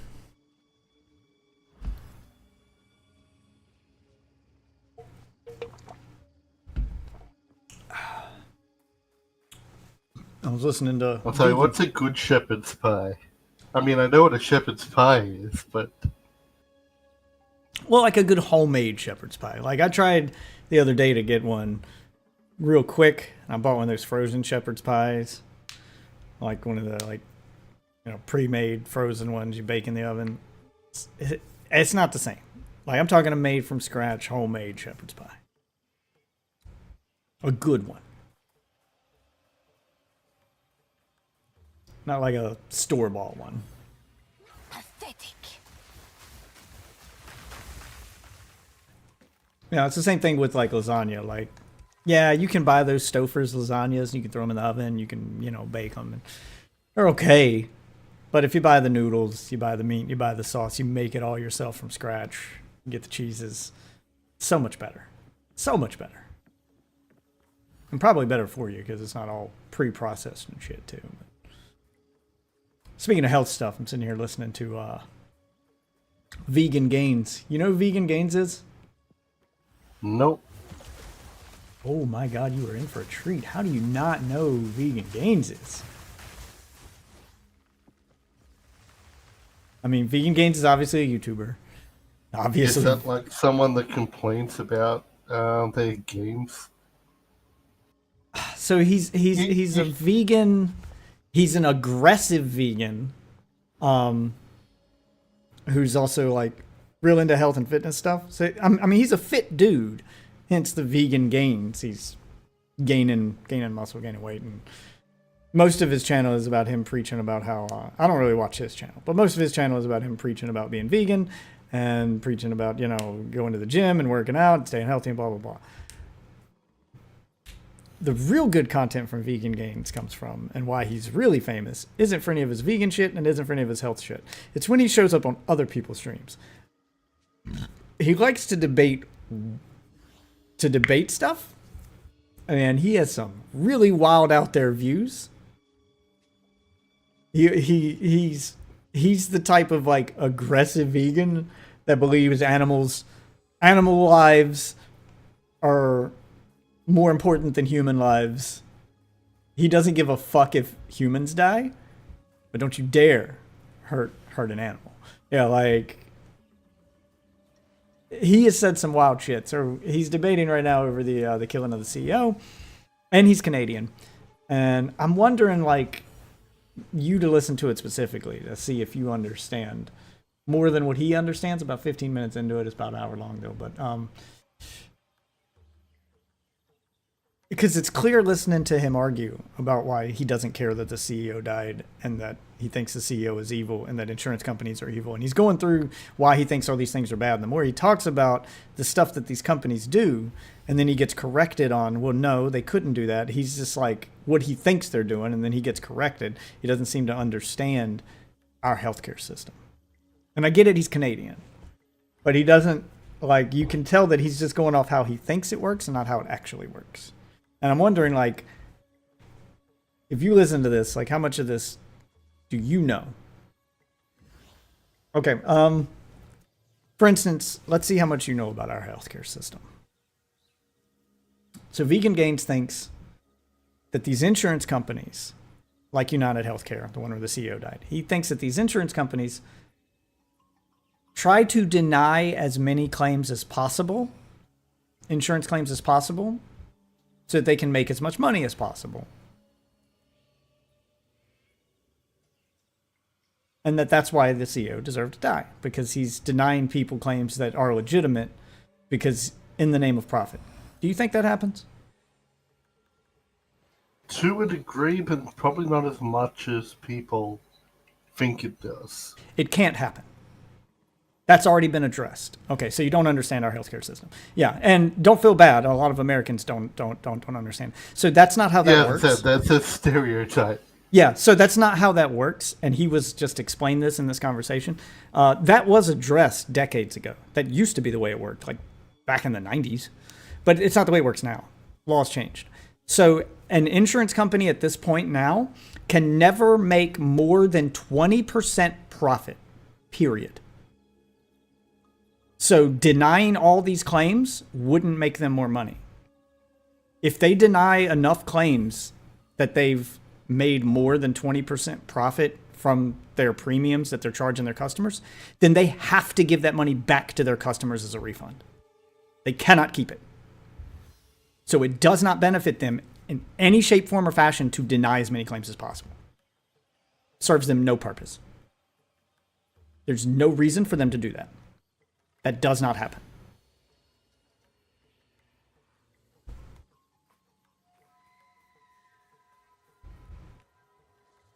It cannot happen. So what they will do is they'll try to deny things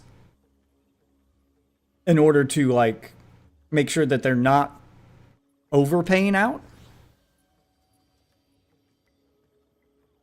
So, for instance, like Ozempic's one of the big ones now, where they're like, well, how come they're denying people for Ozempic? It's like, well, they have blanketed rules that they follow because they're allowed to pay out so much for certain things. And one of the things that, like, they can't pay out but so much on because they don't insure you for this. So basically, they're just following policy. They won't pay out more than X amount for off-label use of a drug. So that means you were prescribed the drug to use it for something the drug wasn't intended to do. And Ozempic is the big one people look at right now because insurance companies are denying a lot of Ozempic stuff. And people are like, but it's a weight loss drug. And no, Ozempic is not a weight loss drug. Ozempic is diabetic medication. It has the side effect of losing you weight. The weight loss is a side effect. It is not the purpose. So if you're being prescribed Ozempic specifically for weight loss and you don't have diabetes, you are being prescribed Ozempic off-label. You're using it for its side effect and not its intended purpose. And that is why the insurance companies are denying your claim. They don't cover off-label use. And they don't do that for a reason. They used to cover off-label use, and that's how we got the opioid crisis. They were overprescribing opioids, and insurance companies were paying for them. So now they don't do that anymore. But people see that they deny people for Ozempic, and they want people to get fat, and they're like connecting the dots to form the wrong picture. And that's what Vegan Gains has done here. But listening to him, like, when he's been proven wrong and explained that, okay, you just don't understand something, he uses that as like just listening to him argue. Like he's a funny dude. It's funny to hear him argue. He is like he's the smart kind of stupid. I don't know how to explain it. It's entertaining in a weird way. He doesn't. But basically, what you were saying is they're reverse engineering the answer. That they're starting at the end, and this is what's happening to get to that conclusion, rather than this is what the things are. Right. This They're is the they're end just not conclusion. they're just not understanding the system. They're working off emotions. So they see that No, someone. basically, I more see that as this. As I said, they're starting at an answer, and then they're taking what's come out.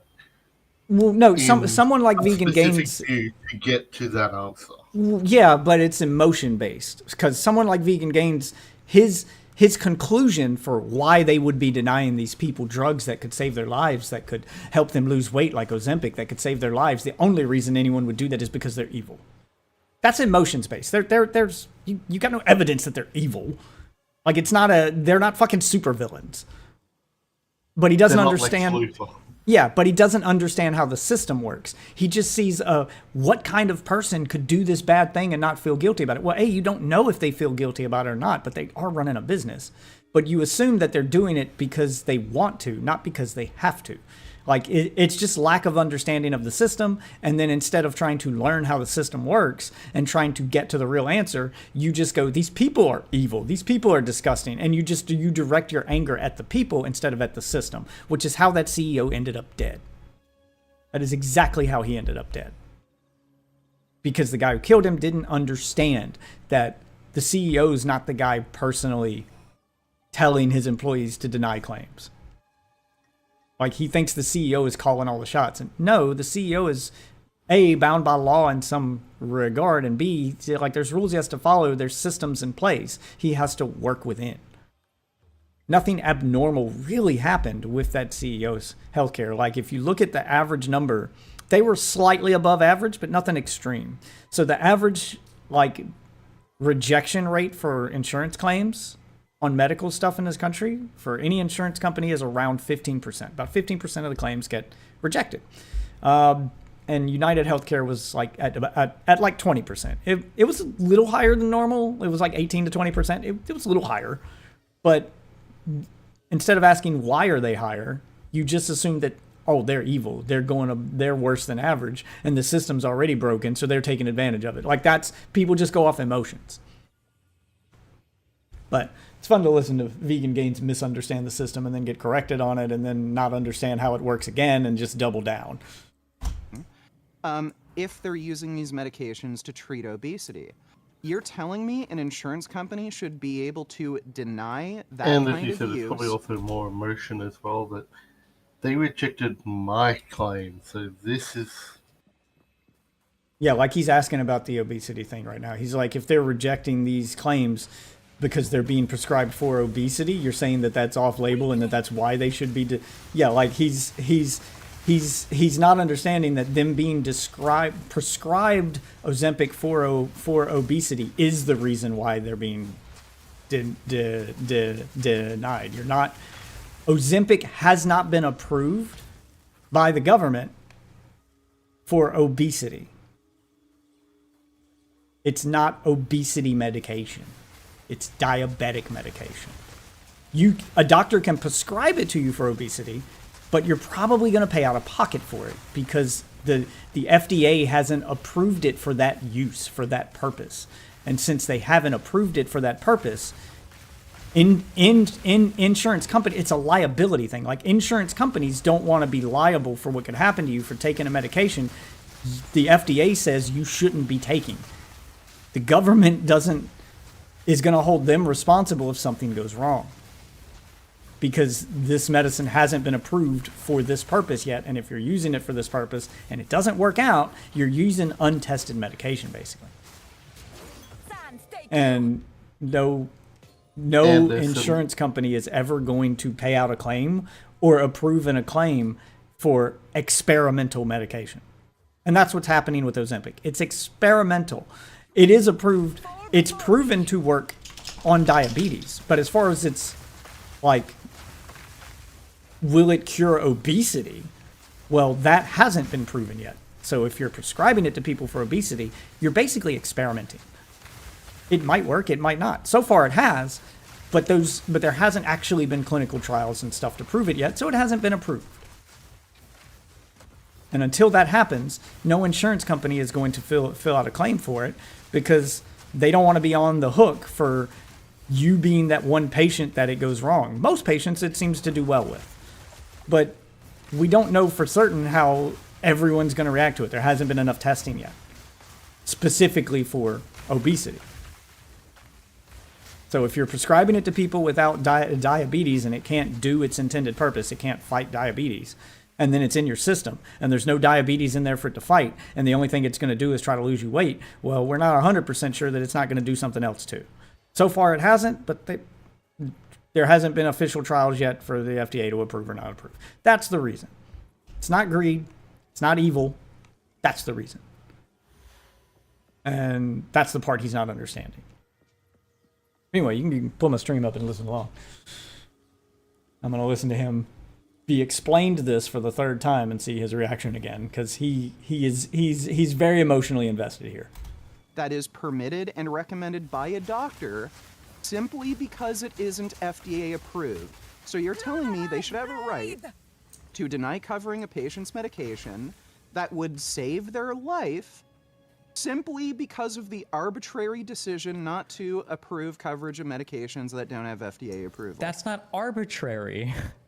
I don't know if Okay. insurance companies should be forced to approve off-label prescriptions. They might sometimes. I don't know if they do or they don't, but I don't think that it's a good argument to say they should be forced. Well, guess what? This is why the fucking United Healthcare CEO got shot. Nobody fucking cares about the stupid bullshit. Everybody can see fucking through it. Hold on. In The only Canada, reason they're denying- do the they only let you reason have they're denying Ozempic? these Hold on. claims In Canada, is do because they doing the prescribe emotions Ozempic use, for not weight cover loss in these Canada? Is that a thing they do? Sorry? In Canada, do they prescribe Ozempic for weight loss? Yeah, they do. What is your process in Canada for approving drugs? Do you have your own like FDA or something? No. So I think we follow, I don't know if Canada has their own version of the FDA or if I don't know exactly how that works. But Ozempic is approved. Yes, please fact check Vegan Gains. Sorry, I should say there are prescriptions given for Ozempic for weight loss. It's just that we don't use private healthcare insurance. It's covered by the province. Each province has their own universal healthcare, and doctors do prescribe it for weight loss. Usually people pay out of pocket though, because it's actually much cheaper here. So in the United States, it's roughly $1,000 to $1,200 per month to take Ozempic. In Canada, it's only about $150 to about $225. So usually people can just afford it out of pocket. And again, it's also much easier if you have private insurance that covers medication costs. Then, Where wait, they'll just cover everything it that you're because it's saying, not all of that is expensive making it to sound like begin then it's not approved for weight loss. Yeah. He's contradicting himself. If you have to pay extra to get it, then it sounds like. Yeah, if you're then it paying sounds out like of it's pocket, not. then it sounds like it's not being approved. What are you? Yeah. Why are you- Medications aren't typically covered by the universal healthcare here. It's just it's just okay, like that's a seeing good the question actual- for me to ask you that compares. Oh, Ozzy is gone. I don't know if you're watching my stream or not. Ozzy.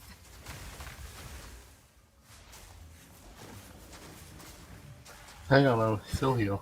Oh yeah, I was going to ask because he just said something, and like I'll fully admit, unlike him, I'm not that emotionally invested in this. I just want to know how the systems work. I want to get to.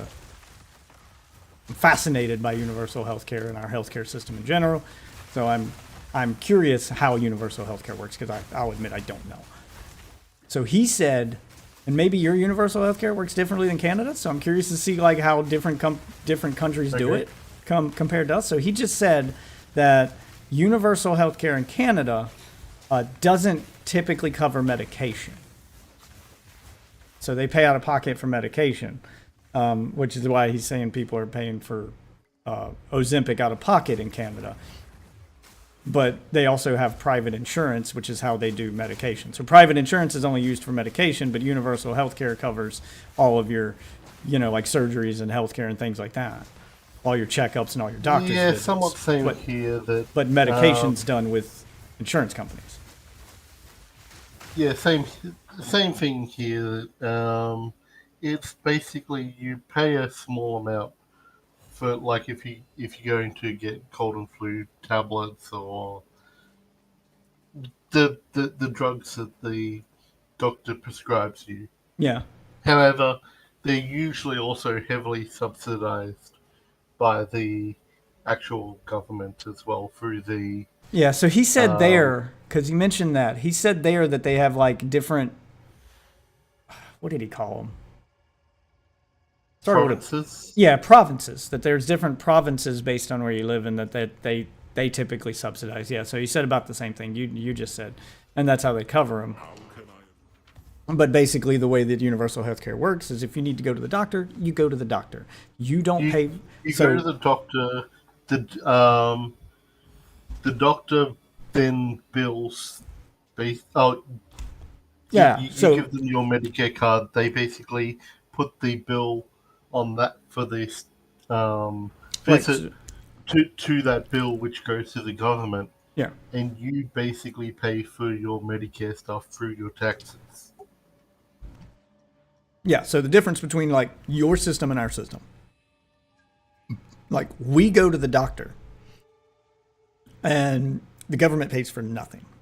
So insurance companies pay for all of it. So we have to pay for, like if we go to the doctor, you see the doctor, you get a blood test done, blah, blah, blah, blah, blah. You get the work done for the doctor to evaluate you. Well, we would have to pay for every step of that either with insurance or out of pocket, depending on which one we had. Like if you don't have insurance, you're paying for everything. If you do have insurance, insurance companies typically pay for some of it. So they'll pay for the doctor's visit, they'll pay for the blood work, they'll pay for every test. Like the doctor's going to charge you for every test they do. They're going to charge you for all the blood work they ran. They're going to charge you for everything they did. And then comes your medication. So in our system, depending on how good your insurance is, insurance may pay for all of that and you just pay for the medication. Or insurance may only pay for X percentage of it and then you pay the remainder. So you may have to pay for the doctor's visit and pay for the medication here. The way I understand it with Canada, and it sounds like with your system, is you go and the government will pay for the doctor's visit. They will pay for all the work the doctor did, but you or your insurance company will pay for the medication you go home with that the doctor prescribes, the actual drugs themselves. And also, the government subsidizes those drugs as well. So basically, for like cold and flu tablets, you're basically paying what, $20 at most. Yeah, and drugs here aren't regulated like that. So that's what he's saying is that $20 a pill or $20 there for Ozempic, whereas in America, the reason that it's only being used by mostly rich people, and that's why you see them bragging about it like celebrities and shit, is because insurance companies aren't approving Ozempic for weight loss prescriptions because it's not FDA approved for weight loss prescriptions. And insurance companies don't want to pay out for something that's not been approved by the government because if something goes wrong, they're on the hook. It's a liability thing. It's not a profit thing, but they're not paying for it. And Ozempic here, while you guys would pay $20 for Ozempic, here it's like $1,500 a pill. It's an insanely higher number. A normal person can't afford that. That's why you only see rich people with it. But yeah, like here, our insurance companies typically, like most insurance here, doesn't even cover like emergency room visits. You're not supposed to go to the emergency room in America. It's a last resort and you're probably going to pay for it. Like at most, I think some insurance companies will cover half, but basically like just stepping foot inside of an ambulance here is $600. Like just the ride to the hospital is $600. That doesn't cover being seen by the doctor, have any work they're going to have to do to you, nothing. That's just them picking you up. The minute you call 911 here and ask for an ambulance, you're paying $600. That's it, period. That's why most people don't even call 911. if they have someone who can take them to the hospital and they can make it on their own, they try to get there on their own. Insurance companies don't typically pay.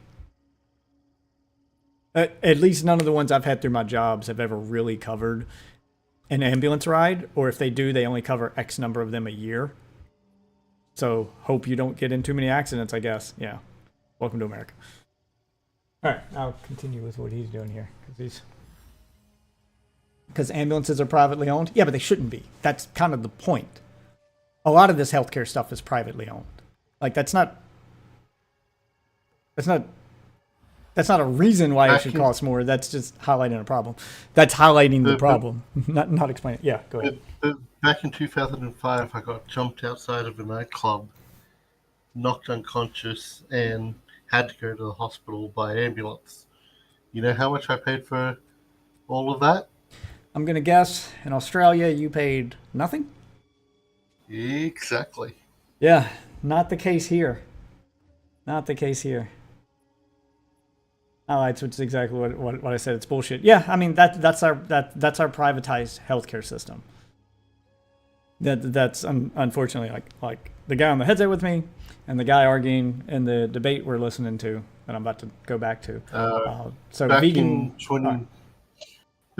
Back in 2019, had a mole on my back that started oozing liquid, so I had to go to the hospital, have it checked out, and then they had to have another visit to actually have it cut out. You know how much I paid for that? All of that? I'm gonna once again guess zero. Zero. That is correct. It all gets covered by your Medicare fees, which comes out of your tax. Yeah, our system is obviously complicated and needs work, unnecessarily so. Stay inside. But yeah, Aussie here is Australian. The guy we're listening to in the debate is Canadian, so I was kind of using Aussie to compare the two systems. Like, do you and Canada have similar systems? And it sounds like you guys do. It sounds like, and I'm gonna guess it's probably similar. Yeah, I'm gonna guess it's probably kind of the same in the UK. That universal healthcare systems in these other countries are Japan, probably similar. That America's the outlier here. Oh yeah, America is the outlier on a lot of things. The other world's pretty much, the rest of the world's pretty much figured this the fuck out, and we've built this system to the point where completely changing it, like switching over to y'all's systems, would completely kill an entire industry at this point. Like, there's no way we're ever switching to what you guys have, and have the government cover it. At best, we would still have insurance companies, and the government would pay the insurance premiums for you. But it would still go through the insurance companies, because if they made it so that you charge the government directly, it would just kill the insurance. It would kill an entire industry. The entire healthcare insurance industry would die. It would be unnecessary. So, or it would be made so minimal that it's only used for prescriptions, kind of like you guys are. And at that point, like 90% of that industry would die, and the government makes way too much money off of that industry and taxes and whatnot too, that they can't let it die. So, not that our system doesn't need to be reformed, but it's vastly more complicated to get to something similar to where you guys are than to, scrap it. Like we can't just switch over to y'all's system the way that everyone says. And why don't we just use the system today? Okay, we can't. We are way too deep at this point. It would actually cost the government way too much money to do that. They would lose too much money in the amount of profit they make off of these insurance companies and taxes and whatnot. It would affect our government's budget and would actually end up hurting a lot of you, because your taxes are going to go up, and not just go up a little bit, but go up a lot. Like the healthcare industry itself would suffer, because so much money from those insurance companies fuels the research and fuels hospitals and actually makes those privatized things we have possible. So it would be damn near impossible to switch to y'all's system entirely. We're going to have to do some hybrid version of the two, is the best that you could hope for. All right, but doctor. Let's hear vegan games getting completely a misunderstand the prescription, system. Getting different treatments, so like X-rays. Well, you if your break drugs aren't even leg, covered, then it doesn't matter. It sounds like your doctor could prescribe basically anything. You just go to the pharmacy and buy it. No. I'm saying most medications aren't. Very expensive medications for like cancer that might cost like $1,000 a pill. That's covered. Most medications aren't covered though. So like if you have to get antibiotics, but again, it's such a small personal cost. It doesn't really matter. And you can get private insurance that covers just the cost of some of these medications, and it's much cheaper here because the actual amount of coverage they have to I don't think you cover guys prescribe. I'm not sure you guys do Ozempic for obesity. I don't think you do. No, they absolutely do. I'm looking at Canada.ca, and I see that your Good, he's fact-checking LANT it. receptor agonists are used to treat adult patients with type 2 diabetes. Yeah. It I don't doesn't see sound where like they are even prescribing Canada these is for prescribing obesity. Yeah, that Ozempic doesn't for tell obesity. you There's whether still or not a- doctors will prescribe that for obesity. It's Yeah, just but it's that not approved for approved. obesity. It's that, so it's an Yeah, off-label so it's prescription. still not can't even fucking approved for prescribe it obesity in for you. Canada. Okay, sure, but it's the same thing in the US. It's an off-label prescription. Yeah, the problem is You don't can't understand get how the system fucking, works? Yeah, that's the insurance problem, company vegan. to cover it.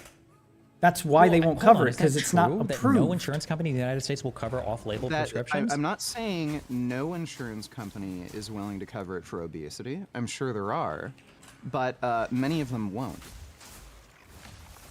Well, it sounds like they don't have to. You're That's just saying this why out they of don't. nowhere. You have no proof or evidence or any idea whatsoever. Like you're just making this up. You can, no, I'm not.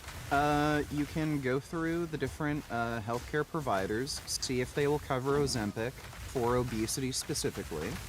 In Many of them Ontario, won't. your And again, Ozempic it's because of the prescription cost may of be the covered medication. by the Ontario Drug Benefit Program, provided you're between 18 to 24, over 65, or meet other eligibility criteria. However, this is only if you're unable to tolerate metformin or if metformin doesn't adequately control your blood glucose levels. Yeah, so so it sounds it's like you're still even for only insurance in approved. Ontario, they would only cover it for diabetes. What for weight loss? Ozempic. Yeah. Or for I Ozempic. don't even know if they would help you pay for this in Canada for. Well, weight again, loss. it's not nearly as big of a fucking deal because it's cheaper here anyway. It's about 5 times cheaper.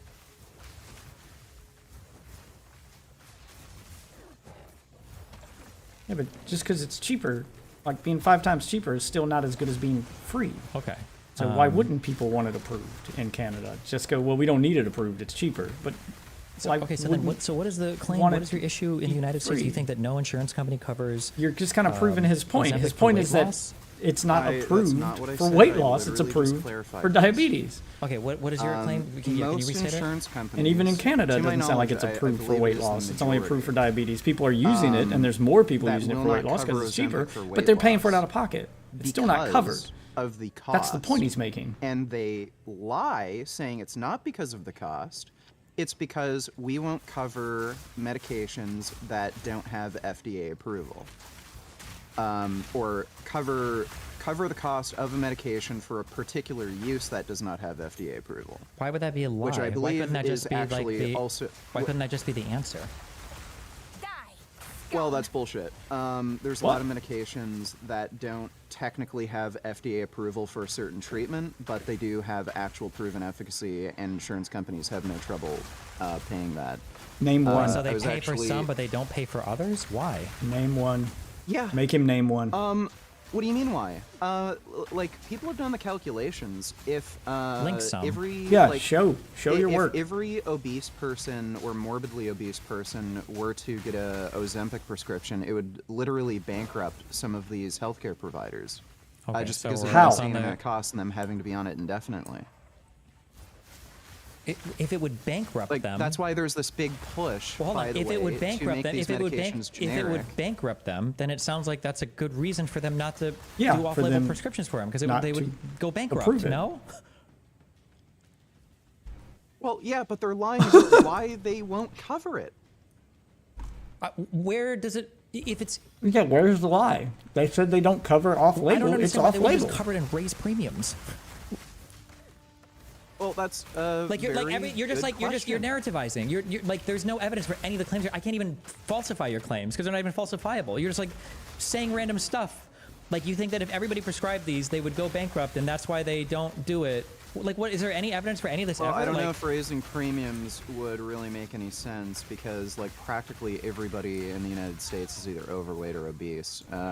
Maybe you could, like, come up with some clinical diagnostic criteria for who would, you know, qualify for Ozempic or any of these GLP-1 agonists for obesity. But if the majority of these healthcare providers would have to give a huge percentage of their patients, like let's say like 30%, and cover Ozempic or any of these GLP-1 agonists, they'd probably end up losing money, even if they could raise premiums. Like, you can't get blood from a stone. So yeah, they could raise premiums all they want, but if people can't pay it, you can't get blood from a stone.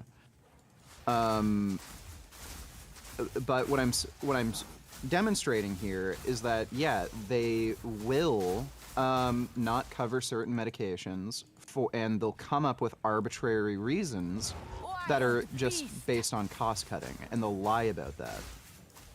I just used Ozempic as that one example, and yeah, I would agree, if it would make them go bankrupt, that is a very practical reason for why they'd try to deny coverage. Sure, just to be clear, you haven't demonstrated anything. You're just like telling a story with absolutely no evidence whatsoever. Like, I'm sure there are insurance companies that cover the. I don't even think Ozempic is what you would prescribe for weight loss. It's the other ones.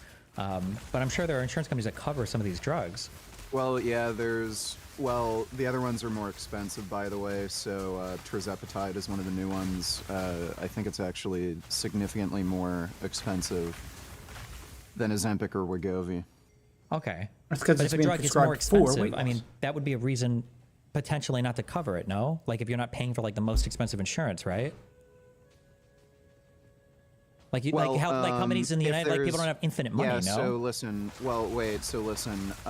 when there's, say, a generic version of the medication, so let's say there's a very expensive, we could use Tirzepatide. So let's say there's Tirzepatide, which is the brand name.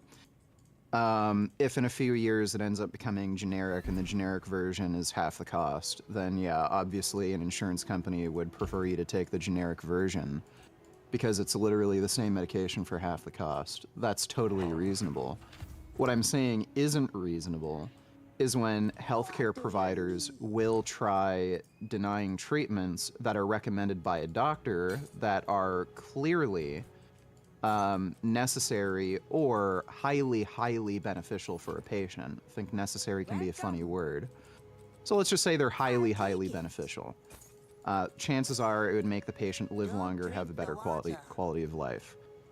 If they're denying on the basis of, well, we're going to lose money, fuck the benefit to the patient, I would say that's immoral.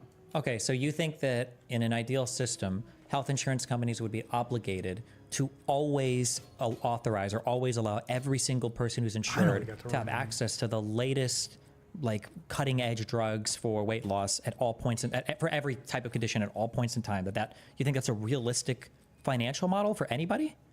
That's not what I'm saying. So, by the way, these GLP-1 agonists have been on the market for about 10 years. I think Tirzepatide's a bit newer. That might be 2-3 years old now. But again, there's clear benefits to it. So you're restating things that I'm asking you. Do you think it's reasonable that any company or healthcare system could afford to pay for every single person in the United States if these drugs are so expensive? That's not what I'm claiming. Okay, it sounded like your claim was you think that if you can prescribe a drug like this off-label, and if it can help somebody lose weight, that every health insurance company should have an obligation to always pay for that medication indefinitely. Which is never going to happen. If there is some sort of conflict of interest here where, let's say, like, I don't know, let's say the... Wait, I'm not talking about conflict of interest. I'm saying there wouldn't be enough money to pay for it all. Well, okay. Well, let's say there's a clear benefit to a certain class of drugs. We could use GLP-1 agonists, for example. And insurance companies have done the math, and they've said if we actually give, you know, proper payouts for covering these drugs like we're supposed to. No, they're not supposed to. That's not true, but go ahead. Yeah. Okay, You're well, assuming. let's say if we... that's also a contentious topic, but okay, let's just assume that. Let's assume that it would be the right thing to do, but they don't necessarily have to cover it under their policy.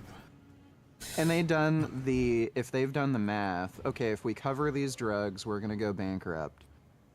At least be fucking honest about it and say we can't cover it because we're gonna go bankrupt. Then maybe there would be, you know, some sort of pressure politically to actually lower the cost of these medications.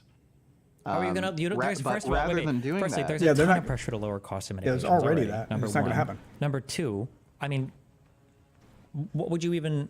Not without laws being passed. I don't believe this argument. I get- Nobody is saying that I we're get the mad force because them to. health insurance companies are saying that we won't prescribe something that's off-label because it's off-label instead of just saying it's too expensive.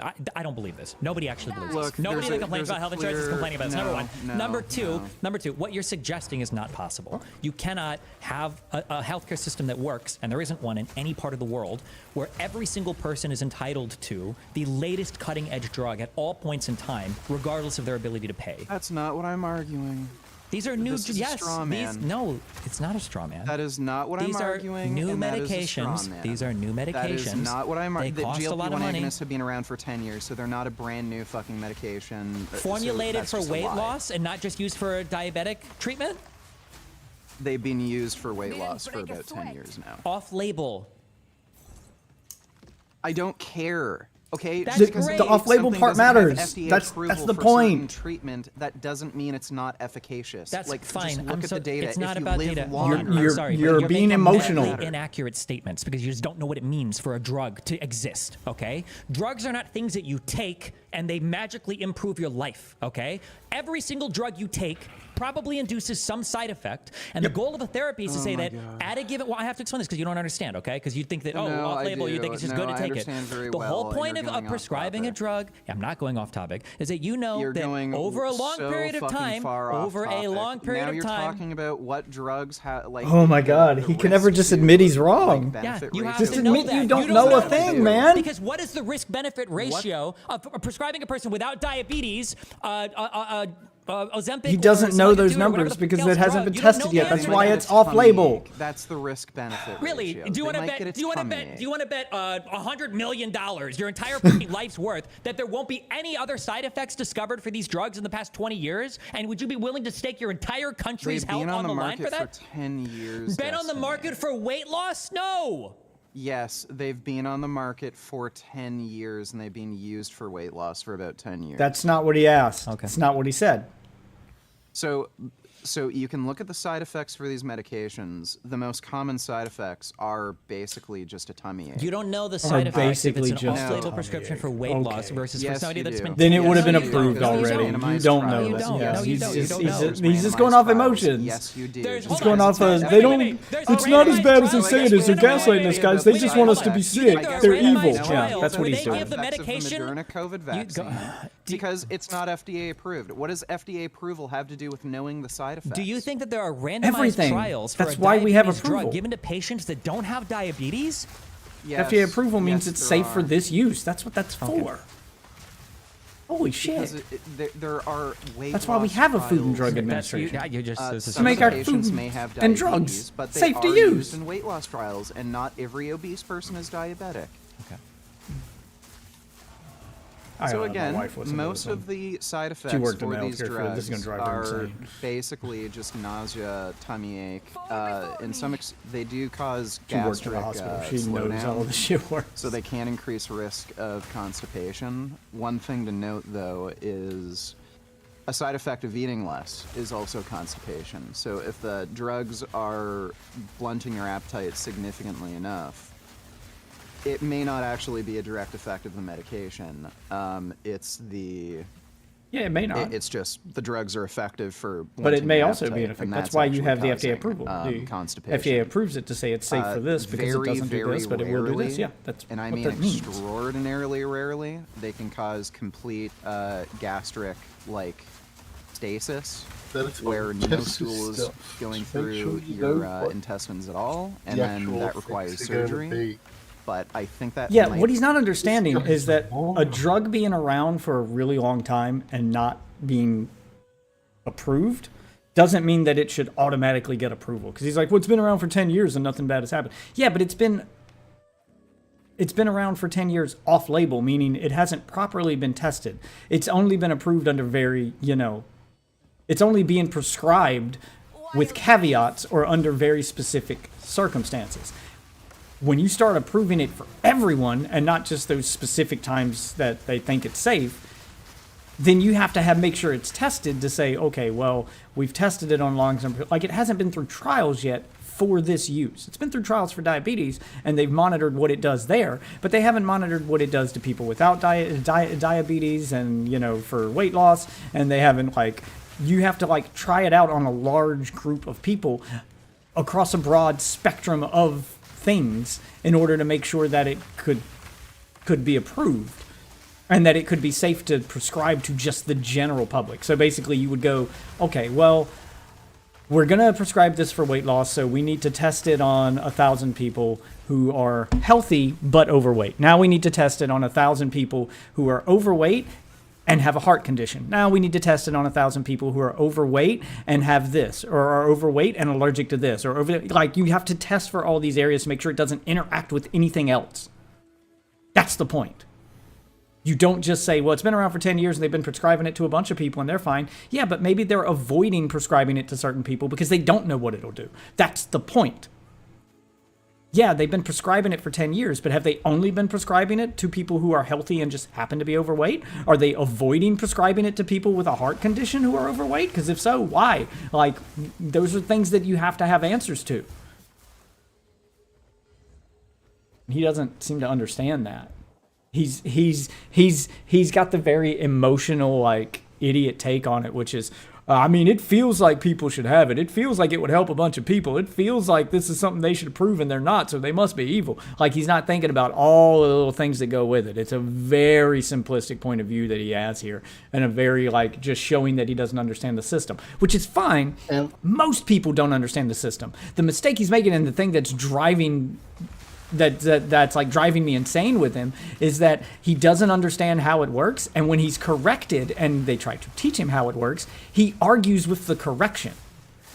This dude's literally fact-checking him in front of him and saying, yeah, that's just wrong. That's not how that works. Yes, it is. Why wouldn't it? He's arguing with the system when being explained how the system works. He's not understanding that it doesn't work the way I want it to work. And then when you explain, well, it doesn't work that way, he goes, well, why doesn't it work the way I want it to work? Yeah, he's doing that. To put it simply, he's being a flat earther. Kind of, yeah. He's got a very childlike logic to it, which is, well, it's not working the way that I want it to work. And you go, yeah, because that's not how it works, man. And yeah, but why doesn't it work the way I want it to? Yeah, and instead of going, oh, okay, and taking the information and just admitting he didn't understand and learning from it and trying to work within that system to be like, well, why don't we just, he's not actually trying to find a solution. He's just going, well, why doesn't it work the way I want it to work? My way would be better. We should do it my way. Yeah, that's kind of the attitude he's bringing to the table here. Native literally only happened in 4 patients. Yeah, but as I said, and there's he seems to be. This is where my argument's coming from. Now I'm going to explain all the information in the way I see it to get to that location, even if it doesn't make sense. Yeah, because I know better. I know what you're telling me is true, but I know better, so we should listen to me instead. Yeah, it's kind of the attitude, and the problem is that exact attitude, and that exact mentality is what led to a CEO dying, and what's led to a bunch of people being okay with the death of a CEO because they don't understand that this guy probably had nothing to do with the things that led to his death. He probably didn't even know the guy that killed him. He didn't know that this guy was being denied. He probably never even saw one of his policies. He doesn't even know why you're being denied. And chances are it was denied for either a reason that was legal or necessary. a lot of times that's the way it works. Like, well, we're not going to approve FDA stuff because that's a risk that we're not willing to take, which is understandable. Like it was, if he understood the system, he would have saw that I was probably denied for understandable reasons. And then he probably could have worked within that system to find a way to get approved for reasons that would also be understandable. Because like he said, they do sometimes approve off-label stuff if you can plead your case and have a good reason for it. If you can prove that it would be safe. But that's on an individual level. That requires you to do extra steps to get there. So either his doctors didn't do a very good job of explaining to him how to get that help, and then instead he blamed the CEO and killed him, or he just didn't take the time to try to learn. He just immediately jumped to the worst possible conclusion, which is insurance company evil. It just all comes from lack of understanding of our system, which I don't blame anyone for not understanding our system. I'm going to keep saying that because our system is insanely complicated, unnecessarily so. I would say at times there needs to be more transparency with these companies. There needs to be laws that make them be more transparent. So not only do you know that you were denied, but you know the specific reason why. And they should also provide you with path forwards or alternatives when they deny you, so that you don't feel like you're just hung out to dry. Because people feeling like they were hung out to dry is how CEOs end up dead. Like, if there were, all you would really need is that transparency that says, hey, we denied you for this reason, but here's our recommended alternatives. It's not like you don't have something you can do. Here are the options available to you. Here's what we recommend for going forward. There's always a second opinion from another doctor. There's always this medication may be an alternative. This treatment may be an alternative. You know, you can do this, or you can appeal and have a second opinion and then have us look at it again. Like give them a path forward when you deny them. That's probably the biggest, cheapest solution that they could do right now, that insurance companies could do without a law needing to be changed, that could probably save future CEO lives. It's just be more transparent with information. Be more transparent and more helpful. Don't just deny people and then walk away. Make them feel as if you care. And as long as they feel like you care and that you were just doing what you had to do and that you didn't have a choice, then they'll understand most of the time. And they won't want to, fucking kill you. And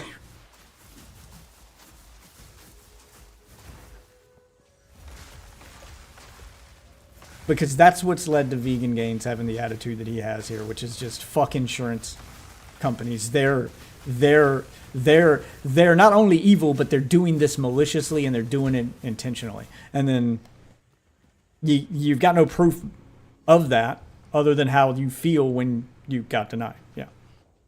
But go on, Vegan Gains, continue. Very small increased risk of pancreatitis and I think thyroid cancer. But again, the people who are taking these drugs in the first place who are overweight, they have increased risk of that to begin with. So you're talking about like a 1% increase relative risk. So most of the side effects that people complain about, it has to do with nausea, stomach upset. Oh good, Dr. Avi's here. Maybe he can better explain this. And, what was I gonna say? Also the dosing schedule has something to do with this. Really? Yeah, so you can't get people to take injections like on a near daily basis. A lot of people just don't want to do that. So I think they've designed these drugs with a certain half-life, so you only have to inject once per week. That might also have something to do with the nausea complaints. Because if you rapidly increase the amount of these GLP-1 agonists in your system, and you take a large dose once a week, those nausea symptoms are more likely than compared if you inject daily or near daily at smaller doses. Sorry, I just joined. What do you guys have a disagreement? What are you disagreeing I'm getting triggered. He doesn't understand. He thinks that if a drug has been prescribed for one condition, that means that as long as it's safe for that particular condition, then all off-label prescriptions of that drug are necessarily safe as well. Okay, good. And that's what he's trying to explain to me. Is that your accurate summarization of your view? No. I'd say it's accurate from what I've heard, but you may be talking past each other. So why don't you try to explain what your disagreement is? Let me summarize mine real quick. This is going to take 12 hours, okay? This is my disagreement, okay? Is this spun off of multiple topics, but he was basically talking about how health insurance companies are immoral or wrong to deny coverage for an off-label prescription, which I don't think either of us even know if they do. That's just a statement that's made, okay? And I said that there might be good reasons not to cover for a broad population off-label prescriptions for a drug, that a particular doctor might maybe think that it might be good for a patient, but like on a population level, I don't know if it would be good to start prescribing something off-label to a whole population. They said, well, studies show that off-label this is good. And I said, well, then does it have FDA approval yet? And he said, no, but that doesn't matter. And I said that on a broad population level, if you start prescribing a drug that maybe has a good safety profile for a particular condition, like type 2 diabetes, But not that another, doesn't yeah. mean that it has a good safety profile for just treating people who are obese. So we're talking about GLP-1 agonists specifically, by the way. Wait. Do both of you have the view that GLP-1 agonists are not FDA approved for obesity without diabetes? Some of them are. I don't believe Ozempic is. I think it's a different one, but Ozempic is semaglutide. Yeah. Semaglutide is approved for obesity. He has an actual doctor in there without now. diabetes. It's just a different name than Ozempic. sure, It's yeah. There are some that are approved. I think that literally have FDA approval for obesity in the United States. Yes, yeah. It's basically Ozempic with a slightly different dosage. Okay. And then get outta here. another one is tirzepatide. That's also Dude. approved. It's called Mounjaro is the one for diabetes. Hell, why are they And harder than the same boss? Drug is approved for obesity without diabetes. throwing It's just so they much shit changed at me the right now. Generic name. It's called Zepbound. But those the Oh, same and the boss medications are respawned. FDA Oh, approved no, for he's dead. obesity Okay, without never mind. diabetes, and there are trials. I think the longest Ozempic. When I say Ozempic is just to clarify, Ozempic is the generic name for a drug called semaglutide. When you get an approval for a given indication, there's commonly a generic name for that indication. Sure. Yeah. Sometimes I don't think, just real quick, I don't think this wasn't the point of contention. The point of contention had to do with whether or not a drug that has been prescribed off-label for a while should automatically just be given FDA approval or be assumed to be safe because some people have used it like off-label or whatever. And my contention is that you still have to trial that drug for that particular condition to find out if that drug is good to be prescribed for that particular condition. You can't just assume because it's been prescribed off-label for something else that it automatically is safe for, infinite people for prescriptions or whatever. That's not what I said. I said if there's adequate research proving efficacy, then it should be prescribed. Whether or You're not it has begging the FDA question. approval. Adequate research proving efficacy. I would say that means it should have FDA approval. Yeah, then. But if you're it doesn't have basically FDA approval, clearly it describing hasn't FDA gone through approval. that process, or it's in the process of going through that process.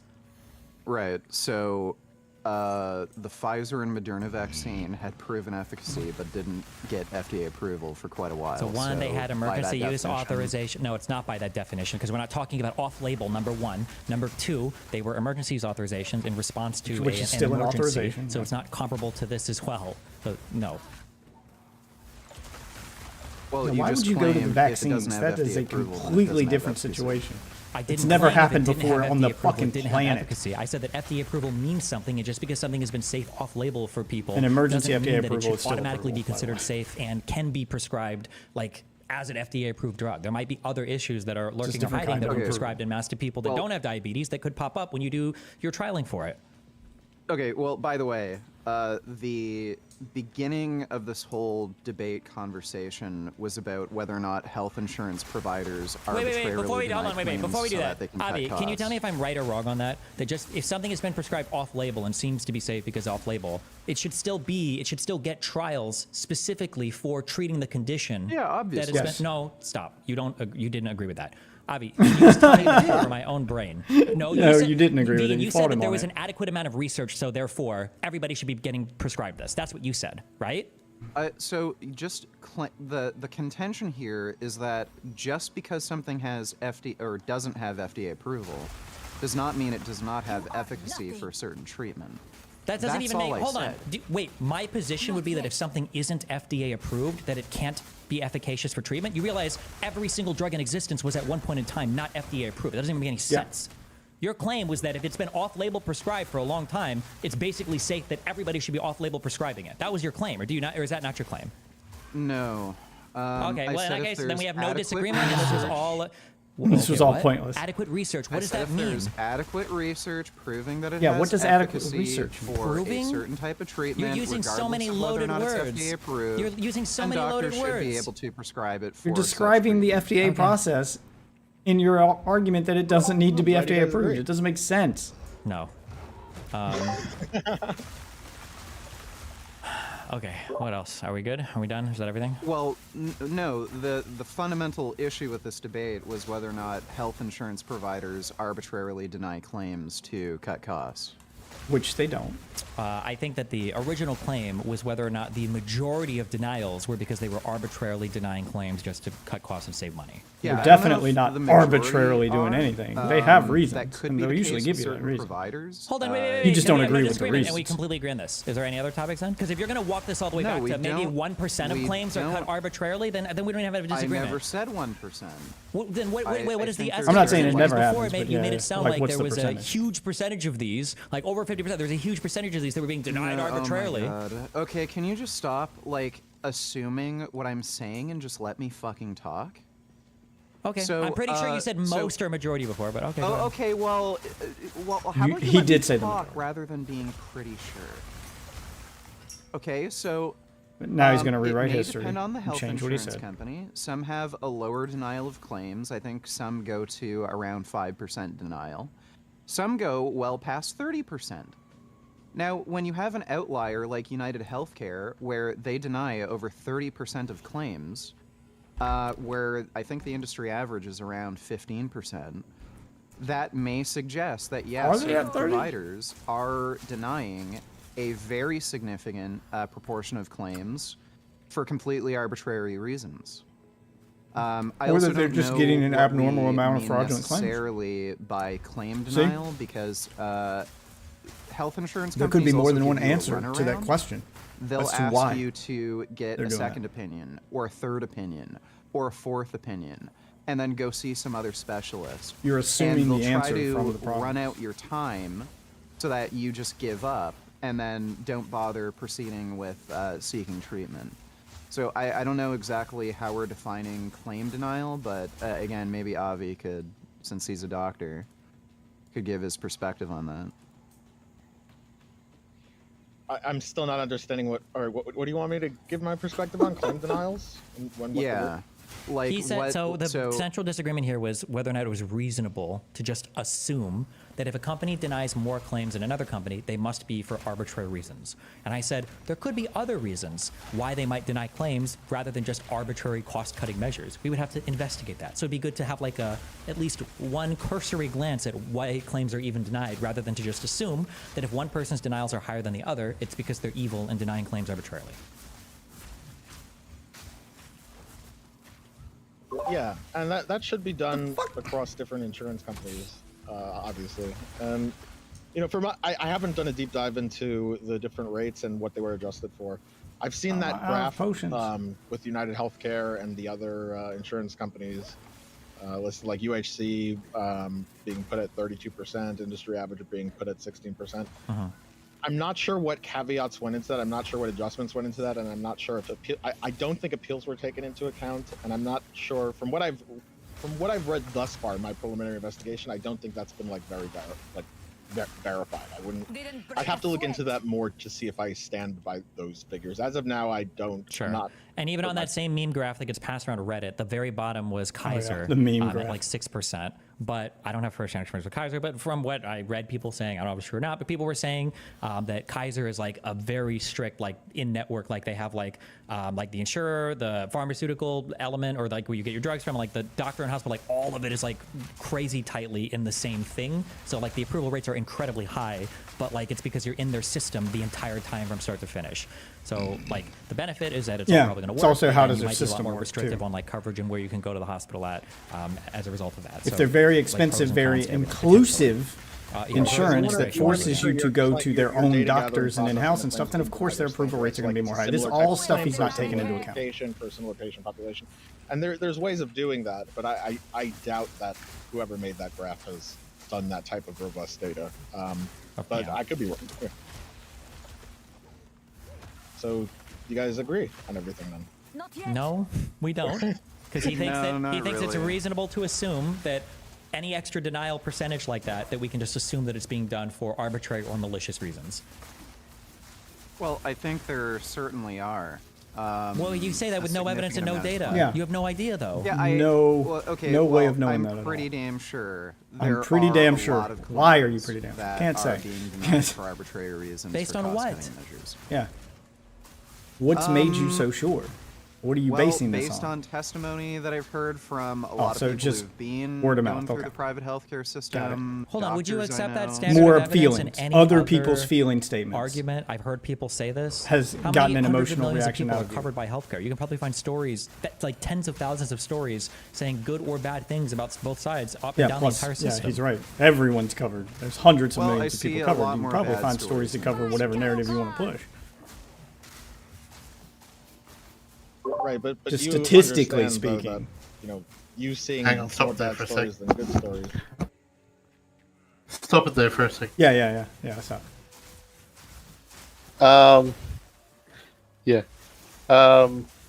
That would not handle in any other circumstance. You walk into a court case and the cop has, okay, well, I heard this guy robbed the bank. Yeah, he's unironically doing the Trump thing, which is probably where a lot of this has come from, because Trump has literally said this stuff where he's been like, people are saying, what people? Where?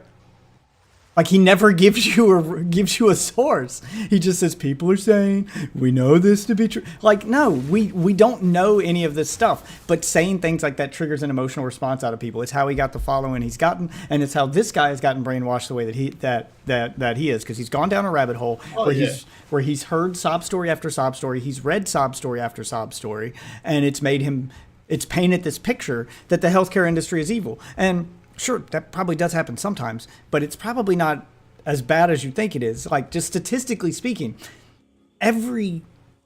nearly every single citizen in our country is on some form of health insurance. And it's all privatized. So there's hundreds of millions. Stories, yeah, there's how many hundreds. sub stories have you heard? 20, 30, 40? Out of the couple billion that gets done each year? I mean, there's hundreds of millions. That's a very low statistic. Yeah, there's hundreds of millions of people in this country on health insurance. You can probably find tens of thousands of stories, both good and bad, depending on where you look.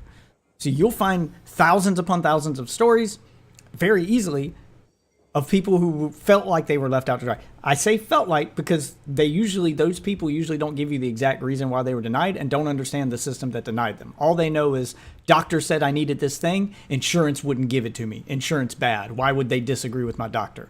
Well, because the doctor may have prescribed you something that insurance doesn't cover. It's a complicated system that we have. You need to talk to your doctor instead of posting on Reddit and find out, hey, why do you think the insurance company denied this? What are my other options? Is there something they might approve? Yeah, you could probably work with the doctor. The doctor works with these insurance companies every day. He's probably expecting something he prescribes to get denied, but he's trying it anyway just in case. If you go back to that doctor and say, hey, they denied this, I can't get it, is there something else? He'll probably work with you. You can probably also work with your insurance company and say, hey, so my doctor prescribed me this thing and you guys denied it. Is there another doctor I can see? Like, do you have an in-network doctor? Insurance companies would be happy to send you to an in-network doctor. That's a doctor they work with directly that's in-network for them. So they're already going to cost less for you and the company of insurance. That's their partnership. And that guy has every incentive in the world because he's already getting paid from the insurance company, whether you get approved or not. He has every reason in the world to try to prescribe you something they're going to approve. It's just learning how to work the system we have. There's in-network doctors, there's out-of-network doctors. There's on-label medication, there's off-label medication. There's all these things most people don't think about. And then you can probably find tens of thousands of stories of people who did know how to use the system, who used it properly, who got denied something, called the insurance company. Most people don't even bother to call the company and try to work with them after they're denied. They just throw a middle finger up at them and say, well, I'm canceling my insurance, I'll get something else. That's usually what happens. You'll probably find a bunch of stories of people who didn't do that, who said, okay, well, I'm going to call my insurance company and talk to them. And then they led them down a path with a better solution that saved them money, got them approved, and saved their life or got them the medication that they needed. So it's usually something like that. You can usually just call and ask. But how many people Get it, Tiff? I I went looking to find if the insurance companies are evil. So I went looking online to find these stories specifically to say that they're evil. And I found those stories, so that proves that they're evil. I want to hear him that's- ask. I want to hear him ask him that question to say, okay, all those people you talked about, all those testimonials that gave you this bad information, how many of them tried to work with the insurance company to find out why they weren't approved and what their options were after they got approved? He wouldn't have that because they wouldn't go into that. Yeah, because those people didn't work with them. They got denied, and instead of calling the insurance to find out why they were denied and go over what their options were and work with them. I mean, you pay them every month. It's their job to work with you. But instead of going to get them to do their job, they got denied and immediately went on Reddit or Twitter or wherever to bitch and complain about it. They would rather complain than work or than talk to an insurance agent and work with the company. People literally never call. They don't call ever to find out what's wrong, to find out what went wrong and how can we fix this. They get denied and they just go fuck insurance, and then they get online and bitch about it. So I want to hear the testimonials of people who did that. You can't take this route, but maybe there's another route you can take. Yeah, but most people just go, our system's fucked, and they don't try to figure out how to work within that system. They just scream and bitch into the void, and they don't actually try to solve the problem, which is exactly what Vegan Gains is doing here. He's not actually trying to solve the problem. He's just saying, CEO evil, glad he died. Like, that doesn't solve anything. It doesn't help anybody. Now this guy has a bad back, no medication, and a life sentence in prison. Like, he didn't, even doing this didn't fix the singular guy's problem who killed the CEO. It just added another problem for him. Like, none of this helps anybody. Let's see if he can get through Vegan Gains, though. With an actual doctor on the call. Anecdote that you generally, yeah. Not likely. But like, you wouldn't make a strong position based on that, right? No, not necessarily the strongest, but yeah, just gut feeling from the amount of horseshit I see. So he's literally admitting it's a gut feeling. Hold on. Seems to be the You're case. using a gut feeling to say that it's justified to murder a CEO? Yeah, you're using a Really? gut feeling to say it's justified to murder a CEO. Yeah, I mean, the guy's not Yep. even vegan to begin with, so. who Okay, cares? yep, there you go. Wait, that's a whole different thing. Wait, Yeah, I know. but I don't care that he died. wait, He's so not vegan. wait, so Fuck him. I'm just trying to understand. So, I mean, we agree that anecdote is a very poor standard of evidence to make strong conclusions on. Surely, Yeah. yeah, okay. When we're extrapolating to things that we usually would rely on more robust data for, which is a lot of things. So, okay, so, and then what conclusion are you, like, what's your position here, and that you're drawing this anecdote on? What's the strength that you're concluding it with? Well, again, the debate was whether or not it was justified to kill the United Healthcare Yeah, CEO. it was.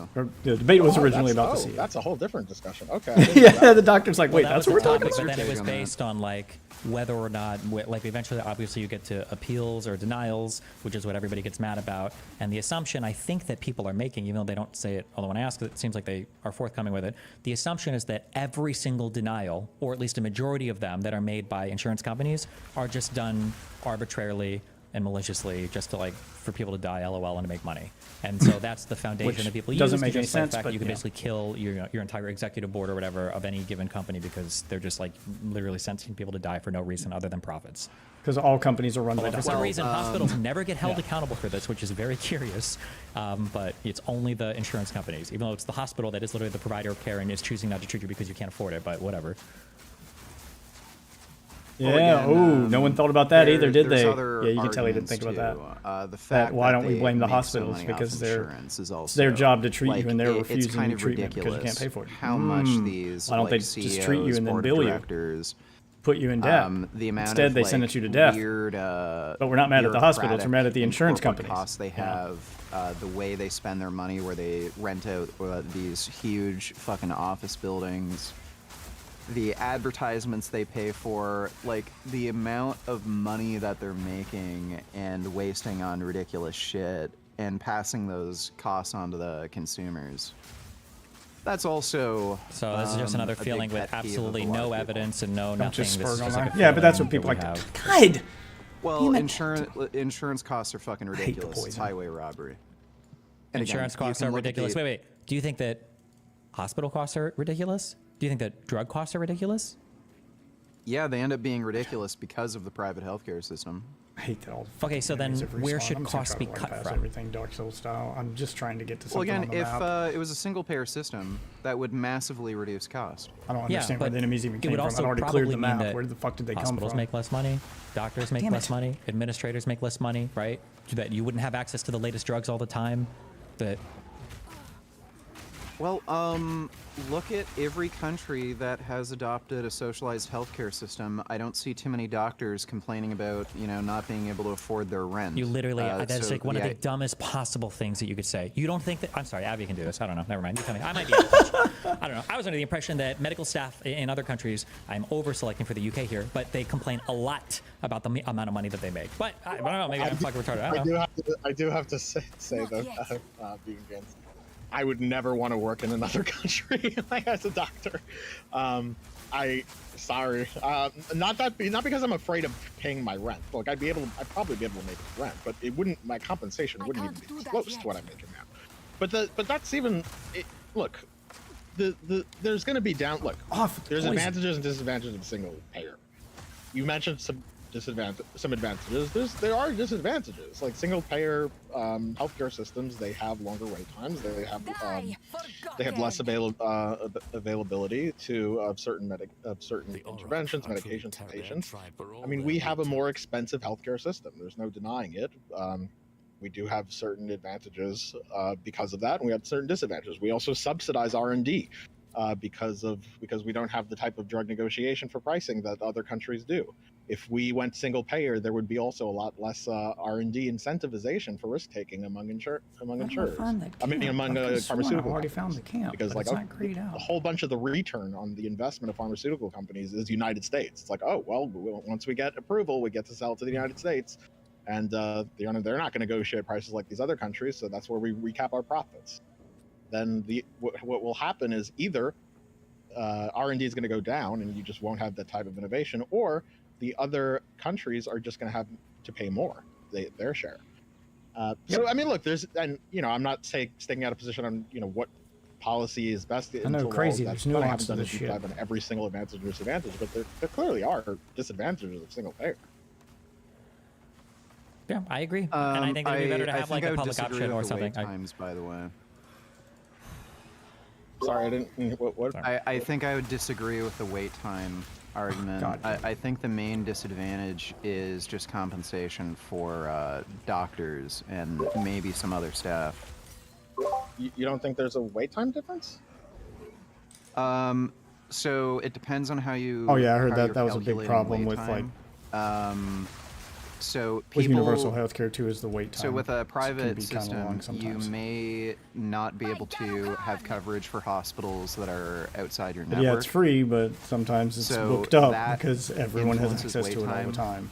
Obviously, there's also an effect on, like, whether or not patients will actually bother seeking out care. So when you account for people who are both insured and uninsured, Yeah, wait times can be quite a while. especially when About people are half- uninsured, you can they sometimes will spend wait about 2 or as 3 long hours as in the possible to doctor's. actually go see a Yeah, doctor. that's not because really a they problem we worry have. Like, about it, healthcare that's only a problem in costs. the emergency room, but that's So it because the kinda emergency depends room on doesn't how check you- insurance. Like by Wait, law, they so just have to are you- treat are- everybody. just to be clear, So our are you emergency saying that rooms if we work were like to, y'all's. say, compare Canada to the United States? Our emergency room work like y'all's universal healthcare does. Like that's our little taste of universal healthcare. Is anyone can walk into an emergency room and get treatment. You'll get billed for it and you'll go into debt, but they are going to treat you if they can. That's another thing. That our emergency rooms are only equipped to save your life. They're not there to deal with like a chronic illness or something like obesity. They're there to be like, you've got something that's hurting you right this second. We need to address it or you'll die. And if we can address it, we will. If not, then we'll refer you to another doctor and that doctor might turn you down. But whatever. The point is that they'll take anyone that comes in the door. They don't check your insurance or anything beforehand. They just take you. And because of that, it is not uncommon to walk into an emergency room here in the States to get treatment, because that's what people without insurance do. They go to the emergency room. They don't go to the doctor. They go to the emergency room because the emergency room doesn't check their insurance. So they'll know they'll be seen. They'll at least get evaluated. And because of that, it's not uncommon to walk into that emergency room and have to wait 2, 3, even 4 or 5 hours at times, depending on how busy they are, because everyone can go there. So the advantage to our system over something like universal healthcare, where everyone has it, is insurance only approves certain things, and they'll only approve certain doctors. So everyone isn't trying to go to the same doctor as you. Everyone isn't trying to do the same thing you're trying to do, which means you make an appointment for your doctor at Friday at 10 o'clock. You call your doctor, say when are you available, Friday 10 o'clock, and then you walk in Friday at 10 o'clock, and you get seen immediately. Then you go about your day and go home. You didn't have to wait. The doctor's not as super busy because everyone's not trying to see him, because everyone doesn't have the same insurance and everyone doesn't have the right to see him. Yeah. So it's one of the advantages. It's a minor one, but it's one thing we have over universal healthcare here. Yeah, not really. We can also make appointments with the doctors here, and okay, you might get in straight away on time, but it's usually within 15-20 minutes of that time. Yeah, but how far? Yeah, but how close can you make your appointment? So that was another thing. I heard that like sometimes you call them to make about an a day. Okay, well, that's not too bad. I guess it varies from country. I talked to, Trickshot lives in the UK, and he's like, well, I can make an appointment to see my doctor, but a lot of times he's booked up for the next 2 months or something now. Yeah, no, but then I'm also talking not in a big Yeah, so I guess city. it also depends on where you Your live location. and the kind of doctor you're trying to see. Probably, yeah. There's probably like stuff that goes into that, but usually we don't have that problem here. Like unless it's a specialty doctor where there's only a limited number of them available, at any point in time we can get an appointment for any doctor within a day or two. The only time that like we go to doctor that's like booked up for the next couple months is, like doctor is a specialist, and there are no other doctors available who do that job. He's the only one in town, especially if you live in a small town and there's like only one orthodontist or one, dermatologist or one hematologist, like one doctor that does this very specific thing that you have to go see him for. And at that point, then yeah, he might be booked up depending on like how many people need to see him. But anyway, for seeing a specialist, are you saying that if we mention specialists now, are you saying you have evidence that adjusting for all of these things, the wait times are comparable between the United States and Canada?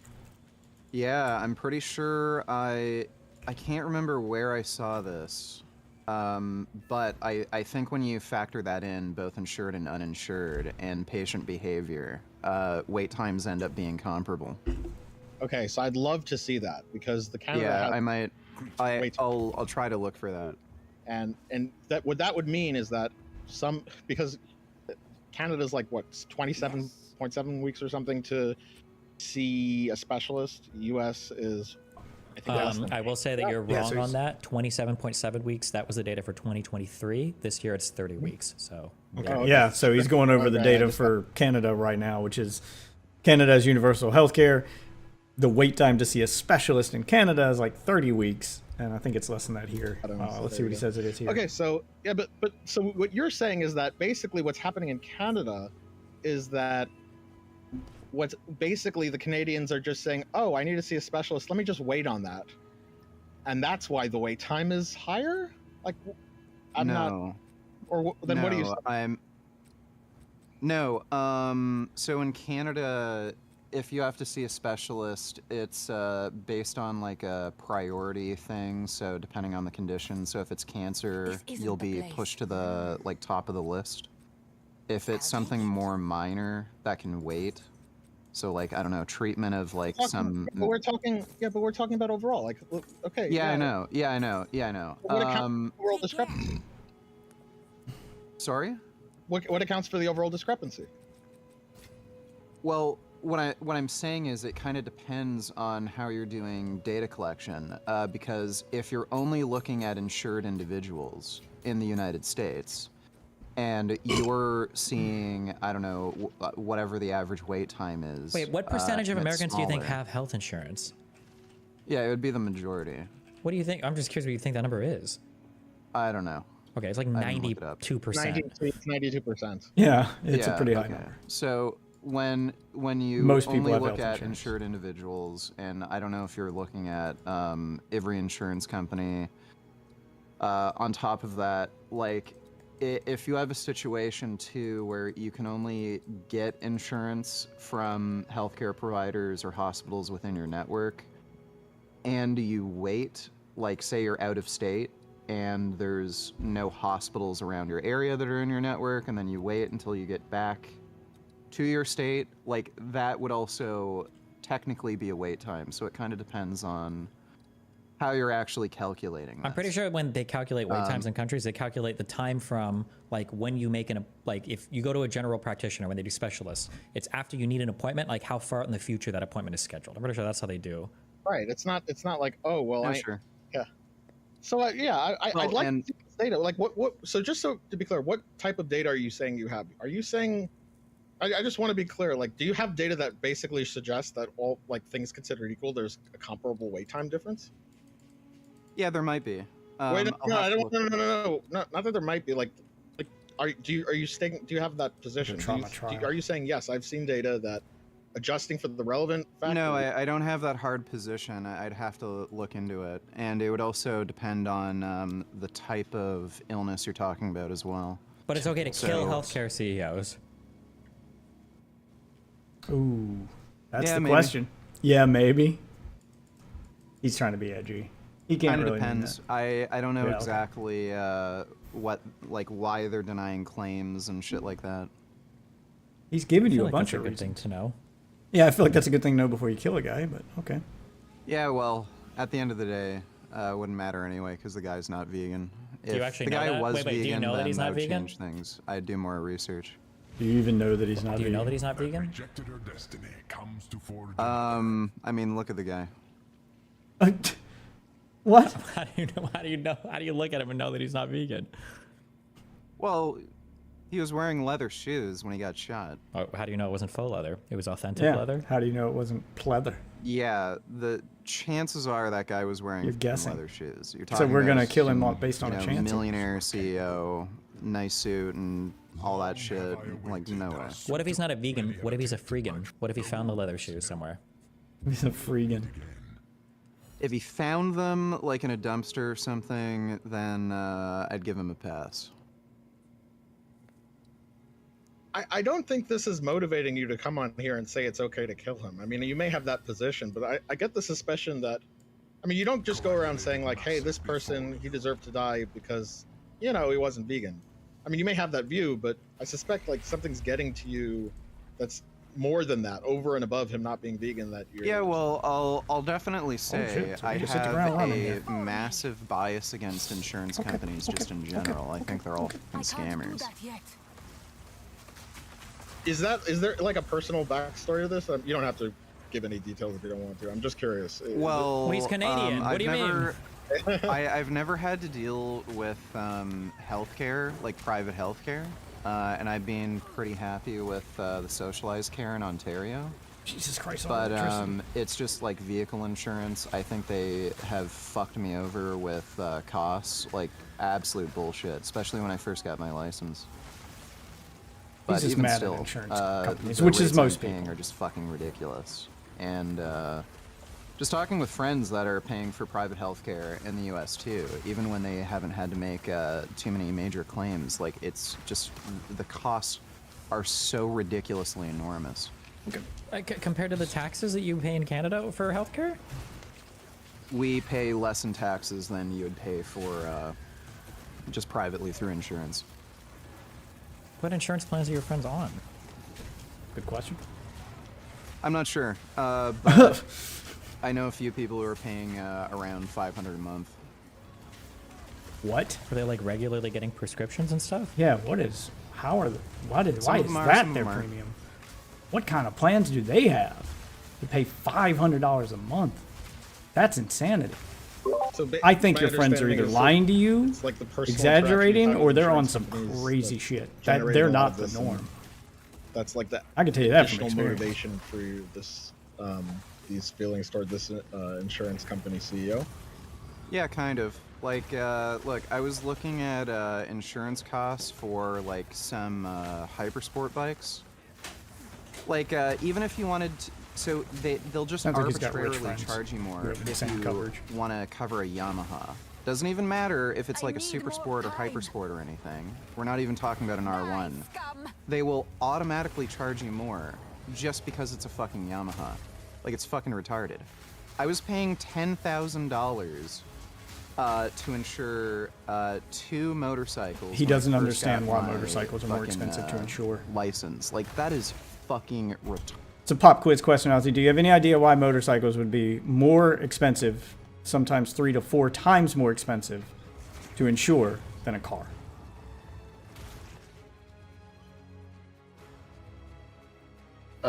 Because they're more likely to end up in an accident. Because Bingo. Not only are they more likely to end up in an accident, they are as expensive, if not more expensive than cars. They have a more likelihood to be totaled. But even if you're not talking about the price of the vehicle themselves, their insurance, they also have a higher fatality rate, a significantly higher fatality rate. Oh, yeah. And dead people can't pay insurance premiums. So they're going to make you pay while you're alive because they expect you to die. They expect you to die while riding it because you probably will. Most people do. I mean, that is how most, especially like sports bike ownership ends. It ends with a hospital visit or death, or the vehicle being sold and then they losing all the money anyway. So yeah, that's why. Because it is a huge liability to the insurance company to insure that over a safety tested vehicle like a car. But again, Vegan Gains doesn't understand the system. He's just mad at it. Were you paying insurance for like full coverage, comprehensive, like wheel to wheel? It was full comprehensive without without theft. Okay, so, and are these new bikes? Yes. Yeah. Well, then of course you're going to be zeros. paying. Yeah, what do you mean? Of course you're going to be paying a lot of insurance. You're literally insuring. You said 2 brand new vehicles on a vehicle that I'm guessing Well, has they like weren't that decently. expensive. They were like 10,000 each. Okay. Like Yeah, he's not I'm understanding. literally paying half the cost of the bike for just 1 year. That was ridiculous. Why do you Like think the now insurance that I rates are have my higher full on license, bikes? Oh, Why do you okay. think Yeah, insurance he's rates going to are cover it, lower, hopefully. but they're still too high. Why do you think Let's see if insurance he, rates are what they are? if he understands it. He's going to explain it to him now. Well, again, they try to charge as much as they fucking can to make as much profit as possible. Again, he But then screams why do you profit. think? Why not go to a different insurance Also, company that charges not less? how that works. I haven't. But been he's able to already been find, explained to this. Any that are actually charging less. Well, if they all charge that much, maybe it's because that's how much it costs on average to insure. Yeah, or maybe they know what every other insurance company is charging, and they're all kind of working together to charge Nope, as much as that's fucking not how that possible works. to fuck everybody over, and They're not get having as much money meetings as to fuck possible. you That's over. basically what's happening with the fucking housing market. No. Also not true. Okay. You do agree, though, that these, you know, I don't know the details of your motorcycles, but you do agree that that really isn't a good reason to kill an insurance company Yeah, also, CEO from it's not in a good completely reason to different sector, commit though, murder. right? Yeah, I mean, I'm not the one who killed the guy. Well, but you are the one who's saying it was the right thing to do. Yeah, you're all the one agreeing with his death. Yeah. Do I have to go through all 10 rounds? Right. So, do you agree that your experience with the motor vehicle insurance company isn't really a reason to? Well, it's all insurance. Well, no. I mean, there's different insurance. Okay, look, you having a bad experience with, like, let's say you had a waiter serve you bad food, and you said, okay, well, I want to kill this waiter. It's a good thing the waiter died. Does that mean like it's all waiters? Like it's all like, well, everyone in this, and beyond that, you know, it's even in different types of services. Like even if it's not food being served, it's like just service industry in general. It's like, well, it's all service industry. You know, I had a bad experience with this server, so I can see this just getting kill the insane. servers. I see that as a bit disanalogous. How is it disanalogous? It's a different sector. I mean, it's a different, it's insurance in a different field. Like why is that if you had a bad experience in a motor vehicle insurance company, even if you were right and they were wrong, Not yet. why is that a reason to go to a different sector with no other information and say, okay, well, that's a reason to kill people there? Well, again, I would imagine they operate on a very similar kind of basis. He's just imagining things. They are both Literal. insurance companies. I understand I they're both imagine. insurance companies. When you say they operate on a very similar basis, you're essentially saying that the reason, the bad thing that this one is doing Everything's is on fire probably and producing also lightning being done and gonna kill me. Jesus in another way. But Christ! have you looked into whether that is the case? Have you looked into whether they operate similarly? Have you looked into any of the differences between insurance companies in different sectors? Yeah, I'm not ready for that. That's Okay, ridiculous. well, here's the thing. I will admit, over the that course shit. of this discussion, I have reconsidered my position, and I do think more research has to be done as to whether or not it was justified to kill the guy on the no, it basis wasn't. of him being the CEO of United Healthcare alone. I still think it's probably a good thing he died, though, because he wasn't vegan. Yeah, and other things. Other things to look into, like just like the CEO of insurance company isn't necessarily the person making the rejections, or Yeah, he doesn't necessarily even like understand the that. person setting the policy to do rejections. There might be people under that CEO doing it. Well, if he's the CEO, the buck stops with him, fundamentally. Well, I mean, that's He doesn't understand the also corporate ladder structure. insurance companies. I have to look at the margin. I'm not sure what margins United Healthcare was operating on. Just a more general point.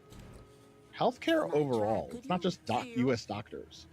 Like one thing that you said was that, well, the main disadvantage is the salary of U.S. doctors. What do you think is the percentage of the earnings of doctors of the U.S. healthcare spending in the United States? What do you think that would be? I'd imagine it's pretty low. When you're talking about just financial, like just salary or financial compensation of workers themselves. Well, if that's, well, wait a minute. But then, how is the only disadvantage of single payer lower salaries? Because you're saying all this money could be saved. It's got to come from somewhere other than the salaries if it's so low. They're too What's the high, Avi. Yeah, the reason why it's I'm backing health reduction of, insurance drug and companies, treatment I back them because we're costs. coming after your wages, Avi. All you doctors, okay? You've been eating too much, all right? You've been getting too fat. Profiting off of sick Americans, and that's why I support all the health insurance companies. They're coming after your wages, motherfucker, okay?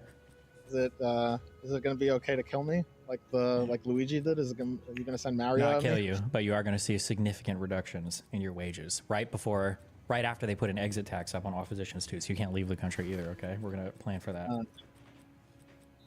So yeah, what is the just total? I would guess the total compensation is probably what, like 5 to 6% or something. What is it? Yeah, I think it's like around somewhere around there. It's like 8% or something. Basically, if all U.S. doctors worked for free, the cost of healthcare in the United States would be largely unchanged. Mm-hmm. It's healthcare in general. Wait. Did he just say that they've got a plan to stop doctors from leaving the country? Yep. You know you can't, right? If the doctor wants to leave the country and go to another country, say I don't to think Canada. I don't think he meant like. I don't think he meant like physically stop them. I think he meant like we need to do something to make them want to stay here, to not want to leave. No. From what he basically said it is, we've got to after we put in the plan to stop you leaving the country. I didn't hear him say like put in a plan to stop you leaving as much as we have to stop them from leaving. Yeah. And I took that to mean like we have to. It's like they'll implement lower wages after we put in the plan to stop you leaving the country. So it's like, Yeah, I think he meant like because he's a doctor here and he knows doctors in the UK and he's like doctors in the UK tell him what they get paid and how they want to come to America. No. I think that was one of the other guys talking to the doctor. Oh, let me replay that. Percent or something. Basically, if all U.S. doctors worked for free, the cost of healthcare in the United States would be largely unchanged. Mm-hmm. It's healthcare in general just costs more in just about every facet. All right, so that's I think this is the thing that I get the most irritated about in this conversation is that, also to be clear, now that it fucking matters, I think I am a proponent of at least a single payer, or not single payer, public option, if not doing a single payer thing, because I think that you can save probably on administrative costs. Because obviously if it's a unified federal system, you've already got like Social Security and other people that collect data and information, and they can already administer Medicare, et cetera, et cetera, et cetera. However, Americans, the biggest problem that Americans have is they're fucking spoiled. And Americans think that they can have the exact same quality or better of healthcare right now at an insanely reduced cost with 100% access. Did you get back far enough? To an American citizen. I thought I did. I went back 10 seconds. Let's go back 30 seconds. This conversation is that, also to be clear, now that it fucking matters, I think I am a proponent of at least a single payer, or not single. I'll go back 30 from here. Okay. All right, this is where the doctor starts talking. So yeah, what is it? I would guess the total compensation is probably what, like 5 to 6% or something. Okay, so they're talking I think it's like somewhere around there. It's like 8% or something. Basically, if all U.S. doctors worked for free, the cost of healthcare in the United States would be largely unchanged. Let's go back. What, like from there? Is it going to be okay to kill me like Luigi did? Are you going to send Mario? Not at kill me? you, but you are going to see a significant reduction in your wages right before, right after they put an exit tax up on all physicians too. So you can't leave the country either. Okay, we're going to plan for that. Okay, yeah, he's making a joke. Because he was saying like, would it be okay to kill me then? Because I'm a CEO, and he's like, well, that'll be after they put a tax in for exiting the country to keep you from leaving. Yeah, he's making jokes. Okay. Because the other guy was he was like, would it be okay to kill me if I was a CEO? Well, only if we stop you from leaving the country, so you can't hide. Yeah. Okay. So they were just making jokes about the fact that this guy is okay killing a CEO. All right. Yeah. Anyway. Okay. I was like, is America really? I know you've got some pretty crazy stuff coming down the pipeline in the next couple of years. Yeah, they're making but fun I of haven't this heard guy's, about that one. They're making fun of this guy's extreme take that it should be okay to kill blah blah blah to kill this guy. Oh no! I was more going. You're gonna force people to stay in the country. Yeah, so then we can kill them. That was the joke. The only way to keep these CEOs from getting away with this shit is to force them to stay in the country so that their lives are at risk. Because if we make it okay to kill the CEOs, I more had it on that like he's a doctor, so he's got a profession that we're gonna need, and well, with the crazy stuff going down, he's gonna want to leave, so we have to force him to stay in the country, so we have enough doctors. well, I mean, Legal yeah, mandated that was servitude. yeah, I mean, that was kind of the joke. Is if we keep killing people as the answer, like if the answer is we kill a CEO, and then who's next? Well, maybe they start killing doctors next because the doctor said that they're not going to prescribe you a thing that they know you need, or that they like. Where does it end? And then you go, well, if you start killing them, if they start killing CEOs, and that becomes the norm, then CEOs are just going to start running their companies from outside the U.S. So then they don't have to worry about dying. Okay, so how do you stop that? And then doctors are going to want to leave too if we start killing the doctors. So how do you stop these people? How do you make it so that they're not running for their lives, but they're still here to do the job? Well, we have to force them. Yeah, that was the joke being made. Okay. Okay, good. So yeah, What is it? I would guess the total compensation is probably what, like 5 to 6% or something. The way I America's think it's going like at the moment, somewhere around there. It's like 8% or something. it's hard to tell what's an actual joke. Yeah, well, I mean, the guy who's okay with the killing of CEOs and is mad at the insurance companies in this conversation. Let's not forget, he's Canadian. Like, he's not even American. Like, the guy with the extreme views in this conversation is the one that's not American. Is the Canadian? Oh yeah. Yeah, the Americans are the one trying to talk sense into him. Jesus. Basically, if all U.S. doctors worked for free, the cost of healthcare in the United States would be largely unchanged. It's healthcare in general just costs more in just about every facet of it. I think this is the thing that I get the most irritated about in this conversation is that, also to be clear, now that it fucking matters, I think I am a proponent of at least a single payer, or not single payer, public option, if not doing a single payer thing, because I think that you can save probably on administrative costs. Because obviously if it's a unified federal system, you've already got like Social Security and other people that collect data and information, and they can already administer Medicare, et cetera, et cetera, et cetera. However, Americans, The biggest problem that Americans have is they're fucking spoiled. And Americans think that they can have the exact same quality or better of healthcare right now at an insanely reduced cost with 100% access. And to an American citizen, it is kryptonite to tell them, hey, listen, if you want this to work, it's going to be a little bit worse. And you're going to have to accept that. I made that one. Yeah, that's it. Like every American thinks that they can have single payer that gets them the latest access to all the latest drugs and the latest treatments at whatever appointment time slot that they want ever. And it's very fucking annoying. And like you said, I think the issue with American healthcare is that all of it is expensive. The hospitals are expensive. The equipment is expensive. The pharmaceuticals are expensive. Our doctors are expensive. Like every single part of what we do costs a lot of money. All of it does. Well, wait. I think there's two huge issues when it comes to convincing Americans to adopt a social healthcare system like Canada or France or you name it. One issue is people are massively gaslit on like how bad socialized healthcare is. Like they're fed like, oh, you won't even be able to see a specialist in like years or something. Yeah, I agree. People do overhype that up, but people are also gaslit on how bad American healthcare is.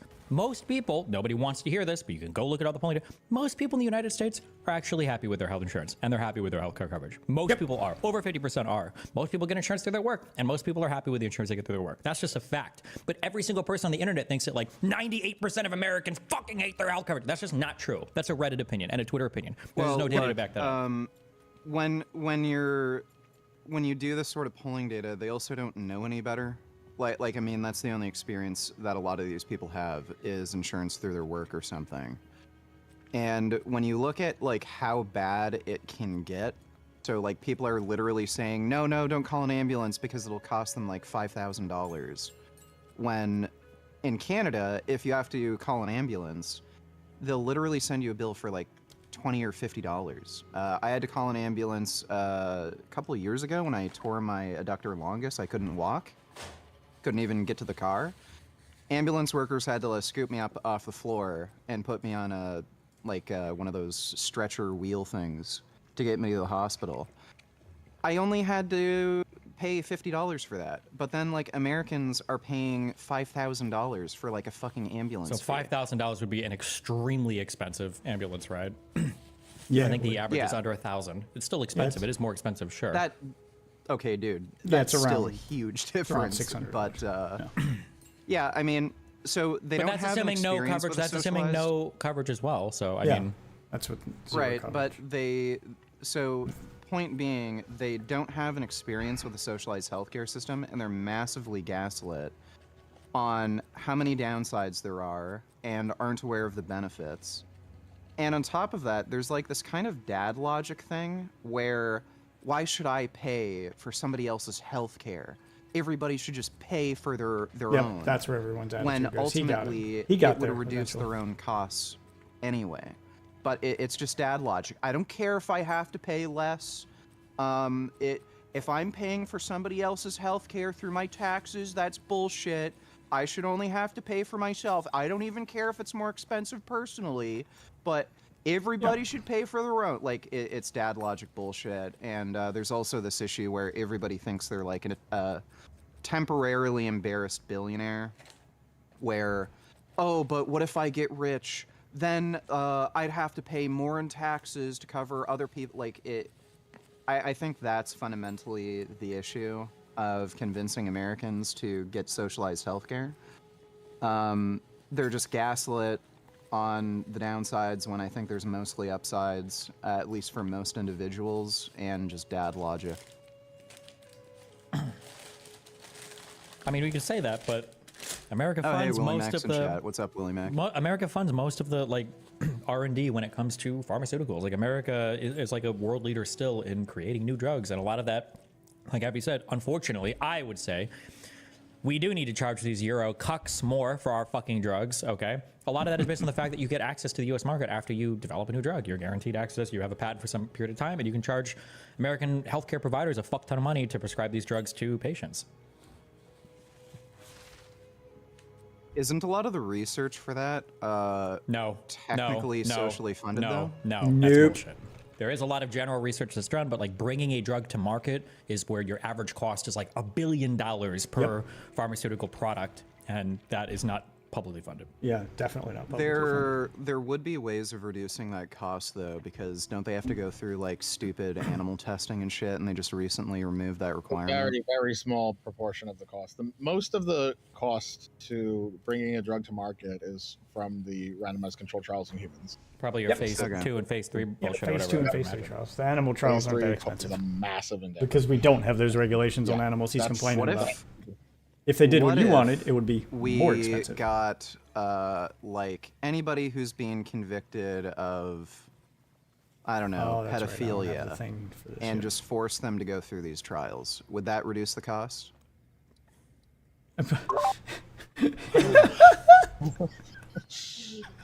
Well, aren't you worried that the results might not extrapolate to non-pedophiles? No, What? I think they would probably. It was like, well, why don't we just force criminals and pedophiles to do the human trials? Wouldn't that reduce the cost of human trials then? So he's basically saying the punishment for being a criminal in the U.S. should be being forced to take experimental drugs and see what happens to you. And then the other guy's like, well, wouldn't you be worried that they wouldn't represent a normal... Like, there's probably not enough criminals of each group you would need to test for, so then they wouldn't represent the population anyway? Most of them have mental illnesses and stuff that led them to commit those crimes to begin with. They wouldn't represent normal people, so that those trials would still be invalid. God, he's just got such a simplistic way of looking at this. Half the time, I guess the problem with Vegan Gains is I can't fucking tell. I can't tell when he's trolling and he's just saying shit to get a rise out of people, and I can't tell when he's being serious. I can't fucking tell. Normally I can read people, but I can't tell with this guy. Probably extrapolate. What if one of the side effects of the drug is that it makes you want to fuck kids? And now that we've tested it on a bunch of pedophiles, we were never able to see that side effect. And now you have a population of kid fuckers because they're taking medication for... Wouldn't it make them like more attracted to kids?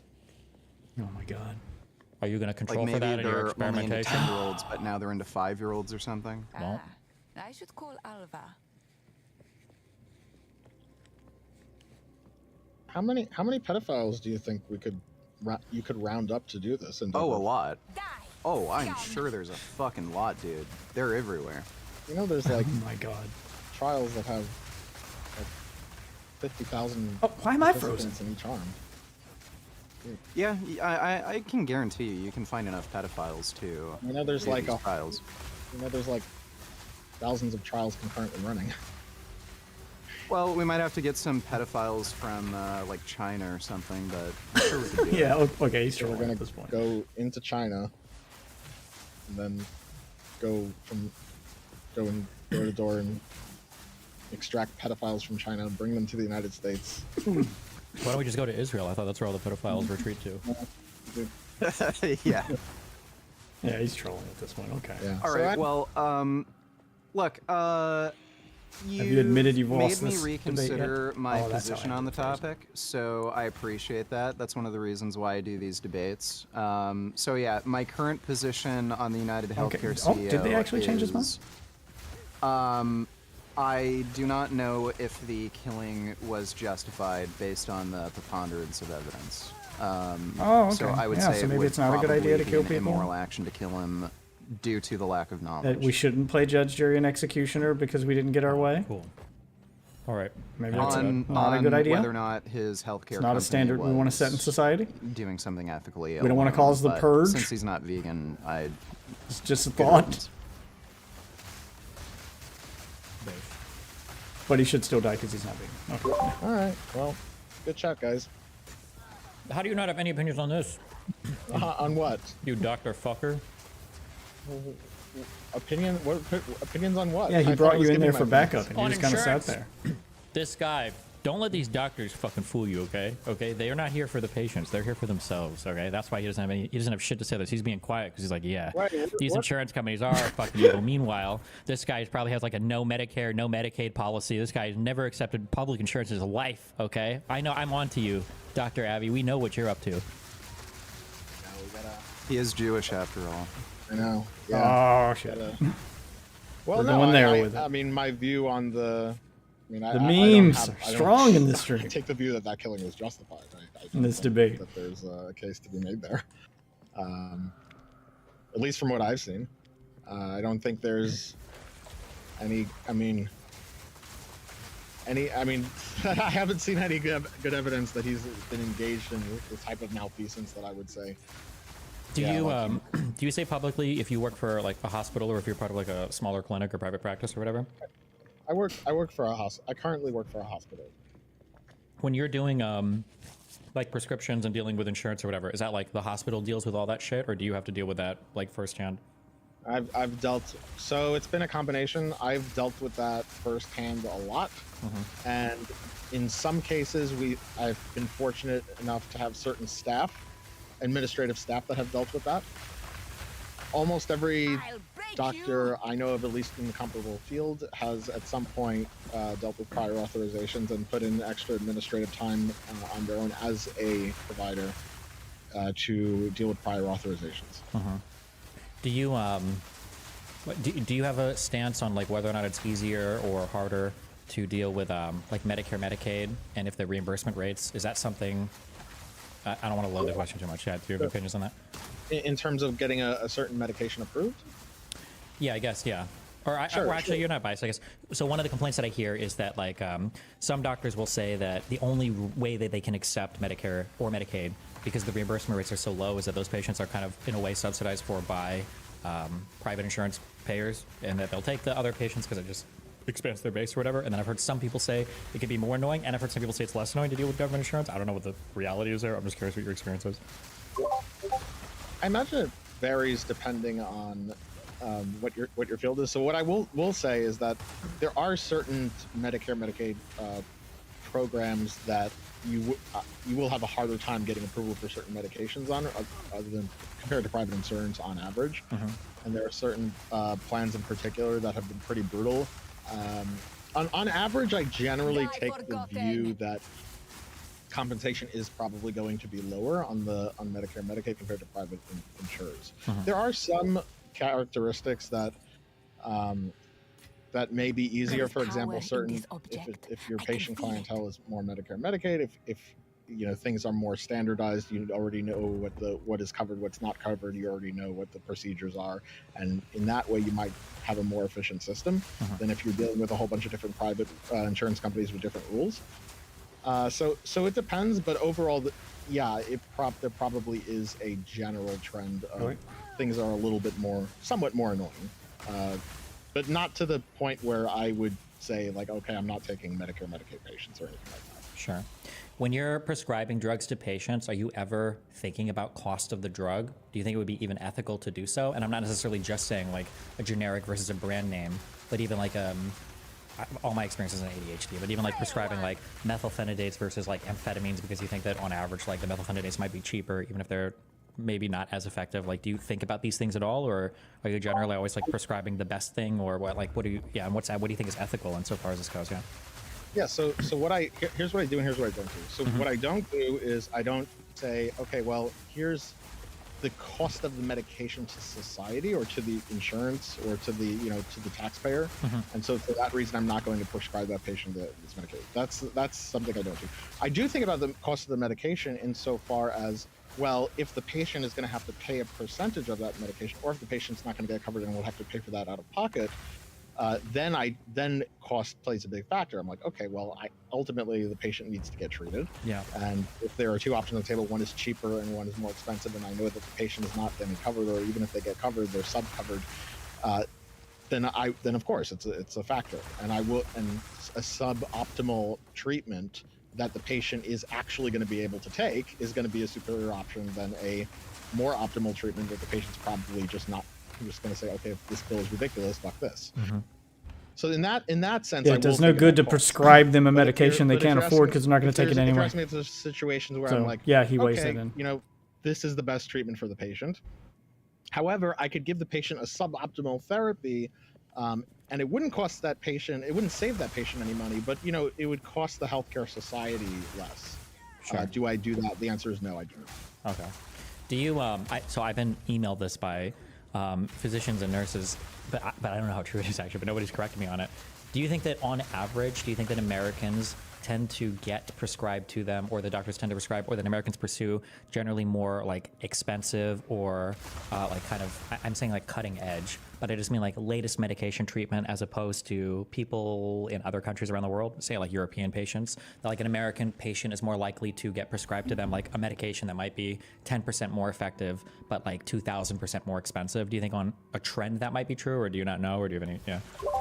I have a suspicion there might be some of that happening. Keep in mind that, so it depends on what type of practice you're looking at. So there's going to be a lot of private practitioners that are basically not in academics, and they're just probably going to prescribe the cheaper options that they're familiar with regardless. But in academic centers, we have a... Yeah, there's also bad doctors it's true who just that make there's bad calls. a little bit of a That's another tendency to prescribe the more latest medications and trying to min-max things, even if it's more expensive. However, also keep in mind that those are the Sometimes same very the centers doctor's that prescribing you are something cheaper because he thinks he's self-selected helping, to but it may receive not the have the same sickest effect on you patients that you would want it to. have failed the previous medication. It may not be the best option if it's cheaper, so he thinks he's helping you. And that, look, that is part of the thing we also do pay for to the degree that that's happening. Healthcare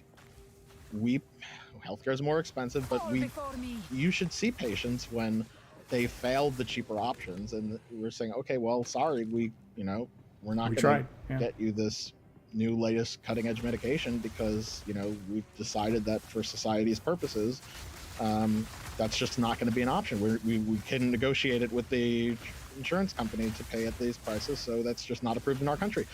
Sorry, it's a very hard sell for patients. Sometimes they can't do things. To take our healthcare system and go in that direction, especially for that type of patient population. Because look, I mean, yeah, they're expensive for like we talked about, for those R&D subsidizations, but these are the patients who are like, hey, listen, I live in a first world country. I live in America. If I fail these medications, I need a medication that'll work. And for those patients, it is a benefit to be able to give them those medications. And there are examples of them where, the other ones don't work that other countries are relying on, and the ones we have that are latest and cutting edge, guess what? They fucking work. The sad thing is that a lot of these European countries are basically just approving those medications before we are in some cases, because we basically foot the bill. We're basically saying, okay, well, it's a ridiculous amount of money that we're paying for it, but hey, you guys are paying for it. All we have to do is just approve it. We could just negotiate it down. Other countries for Ozempic. also benefit off of us. We pay the bill and approve the medication, and they know it works, and then we ship it to them. So they don't have to pay for the research, which makes it cheaper in their country than it is. Incentive to that R&D, and so you're subsidizing. So we subsidize the European countries' healthcare indirectly to other countries' healthcare systems a lot of times because. So I don't even know if. So yes, the answer to your question ultimately is yes. There is a tendency for us to do that and to get the more expensive medications compared to European countries. But the thing you have to keep in mind is that the European countries are not doing that as much because those same medications are so much cheaper because we're footing their bill. Thanks, America. You're welcome. Okay. All right, just curious. All right. Well, any final thoughts or? No, I think this was just a good discussion. All right. Well, I love you both. Be careful. Stay safe, okay? All right. Take care, dude. All right.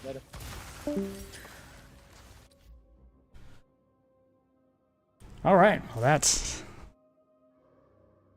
did not go where I thought it would go.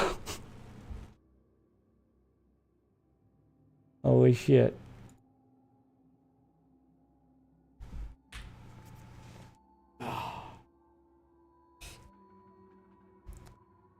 Yeah, people don't think about all that stuff is the fact that the reason that the healthcare in other countries seems so good and it's so cheap and blah, blah, blah is because they're not paying the bill to do the R&D and to research these new drugs a lot of times. It's us paying for that. Our healthcare system is also more expensive in part due to the fact that we're the ones usually doing the research to make the newest drugs that then get shipped to those other countries. Or at least doing the brunt of the work, and then sometimes other countries use the work that we've already done as a base and improve upon it, but we typically make the new medications first, which of course costs money. A lot of money. We're the ones doing the trials, doing all the work. which is what makes those other countries so much cheaper.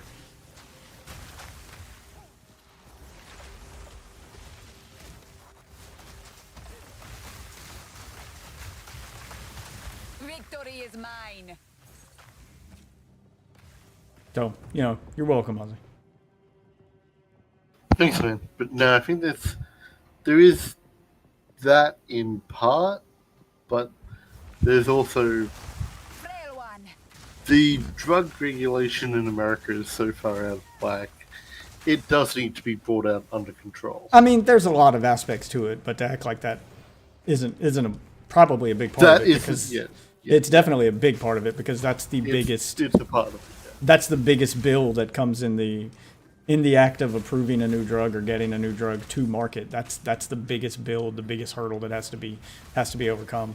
And when other countries don't have to pay for that biggest hurdle, when we're taking the biggest bill off the table for those other countries, and then they already have that makes their healthcare system cheaper, and combine that with the fact that they have a public option, makes it even cheaper. So yeah, like all of these things combined create that.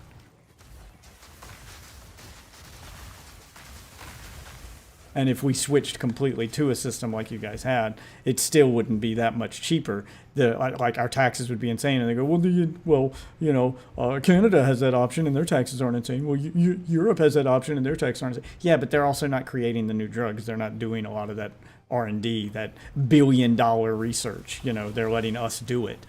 So because they can't afford to without taxing their citizens more. So it's either tax our citizens more so we can be the ones that create the drugs, or just wait for America to do it. And a lot of times that's what happens. Just wait for America to do it.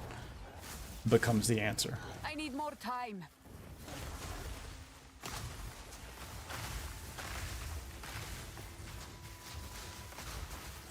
Bottom line, the takeaway from the conversation is that America's healthcare system is fucking complicated. And saying, well, just make it like this isn't an easy answer. There is no easy answer. But he's absolutely right with the argument. Just doesn't actually. Yeah, and he's absolutely right with the argument that a lot of Americans won't want to pay for other people's health care, because while it would be great for those people that are sick, a ton of people, my dad included, and I have friends who say this, and I kind of get it to an extent, will say things like, why should I pay for them? And I mean, that's thinking about it the wrong way, but it creates a feeling that they have that it's not fair. And when in reality, I mean, your taxes may be a little bit higher, but now it helps everybody. When they go, I don't care about everybody, I care about me. And I like the insurance I have because it costs this much a month. Switching to this would get me the same amount of coverage and cost more. And those people get to save money and be better. I don't know those people. I don't care about those people. Yeah, like you can't make people, that's the problem. You can't make those people care about the rest of society when, like, I mean, the system we got's working fine for me. You've got a ton of healthy Americans who go, well, it's working fine for me. I don't pay that much, and when I need it, I can use it. So I don't understand why people complain. But then you got people like my wife who have a chronic illness who are in the doctor's office at least once a month and have constant medical bills that will follow them for the rest of their life. Well, it would be a lifesaver for them, and it would only cost someone like my dad, $50 more a month. But they don't think about that. And it wouldn't even be $50 more a month. It would just be on their taxes.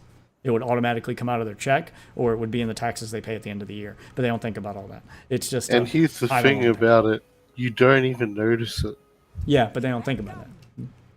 Oh yeah. And they don't notice, especially when they don't have people in their lives who have a chronic illness, or they've never met someone like that. My dad doesn't really have an excuse. He has members of his family who have who have diabetes, who have chronic illnesses, who need constant medical attention, and. He's met my wife. He's seen how many times me and my wife lived there when we moved back from Seattle for about 6 months before we found our own place, and he has seen how often she needs to go to the doctor. He has been the one to take her there when she had a sickle cell crisis and needed to go to the emergency room while I was at work. Needed to go see her blood doctor because her sickle cell was acting up and she was having one of her crises. Like, he has seen the amount of care that needs and how much all of that shit costs. And the fact that he doesn't go, well, me paying $50 more would help out a member of my own family. Yeah, sure, I'll do it. The fact that he's not willing to make that sacrifice or even go, you know, a couple extra $100 a year in taxes that would save families like this. Like the fact that he sees the other side of it and still doesn't give a shit tells you that's, I mean, that's where Americans are. Like, you can't make them care. You just can't. You can't make them give a shit. They hate their taxes going up even a little bit, even if the benefit would have been better.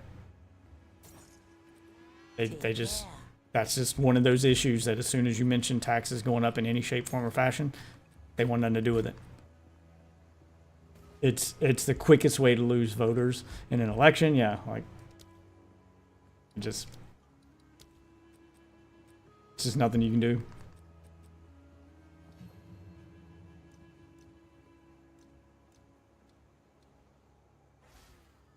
Tense agony.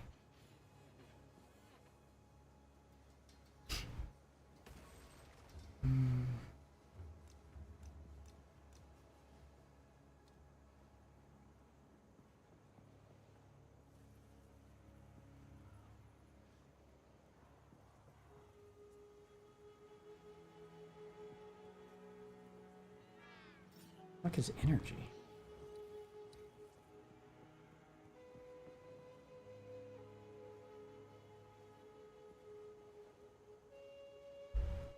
I don't think I'm using any skills that generate energy, so why is it recommending this?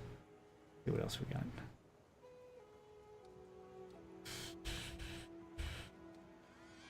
Herbalism?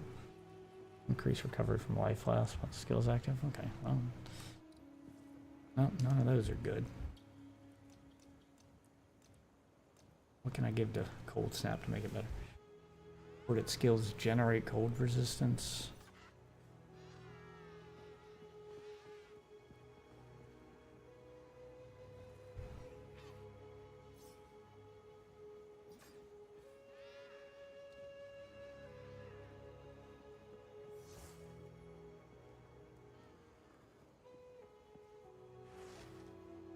Echo. Boarded skills that affect an area around you or a target location. Boarded skills echo, causing their effect to happen again after a short delay. Ooh. So I'll get 2 snaps of this.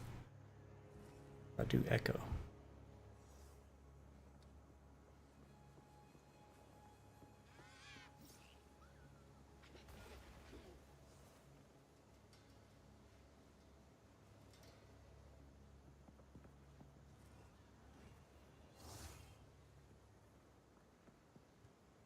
Spell echo on this one.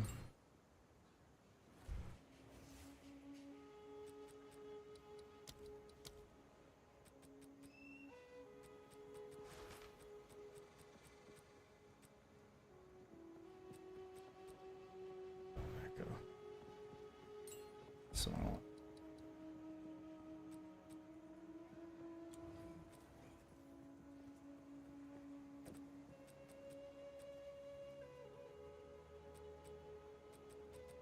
oh, that's right. I have to add gem slot.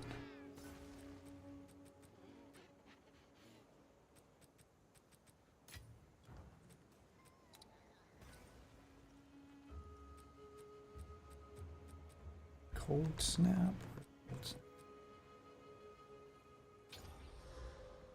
Oh, get a 3rd gem slot on it.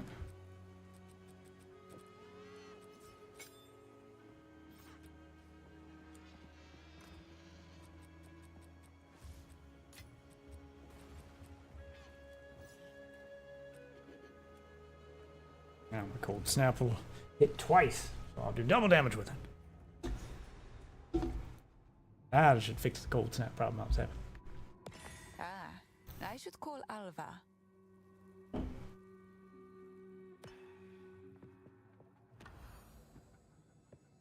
Finish exploring the map, and then I'll go see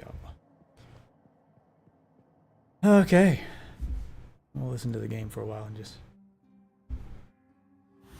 talk amongst ourselves.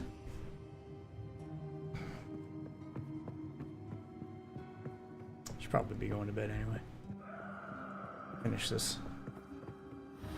Exploring this map and unlock the next part of the story though, since I'm already doing this. I don't want to lose my progress.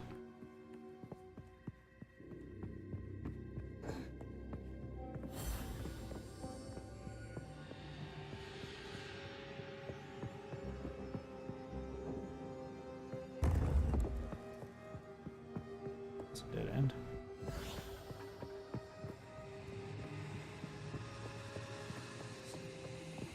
Die once more.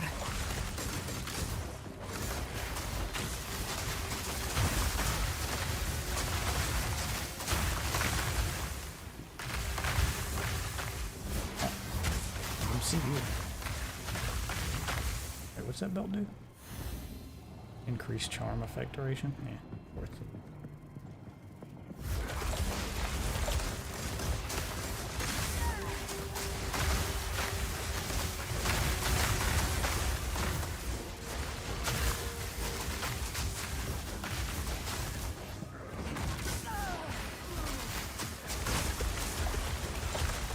Back off.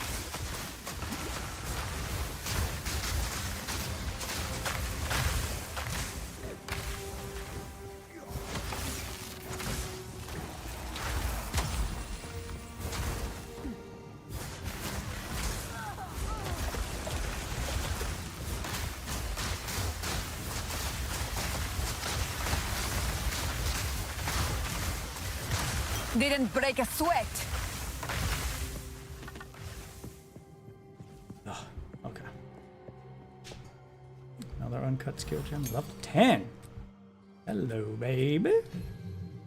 What are you offering? Oh, I don't get a new skill till level 11. Well, Frost Wall, I can increase to level 10. Deal more damage. Or we can go Frost Bolt. Okay. Hypothermia? Only get +1% on that one. Plus wall. I use that one a lot, and it's a big damage dealer for me.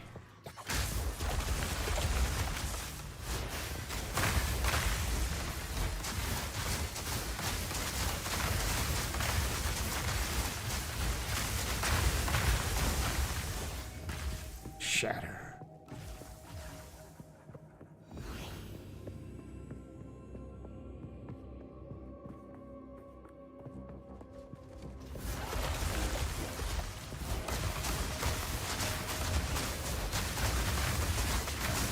Wall, huh?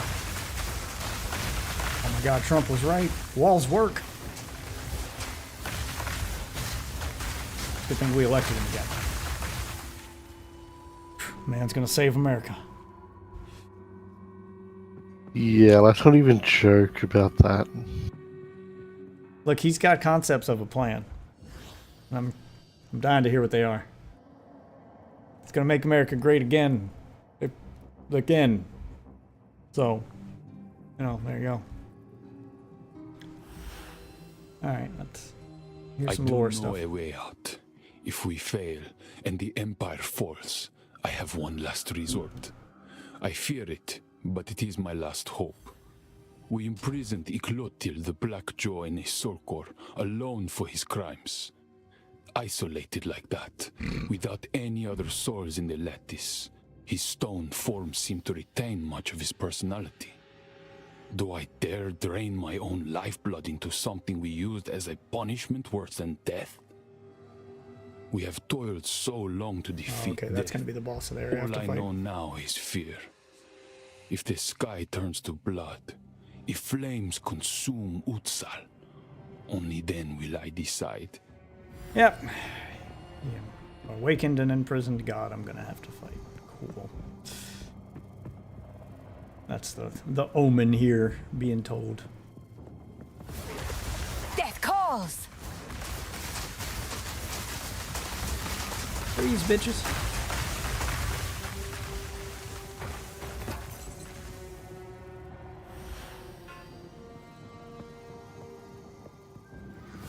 Oh, back off.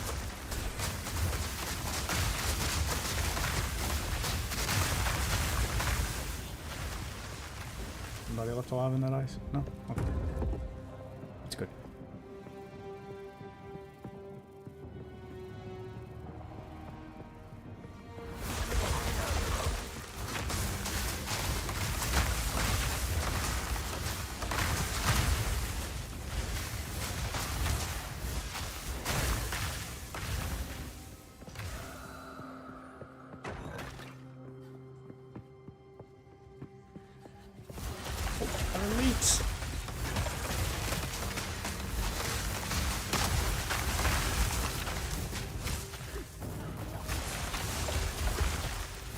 Back off.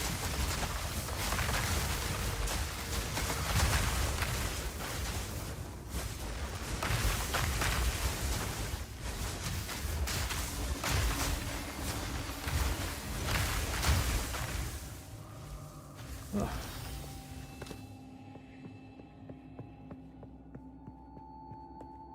Ice, ice, baby. Dun, dun, dun, dun, dun, dun. Ice, ice, baby. Oh, shit. No ice, bitches.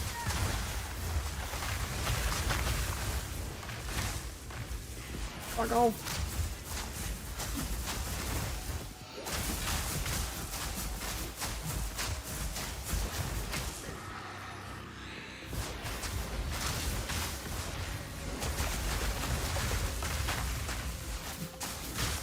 I can teleport around my wall. I don't like that. And go invisible.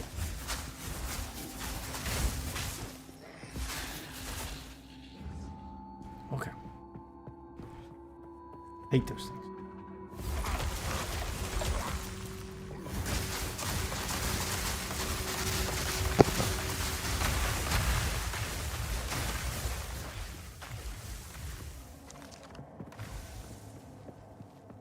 Have a good night.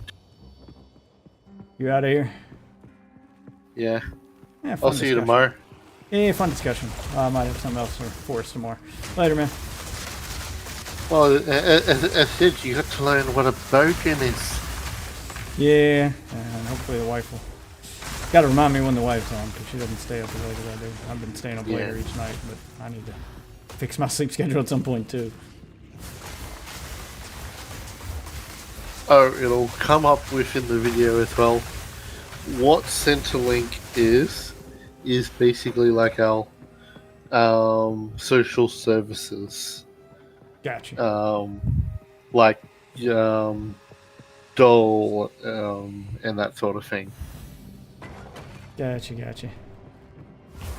As I said, it'll come up in the video. But they won't explain what it actually is. It'll just like, yeah, you'll find bogans here. It's like, what's Centrelink? Like, Centrelink is the social services. Social services. Yeah. Gotcha, Alright. gotcha. See ya. Later, man.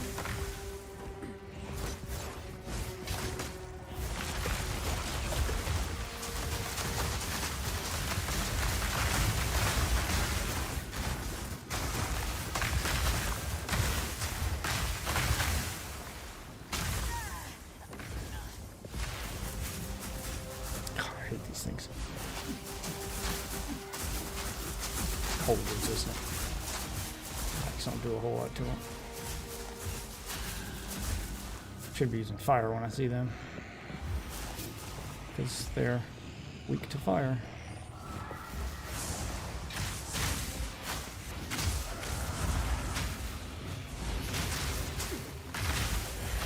Away with you!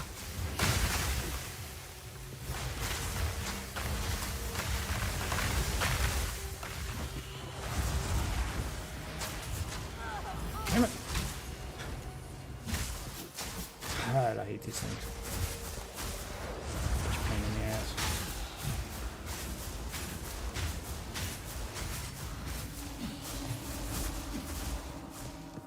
Yeah, let the fire kill him. Okay. That's better. I'm carrying enough already. Back. I'll give myself a little something to listen to at the end here. We just watched this healthcare thing. Let's hear Hassan's response to his healthcare take. Like, yeah, okay, I'm an idiot. So tell me why. Like, say just one point, just one thing in here. And if we were to have a socialized healthcare system, your biggest cost saving is not in administrative bloat, it's not in CEO pay, and it's not in the compensation that shareholders are getting in the form of profit. It would be in saying, listen, you don't actually need that drug that only works on 10% of people with a 90% of cost. We are all going to be fine with this one, unless you want to pay more for private insurance. Hassan saying you don't know anything about insurance or direct and indirect violence at 1950. It's a very strange way to operate.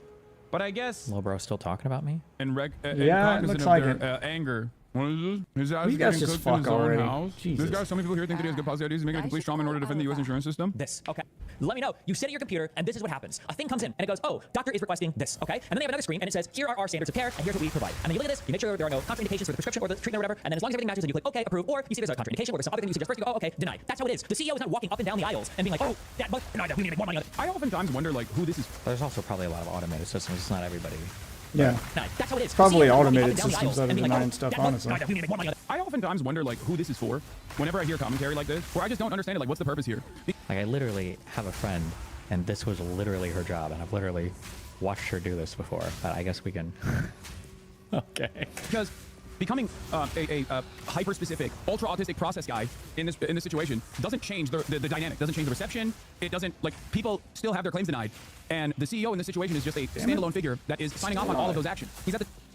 Do you think the CEO He's not signing signs off on every single action. claim denial, or does he just mean in broadly Absolutely speaking, not. the CEO is responsible for them as the CEO of the company? Yeah, I mean, broadly speaking, you say that, but again, you have to show that, like, are the denials for wrongful purposes? Are the denials higher than you'd expect them to be in this industry for, like, whatever given procedures? Like, the tippy top, okay? Like, this person didn't kill him because the CEO directly fucking immediately went into the fucking files and was like, deny that person's, like, back injury claims. Like, I think this is a part of... do you even know why he killed him? I don't think there was anything personal even implicated with this guy. He was just another rich He's kid. just trying to make a with political a chip on his statement. shoulder. Of what a lot of debate lords do, where they just, like, want to always be right, and they want to also always be contrarian. So when there isn't anything that you can grab onto, you just get, like, ultra specific. It's like, well, the CEO directly is not causing this. It's like, well, no, the CEO is responsible. That's why he gets paid the amount of money he gets paid. And yeah, the CEO signs off on it at the end of the day. He is basically the standalone figurehead for all of the wrong and maybe all of the right that the company is engaging in. The CEO is just as responsible for... Yeah, you're accountable. So, like, if there are illegal actions or He's something accountable. taking He's not place, sure. responsible. That's But, like, different. accountable in a way you can Accountability, murder him if you responsible. don't agree with the law or how the job is, like, okay. The debts as Charles Manson is. He doesn't have to pull the trigger, but that's it. The difference between Charles Manson and the CEO, however, is that... But the difference is that for Charles Manson, like, people committing suicide en masse and, like, leading cults and shit, I'm pretty sure these things are illegal in the United States of America. You can't do this. This is illegal. You're not allowed to do that. It's illegal. The CEO gets money off of making sure the profit margins stay at least 6%, okay? But the process in which those profit margins get up to 6%, there are a shit ton of denials, okay? There are a shit ton of denials. And those denials are absolutely... Those denials are absolutely causing so much pain, so much suffering. This is before... So every single denial is wrong, or every single denial is... Like, all of them are bad. Like, you have no idea. You don't even have a basis for comparison. And remember, you can only have your administrative costs as 20% of your America total bad. expenditures, right? So you're limited to Therefore, your... our system bad. That's his entire You're limited in philosophy. terms of how you can distribute your money. Like, the vast majority of the revenue of an insurance company, of a health insurance company, is paid out in health insurance claims. You can literally look at the financials. Like, it's all public information. Before we even factor in to the equation the necessity for privatized healthcare. It does not need to exist. Maybe as an alternative, if you already have a pretty fat, pretty robust social safety net in the form of some kind of socialized medicine structure, but that's not where we're at. Just because the CEO is not directly engaging in this process doesn't change that reality. What is this? What is this? I mean, Destiny is right. How And killing him also won't change that reality, dipshit. You're right. You don't have to have somebody who's worked there speak on it, but at least, like, look up a single fucking anything about it, right? My apologies. I had no idea how the insurance structure worked. You're right. He's I have not to looking literally up need anything. Is there a that's reason not why already it's on limited to Twitter, 20%? Has it ever This is a changed? I song. believe that was part of the ACA. I believe that under the Affordable Care Act,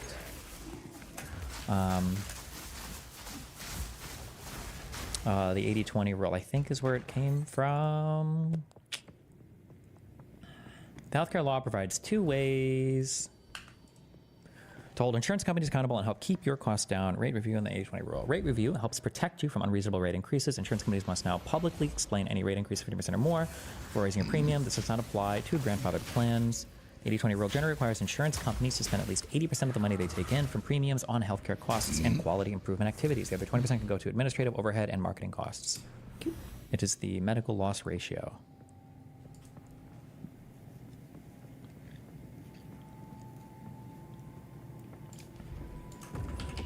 And I think you can look at their financials. We can look at United Health Group. Are they within that margin?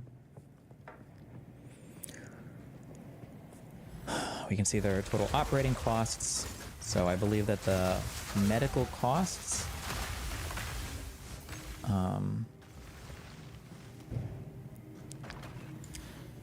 operating cost. I don't know what part of these count as administrative things. Cost of product sold, depreciation, and amortization. net earnings.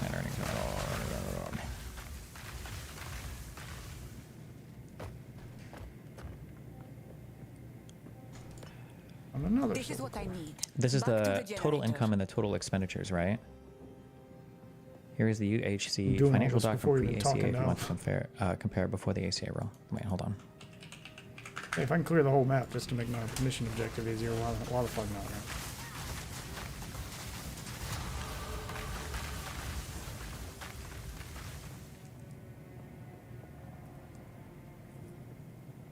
What does costs of products sold mean? I don't know what that means.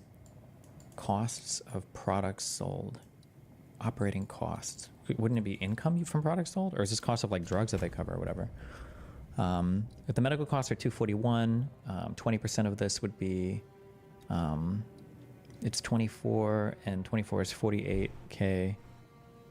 Does this include administrative costs on the provider side? No, this is just for the insurance company, I believe. I don't know what this cost of products sold is. But I think operating cost, I think, is what has to be within 20%, I think, of the 2080 rule.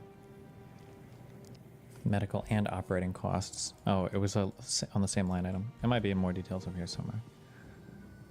But, I mean, like, that's the regulation for... If your insurance company doesn't meet its 80/20 target for the year, you'll get back some of the premiums that you paid. You may see the rebate in a number of ways: a rebate check in the mail, a lump sum deposit into the same account that was used to pay the premium. If you paid by credit card or debit card, oh, okay. So if you were to deny too many claims and you're not even paying out enough, you'd have to reimburse the premium payers. It doesn't really make sense to say that they're like incentivized to deny claims. In a roundabout way, you can kind of make that argument, but I mean, that's the same thing with providers as well, with hospitals and everything too. But work in the industry, don't speak on it. You're right. My apologies. I had no idea how the insurance structure worked.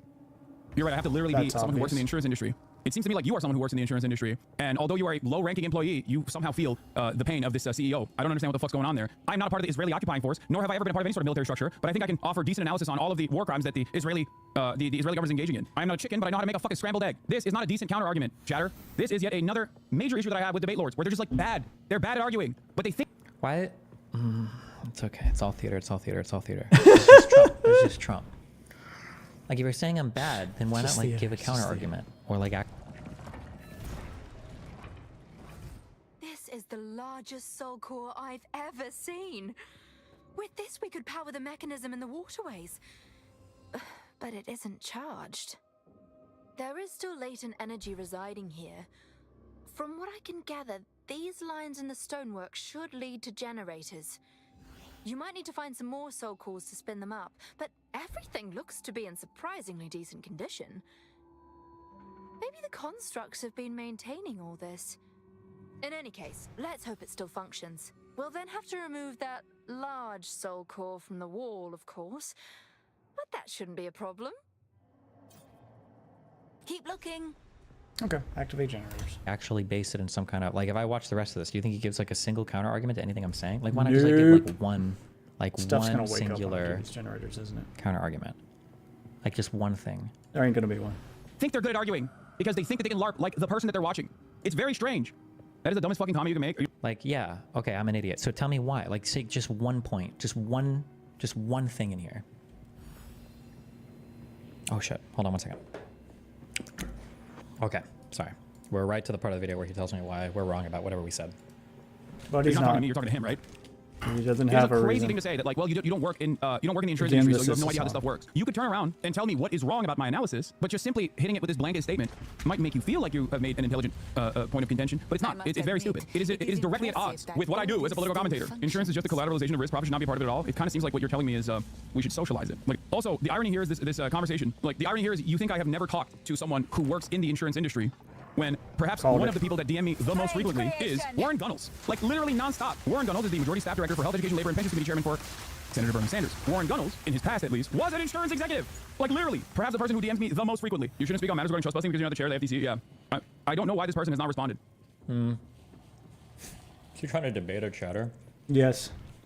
Because he won't debate real people, but he'll argue with this chat. People that cite credentials... Because he gets to control the narrative cite since people they they've can't spoken actively to speak. They can just type. without being able to summarize their he can points ban him if he is the wants ultimate form of uneducated cringe. if you have access to these people, then you can cite their name while you tell the audience what they've said to bolster the credibility of the argument given. That's acceptable, I think. Yep. But if you're But just he's not citing the gonna do name that. in the absence of an argument, that's literally you're just a fallacious appeal to authority. Like, have you not absorbed any information? Well, what is he telling you? Repeat what they said at least. So many people. What is this? I found this channel yesterday, dude. People are insane. Hassan Hayward, bro, this has 13 subscribers. Why are you fucking showing me this shit? Like, Jesus Christ. Yes, dude, I have fucking rabid and entirely psychotic fucking hate watchers. I know. Some of them you can hear in the broadcast right now. They come in and they chime in and they chirp. What is this? Yep, they don't agree with you. They must be hate watching. Oh, hell yeah, I'm down as fuck. This misinformation machine. Anyway, let's continue with this take. Oh, today, guys, lottery day. If the person that you're approving or denying care for, if their name starts with the letter D, we deny today because D for denial. Fuck them. Make more money today. Or, guys, it's December. You want your Christmas bonuses? Highest denial server or highest denial worker gets a bonus for $40,000. Like, this doesn't happen. The parts of these systems and the employees are working. Dude, they literally use AI. They use AI with a 90% failure rate, specifically to increase the amount of denials that they were engaging in. And they didn't use AI with a 90% failure rate. They used AI, and the claim was that for old people on a Medicare extension plan, that 90% of the denials were appealable. He doesn't even know what he's talking about. He's even the limited information that he's reading, he's citing incorrectly. But remember, this is just an allegation. We don't know if this is true, because the origination of this allegation is literally from a criminal complaint. And who knows? They didn't have any evidence, unfortunately, for us to evaluate in that criminal complaint. Fuck, I don't know if anybody has a link to it. But this was just alleged in a criminal not even a criminal complaint. It's a civil lawsuit complaint. Like, we don't even know unless there's been more information about it that I couldn't find. I doubt that he's read anything about it, but they don't have to do it directly. Yes, it is an indirect form of violence. It's just such a weird thing to shadow box against, because I don't think most people are making this argument. You're either it's an indirect form of violence. Does that mean that? So here's what I'm curious about. What if we murder like the owner of a hospital? Like, is he also liable? Or what if we murder a surgeon? Is he also liable? Like, how many people are allowed to be murdered? Yeah, how many? Like, in this chain of events. How many steps removed do we need to be before we can say they're not responsible? they're voluntarily misunderstanding the argument that people are making, or you are deliberately making up a different argument that you think is at least weak enough. It's not one that like any real person believes. And it also does not change the reality on the side of the victims. It's a very strange way to operate. But I guess it's ironic because Destiny and his weirdo fans will always say Hassan is too scared of debate. Okay? He's too scared of debate. He's too afraid. Even though I debate plenty. You're just gonna let me fight it? Oh, random chatter. Why would you lie and say that? Everybody knows that you are petrified of confrontation. Be honest about it. Well, to say, no, he only talks to like dumbasses. Dumbasses in his chat, which is ironic because he's calling his own fan base dumbasses because most of those people that fucking chirp at me are usually coming from his fan base. But having said that, at least I'm like responding to a real person in my fucking chat. He's just making this concept up, or rather, responding to like, again, someone that he saw on Twitter, like a point that they made that he didn't fully understand. The real purpose here, in my opinion, the real purpose here is to try to address what the actual pressure point is. Okay? It also is pretty crazy. Yeah, the only reason they have to use AI is because they cannot legally instruct humans to deny at the rate they wish to. They can blame the over-eager AI denials in the process. Yes, it's plausible deniability. That's all this is. And it's ironic because the other institution that he defends vociferously, Israel, also utilizes a similar structure in the form of lavender AI targeting systems, according to Israeli investigative reporters over at Local Call and 972 magazine. What the fuck? It's all connected. The lavender AI targeting system operates in an identical capacity. Most of the AI that is utilized in this day and age is not to actually be correct. It's actually utilized in instances where you can be incorrect. So and it's good to be incorrect. Lavender AI targeting systems that create new targets at a rate that is far higher than normal human processing is done deliberately. It's done deliberately because Israel does not care about killing random civilians. This way, they also get an additional way to say, look, we didn't choose to do this. I guess we got it a little wrong. Oopsie. They're so disconnected from the actual CEOs themselves. The idea that like some guy like, oh, deny, fuck you, blah, blah, blah. Like, this is not how these jobs work. Who's saying that? I mean, I'm sure there's people that don't fully grasp it, but many people are using the CEO as a placeholder for the awfulness that they've experienced from the insurance industry. And I think the reality of the matter is, yes, the CEO is signing off on all of the fucking awful shit that the company is doing. That's why they I think this was the lawsuit where that 90% error rate came from.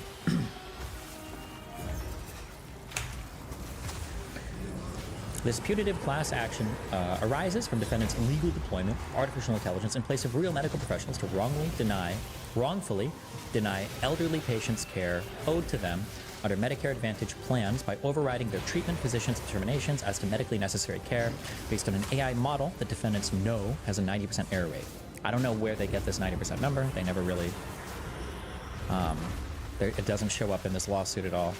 To be fair, though, this is just a complaint. This is the first filing. They might have this access to this information, and they said that it's not necessary, or they felt like it wasn't necessary to put in the complaint. It's possible. But I don't have access to this, so I can't make a determination for where they get this error rate from. They get paid $10 million a year. But it's not. They're not doing. They're not denying 90% of claims. This is just a 90% error rate on denials for elderly patients who are have care owed to them under the Medicare Advantage plans. Which also might still be bad. I just don't have enough information on it. CEO did at least. I wonder what compels someone like Destiny to be so aggressively a status quo defender. I genuinely don't understand it. Like, there was a point in time when he wasn't rich. You know what I mean? It's not like he's super far removed from being fucking broke. He has no values or morals or ethics. He goes to the wind. Yeah, no. Desperation be the adult in the room and unwavering belief in institutions like hierarchies. I know, but like, this isn't an adult-like attitude to have. This is actually an idealistic attitude to have. I'll explain. The American healthcare structure, the American for-profit healthcare structure is like fundamentally busted, okay? It's the most expensive and it has some of the shittiest outcomes. It is not a system that needs to exist at all. But even in comparable countries where there are some at least like gap-covering private healthcare providers, they're still heavily regulated. They're far cheaper overall. It's a shitty mediator that does not need to exist, especially in the United States of America. It would be far cheaper to the American public if we had abolished it in its entirety. And if you work in the private healthcare system and you're like, well, it's not, I'm gonna lose my job. First of all, that's not even the case. Unless you are quite literally a CEO, you are most likely not in a replaceable position. You are ironically doing something that the government is still going to have to do, depending on whichever way. I should plunge you into a pit of scorpions for that. So,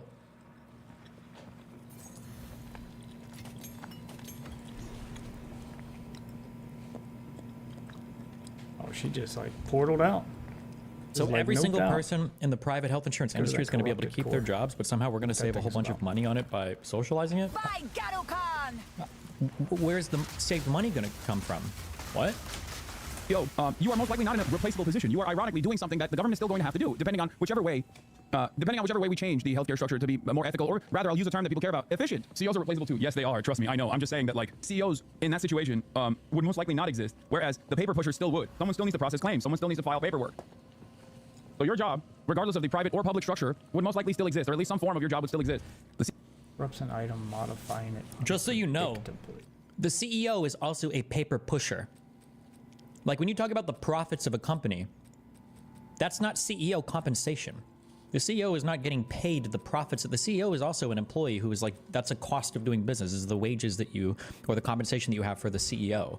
So he's also part of the management structure. He's just at the very top, but I guess it's arbitrarily, we just cut it off. What about like is every C-level exec gonna go? But like the step down is all of those people are necessary, or like it? CEO's job, on the other hand, would not. Like, as someone who has direct personal connections, someone who's an exec in the industry, is so objectively wrong, it's insane. Yeah, I know. I don't get it. Like, I don't understand why this is something that he chose to argue on. He's so pressed on defending the insurance system in the US. What does he gain out of this from defending it so hard? The majority of people in the US hate the insurance system. He has nothing to gain from defending it at all. I have no clue. I guess he likes being a contrarian. He also has some pretty terrible takes on Palestine lately. Lately, probably. He and his community just like to debate. If Osama's making this exact point, you can bet his fans will be on the other side. I like that random people know that, like, he just takes the contrarian position to whatever the fuck my opinion is. Like, I don't think that's the case. Little bro. Oh, I could. Okay.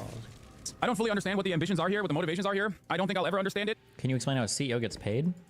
Of course. CEO compensation can be done in a lot of different ways. It could be done directly through wages, like you pay them a paycheck. They could be done through, you could do like stock options or compensation. I think that's a little bit more of a popular way to do things. I'm sure there are probably other payment schemes I'm just not aware of. It also probably depends on the industry as well. It is a very strange way to operate. He's violently afraid of being wrong, so he's trying to stay safe. That's really interesting. If he was violently afraid of being wrong, he should probably agree with me a lot more. Because, lo and behold, you might not agree with this, but I feel like I'm vindicated quite frequently. It takes time, but it always happens at the end. It just made everything bigger. What? But yeah, he is just wrong in general. It's just how you make money. This is how private healthcare works. They make money doing everything in their physical power to make sure you don't get the proper coverage. Anyway. That's not true at all, but okay. I've seen Spank claim you earn millions a month on Twitch only. That shit made me laugh. Yeah, they also claim that my dad is a billionaire because they saw some AI articles. Like I said, being pro-Israel after October 7, once again, you're just going to always have to hold that permanent L.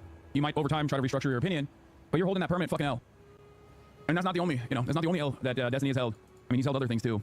Potentially the hand of a Nazi, and maybe some other stuff from a neo-Nazi, but something that I always try to explain. You mean they made AI articles? Yeah, I don't know, but I mean, it's so stupid. How does you he know why have it's this stupid? many Because if my dad was a viewers? fucking billionaire, like those AI articles suggest he is, he would I'm literally done with you because I'm done with this. We're gonna finish up our game and then I'm calling it quits for the night.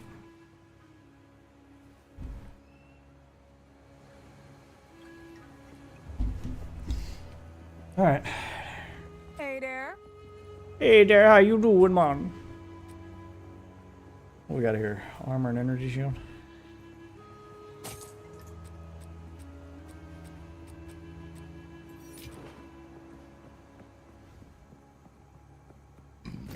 Go yell at Alva for trying to kill us. Armor and evasion rating. Pretty good. 37 though. 25 fire resistance. I'll save that one from other class. And I'll save that one from other class. And that one I don't need. I'll sell that one. Hold that one. 0.8 seconds? 4 seconds? 640 though? Yeah. Sell that one. Don't get eaten. 2 more skills I can pull up. 10. Crossbolt. And hypothermia. Going all cold skills first.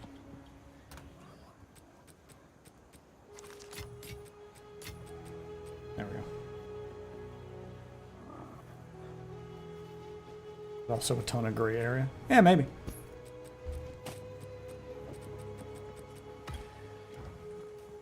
Okay, there we go. Let's finish this up. Wow! You did it! She now thought you I can was use dead. that soul core to power the mechanisms in the waterways. Good job with that construct, by the way. Yeah, you left me for dead, bitch. Oh, we don't get to yell at her? Good luck. What a bitch.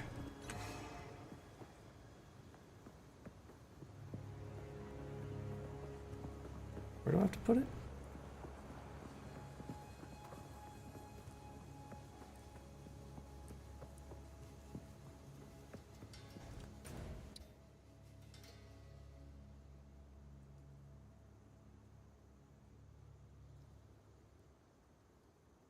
Oh, I have to go. So the fested barons have to go to the waterways. Okay. Well, I'll save that for later then. This looks good for now. Finally happy with my sorceress build. Yeah. The next one I can get cold damage. And then freeze build up. Freeze build up. +1 level to all cold skills. And do I really need these other 2? Increase chill duration, increase magnitude of chill you inflict, and this is damage penetrates cold resistance. Yeah. Cold exposure effect. Yeah, so we'll do that. And then I'll start working my way back down this main path. Nope, don't need the minions one. Don't need the minions one. What's this? Energy shield. I can go do that for energy shield. Or the minions thing. Increase freeze build up. Oh, and then that'll add fire damage. Yes, then I can go grab this one. The energy shield, and then work our way back down. Grab that one. What's over here? Critical chance for spells. And then mana recover and go back down for that if I need it. Yeah. Okay, so that's the tree we're going down. That just helps me penetrate all resistances. And what was this one? More energy shield, +10 to intelligence. Yeah, so I may come back over for those. I don't know. Haven't decided yet, but I'm liking the perks I'm getting off of these right now. I feel like they're keeping me alive. Definitely making a difference. Okay, but we're done. We're done for now.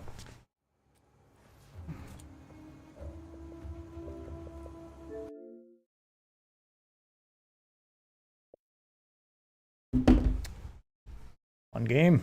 Fun game. Now that we're going to bed. So, I want to thank all you wonderful witches for watching. If you're new to the stream, there are socials above my head here. So feel free to, follow me on Twitter to see when I go live. Join the Discord, become part of the content creation process, get in on some of these conversations with us, or just find some buddies to game with. And, of course, YouTube is where you can get your Death Witch on demand. Probably be putting some new videos up tomorrow. I've been trying to edit some today, but I am behind on my editing, so, you can kind of get the highlight reel, the best moments from the stream. And for now, though, I'm going to bed. So enjoy this exit music made by AI, and I will see you wonderful witches tomorrow night. Have a good night, everybody.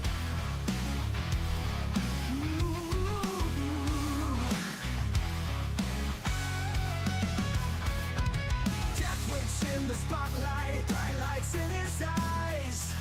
Fingers dance on the joystick, lost in the digital buzz. Sexy modes of the gameplay, and through the night air.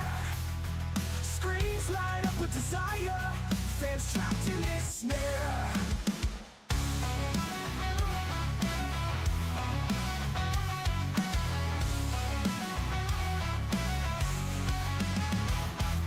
Sweat drips from the brow, excitement off the scale, man. Virtual games, the place we fall hard and fast. frenzy, creating the next move. In Death Wish we trust joystick, master of the groove. Joystick fever drive us mad, wow. Strain rage seduction, fever gets tactile. Death Wish the king, we lost his stray. Joystick fever, night melts away. In a scream, ignited passion rises steep. In game world fantasies we plunge deep. Eyes glued to the screen, can't break free. Death Wish seduction, with joystick destiny. Pixels burning slow, seductive flare.